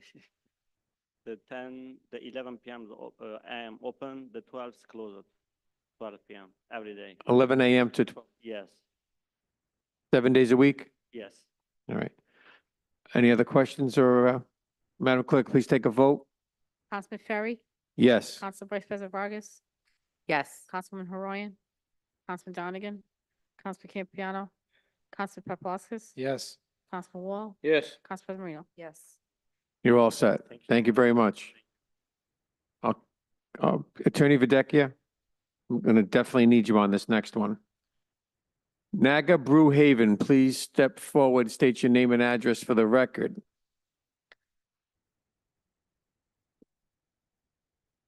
Hello, my name is Kamla Narendon. Khamla. Last name is Nirandone. Okay, I just want to explain something to Attorney Videcchia. When I spoke to the clerk's office this afternoon, they don't have a certificate of occupancy. And there's evidently some communication problem between zoning and the clerk's office and the applicant, where they called it a zoning disconnect. And she's not exactly sure what she needs to do to get the certificate of occupancy. So can you explain to us what you think? Yes, when I got to the place to open a coffee shop, it was already a coffee shop and had a 3-bay sink. So when I went to check for Department of Health to see that the business was already established under that category, they recognized as it being a coffee shop, and the 3-bay sink was all set. So the whole problem is that I need to do a whole plumbing over again, which costs a lot of money. So I went to the clerk when I first started this. They was like, yes, we recognize that business as being a smoothie coffee shop. So I thought everything was fine. So I started changing the countertop to make it wider. We started investing other things. And then we found out that we can't get a certificate of occupancy. And I told the clerk, I was like, hey, I went to fill this form, the zoning board. They said they don't have record of that. And they said, it's already all set. So I went through and the whole thing, and I come to find out I need a certificate of occupancy. I contacted the zoning and say, hey, can you come and check what exactly I need to do?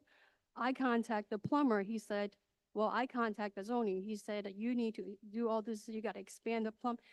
And I said, how much would this be? And he said, going to be a lot more than what you expected. I have already spent so much money on that. So this is kind of a curveball where it is. I thought it was like, okay, the 15th, I'm going to come. I'm going to get my license. So I don't even know what I'm asking for at this point. How do I move on?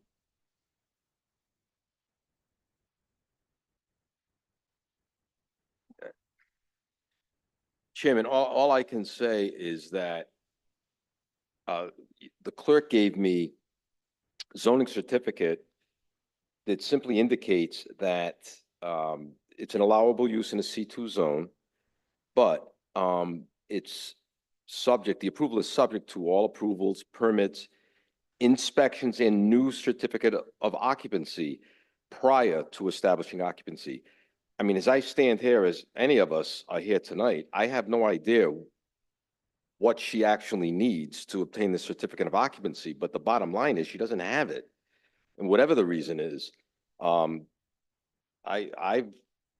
have So no my- idea why Mr. Peichel, what he's looking for. I mean, he's not here tonight. I can't answer what she needs. All I can say from a legal perspective is that she can't open without a certificate of occupancy for whatever reason. She wants us to give her an answer on what she needs to do. That's the question. I can't give that to her. That's up to inspections. Yeah, I mean, they're the ones that did that. I have no idea what she needs. So my question is, why was the 3-bay sink approved and the business has been existing before? And now there is a new business, there's no record of it. So how did that business have a license to run a smoothie? And I don't mean to put anybody in place. I'm saying is, I'm trying to work with me here, like what? That answer would have to come from inspections. That's not something anyone here can answer. Sorry. Director Moretti left for the night? I don't think no, he's here. Absolutely. I am Bob Murray, I'm an attorney. Not your attorney, but I'm an attorney. Just by way of help, my understanding with certificates of occupancy with the building inspector is if they do not issue a new CO every time there's a new owner or if it's a change of use in use category, if she was going from a coffee shop to a hospital, then it needs certificate of occupancy. If she was going to a place of assembly, converting it to a multifamily apartment or something like that. That's always been my understanding. I just want to share that with the committee that, so I understand her frustration. If he calls the building inspector tomorrow, he's going to say, we don't issue it. It was a coffee shop. You are a coffee shop. You don't need a new CO. So I just wanted to share that with the committee based on my experience. Unfortunately, it's indicated. from inspections, and without talking to Mr. Peichel. Madam I have Clerk, no can idea the, why can he the said clerk's that. office contact Mr. Peichel tomorrow and try and resolve this? We did attempt to contact multiple people in that department this afternoon. We couldn't get a hold of anyone to try and get a clarification for tonight's meeting. We'll try again tomorrow. All right. Can we We- put We're it gonna up? try and contact the inspection department tomorrow for you. And ask them exactly why you don't have a certificate of occupancy.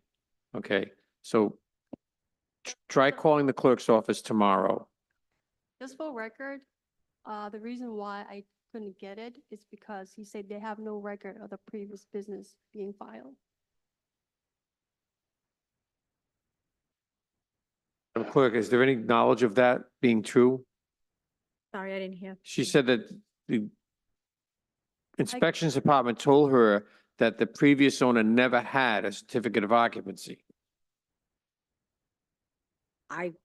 We wouldn't know that.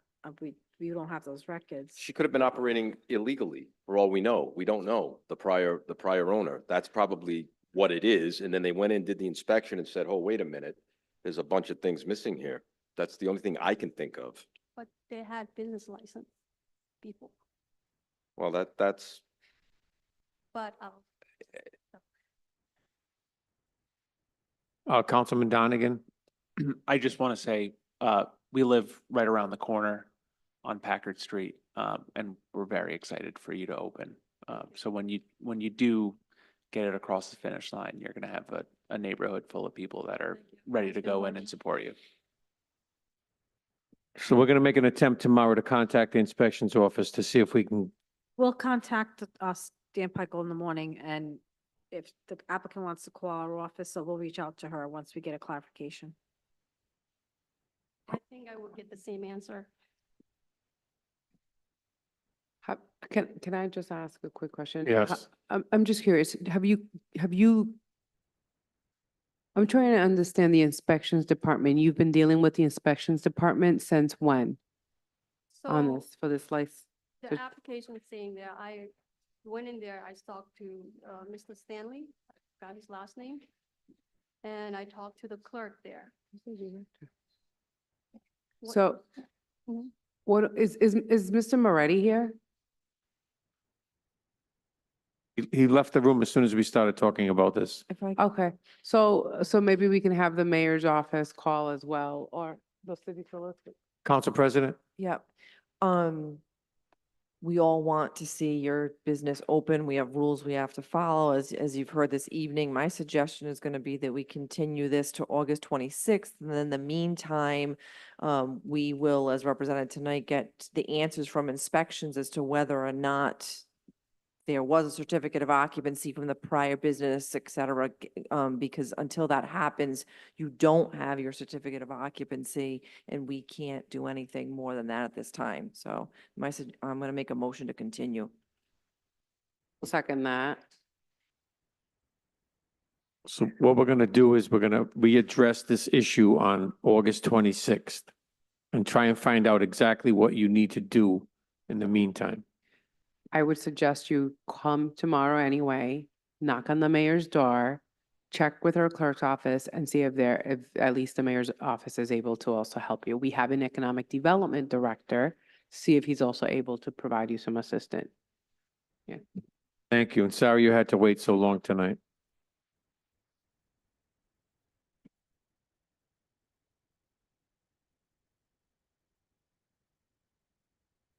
Next is Royal Buffet Incorporated.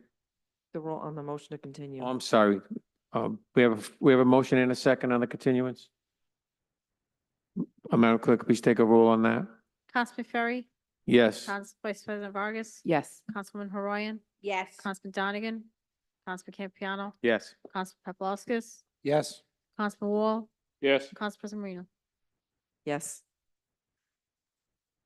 Next is the victualling license for Royal Buffet. Do I have a motion to approve? So moved. Second. Seeing there's no discussion, Madam Clerk, please take a vote on that. Councilman Ferry, Yes. Council Vice President Vargas, Councilwoman Horoyan, Yes. Councilman Donegan, Councilman Campiano, Yes. Councilman Paplaskas, Yes. Councilman Wall, Yes. Council President Marino. Next, we have Body Works Establishment. Is anyone here from that?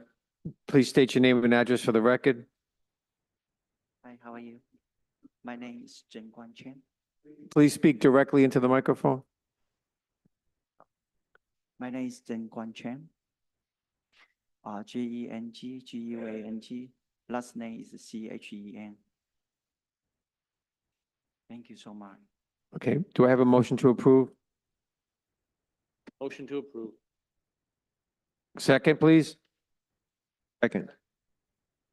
Any questions or discussion for the applicant? Could you please tell us something quickly about your business? It's a bodywork reflexology business that helps with relaxation and foot reflexology. And what are the hours of operation? 9 to 9, 7 days a week? 7 days a week. Yeah. Oh, 9:30 to 9. I apologize. Sorry. Any other questions or discussion for the applicant? Madam Clerk, please take a vote on that. Councilman Ferry, Yes. Council Vice President Vargas, Yes. Councilwoman Haroyan, Councilman Donegan, Councilman Campiano, Yes. Councilman Paplaskas, Yes. Councilman Wall, Yes. Council President Reno. Yes. It says next here, it's Body Works personnel license. Yes. For one of the employees. I'm not exactly sure what we're voting on here. What, it says Body Works personnel license. Okay, do I have a motion to approve? Motion to approve. Any questions or comments for the applicant? Madam Clerk, please take a vote on that. Anybody second it? Aye. Come on, let's get going here. Councilman Ferry, Yes. Council Vice President Vargas, Yes. Councilwoman Haroyan,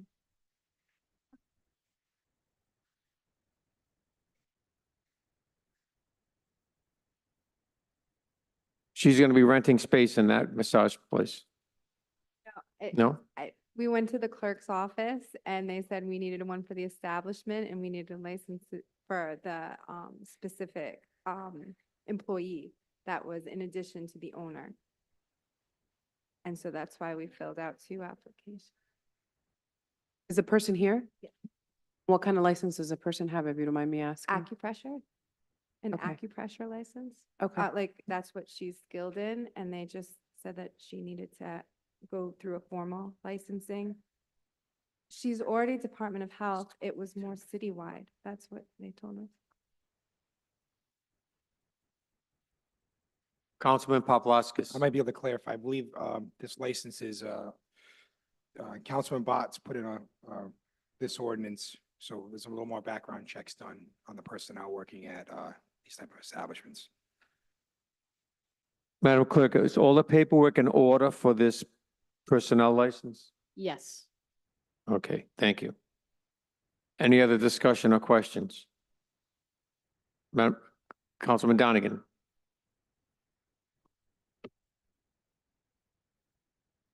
Do we have a motion to approve in a second? We started voting on it, correct? Councilwoman Haroyan, please vote. Yes, for the third. Councilman Donegan, Councilman Campiano, Councilman Paplaskas. Yes. Councilman Wall, Yes. Council President Reno. Yes. You're all set. Thank you so much. Thank you.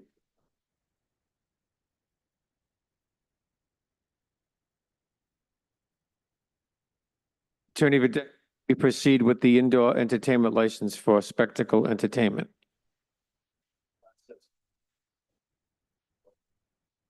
Oh, I'm sorry. Okay, we have a Class F liquor license for the Historical Society. Motion to approve. Second. Second.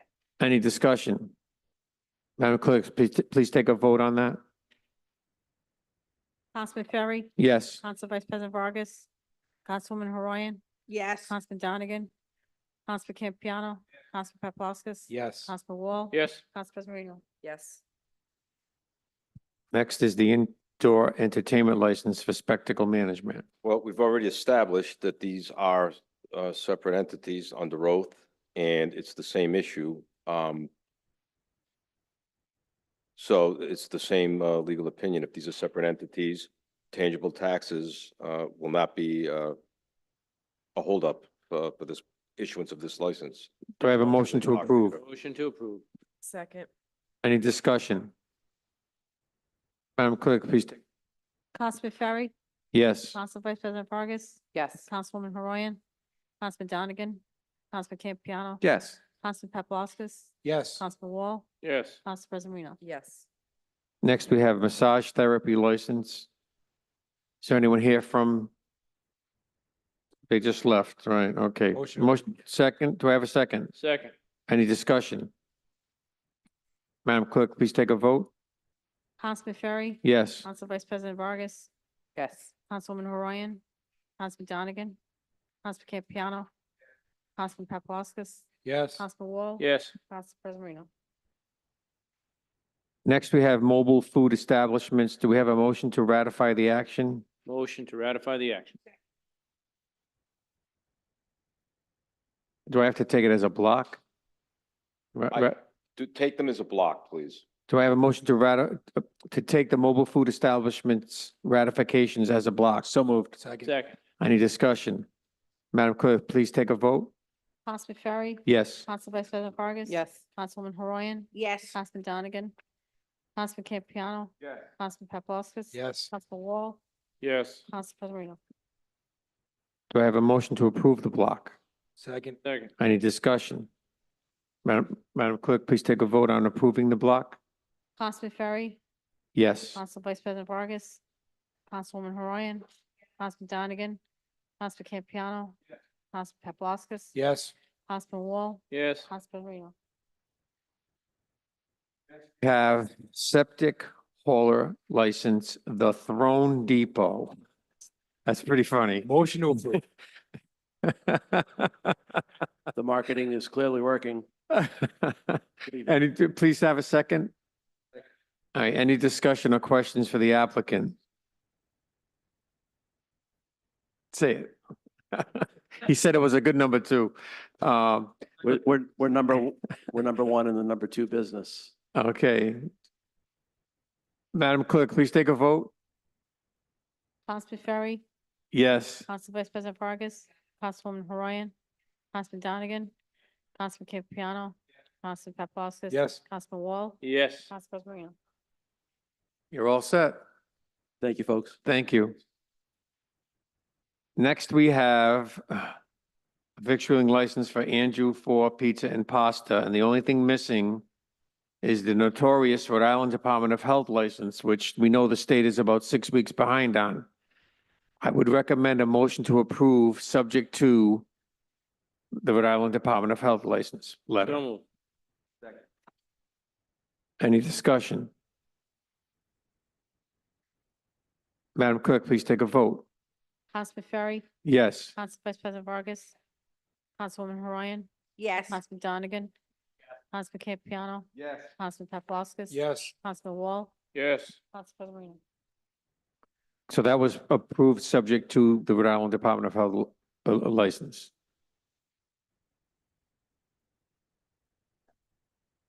We're all set. We voted on the other license. Thank you. It was approved. Okay. Next, we have J&K Subway LLC. Is there anyone here from that establishment? I see there are 2 items missing on that Rhode Island Department of Health license and the clearance of city tangible taxes. Madam Clerk, did either of those items get resolved after 3 o'clock today? No, they haven't. Can I have a motion to continue that? Motion to continue. Any discussion? Madam Clerk, please take a vote on that.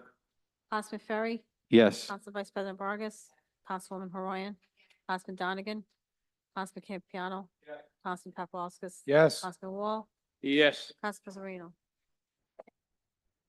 Okay, next we have spectacle management. And the Rhode Island Department of Health license was received. We do have it, okay? So may I have a motion to approve? Motion to approve. Any discussion or questions for the applicant? Madam Clerk, please take a vote. Councilman Ferry, Yes. Council Vice President Vargas, Yes. Councilwoman Horoyan, Councilman Donegan, Councilman Campiano, Councilman Paplaskas. Yes. Councilman Wall, Yes. Council President Marino. Yes. Okay. Next is Vincent Restaurant. Did we do that already?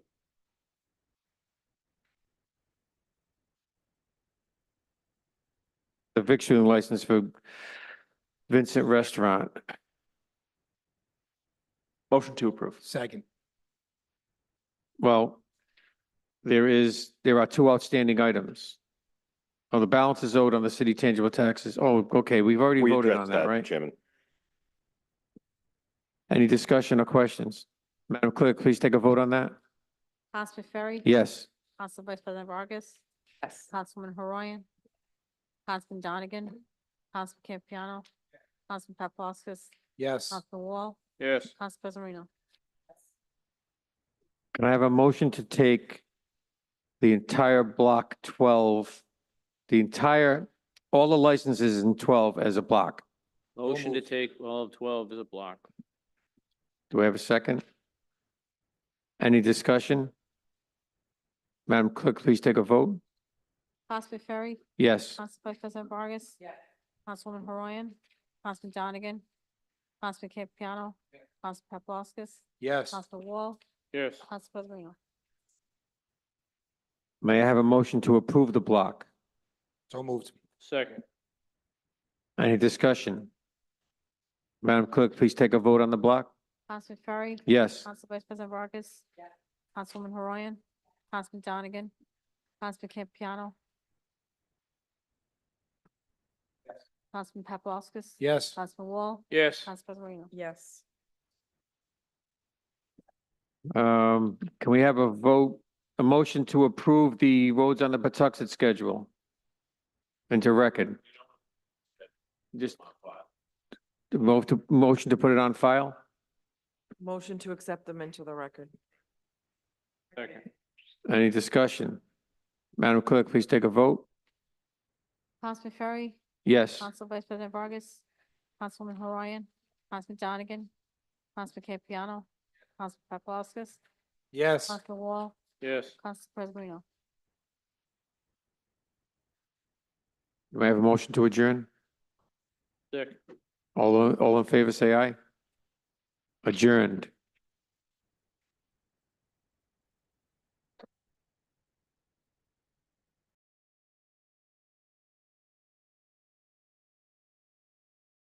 Take a vote to extend past 11.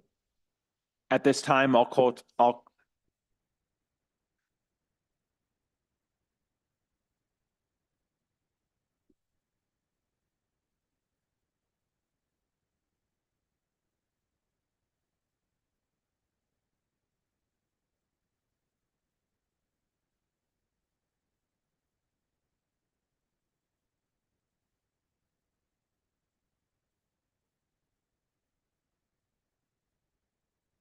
At this time, I'm going to call to order the August Finance Committee meeting. Clerk, please take the roll. Councilman Donegan. Council Vice President Vargas. Councilman Ferry, Yeah, present. Councilwoman Horoyan, Councilman Campiano, Councilman Paplaskas. Definitely here. Councilman Wall, Here. Council President Marino. Present. I'll entertain if I could through the chair. Yes. Yeah, I'll make a motion to allow the committee to proceed beyond 11 PM in accordance with the council rules, I believe in increments of a half hour to 11:30. Second. All in favor, say aye. Aye. Aye. Any opposed? At this time, we'll entertain approval of the minutes for July 1, 2024 regular meeting. So moved. Second. Any discussion? Seeing none, all in favor, say aye. Aye. Aye. Aye. Ayes have it. Next, I'd like to entertain a motion to continue approval of the sealed minutes of the July 1st, 2024 executive session minutes to the September meeting. So move. Second. All right, any discussion? All in favor, say aye. Aye. Any opposed? All right, ayes have it. Okay, there's no business carried over. There's no correspondence. Any comments from the public on any docketed matters? Anyone online? Susan Blake. Susan, God bless you. Thanks for sticking with us. The floor is yours. Thank you. Susan Blake, 173 Grand Avenue. We can't hear you. Can you hear me now? Susan, just one moment. Can you hear me now? Slow.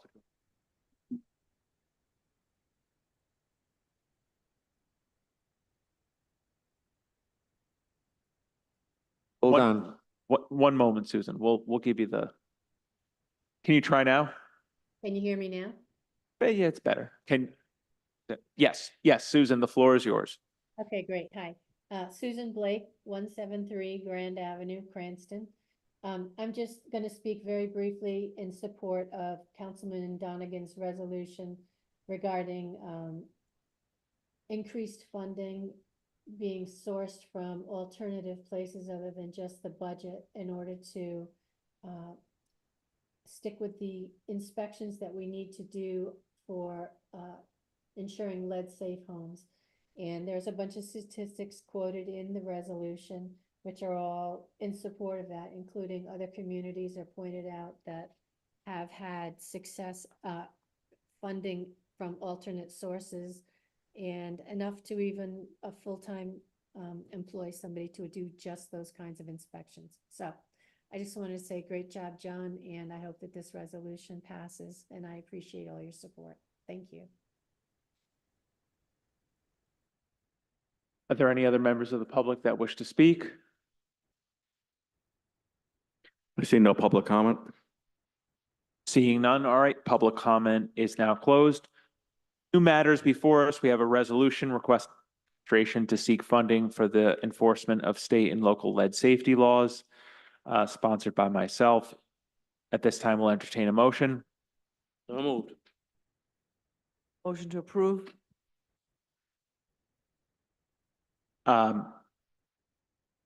For just a little background, this resolution was done in collaboration with the Childhood Lead Action Program, who had helped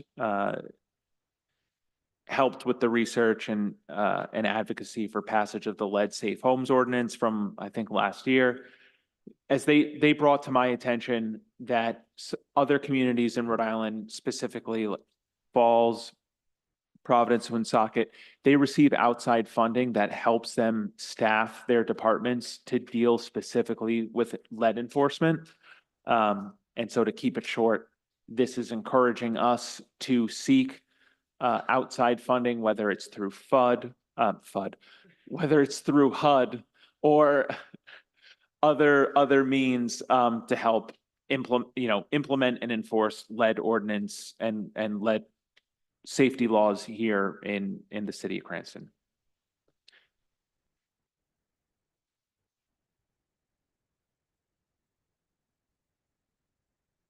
Councilwoman Renzulli.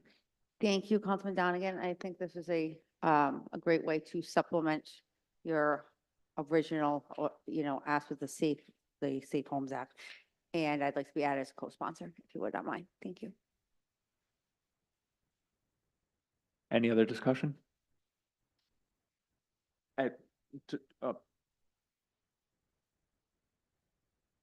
Absolutely. Yeah, of course. Yes. Yeah. Anyone else? Yeah. Everyone? All right. There we go. All right. All right. Clerk, if you could add everyone. And just to the administration, I know that it's late. Is working collaboratively with inspections, the grant writer, the administration, is that something that we can do to try and make this happen? Sure, we're behind this. All right, thank you. Because there are some deadlines coming up in September for opportunities specific to lead that I know reached out to the grant writer recently, and they are seeking some further guidance. So it's difficult for me to be the one to lead that conversation when I'm not in the inspections department or in the administration. So I'll follow up by email. Any other discussion? Seeing none, clerk, please take a roll. Councilman Donegan, Council Vice President Vargas, Councilman Ferry, Yes. Councilwoman Horian, Councilman Campiano, Councilman Paplaskas. Yes. Councilman Wall, Yes. Council President Marino. Yes.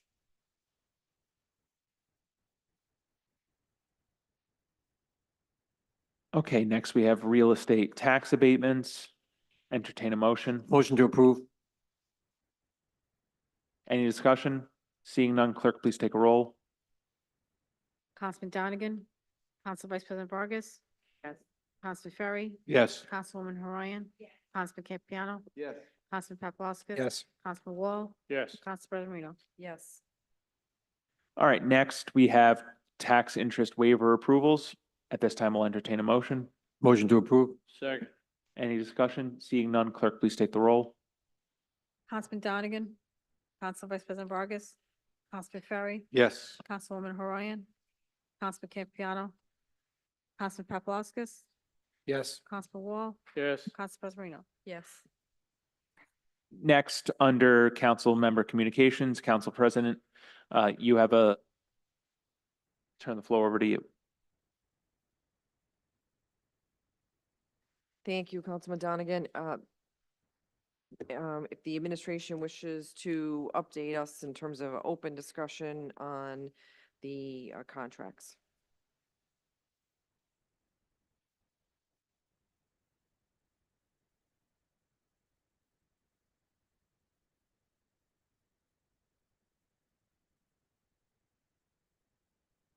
We have both. Yeah, we have both. So if it's whatever your preference, because the details obviously would be an executive, but if open discussion, you can state, for example, we met, just where it is in the process, proceed, that's it, without giving details, and then we go in executive session with the details.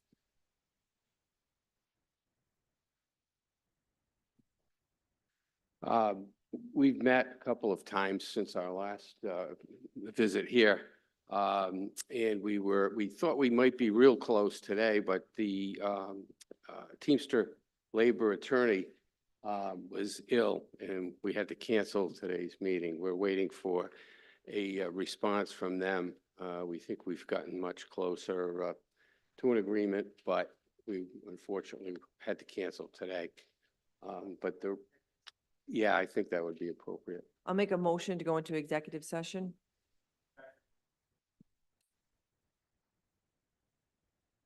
Second.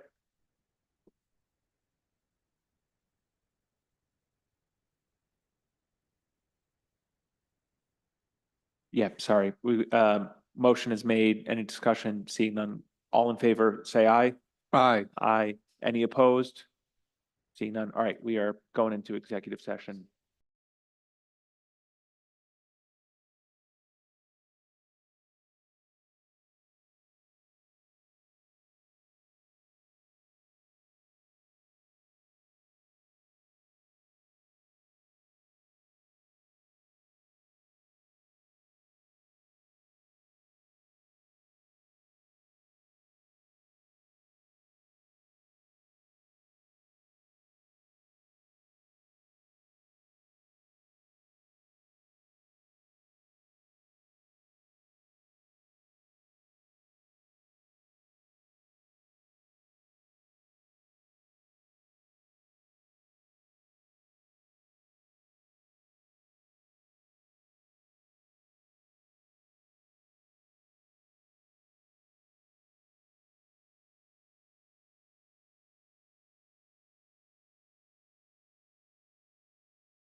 Okay.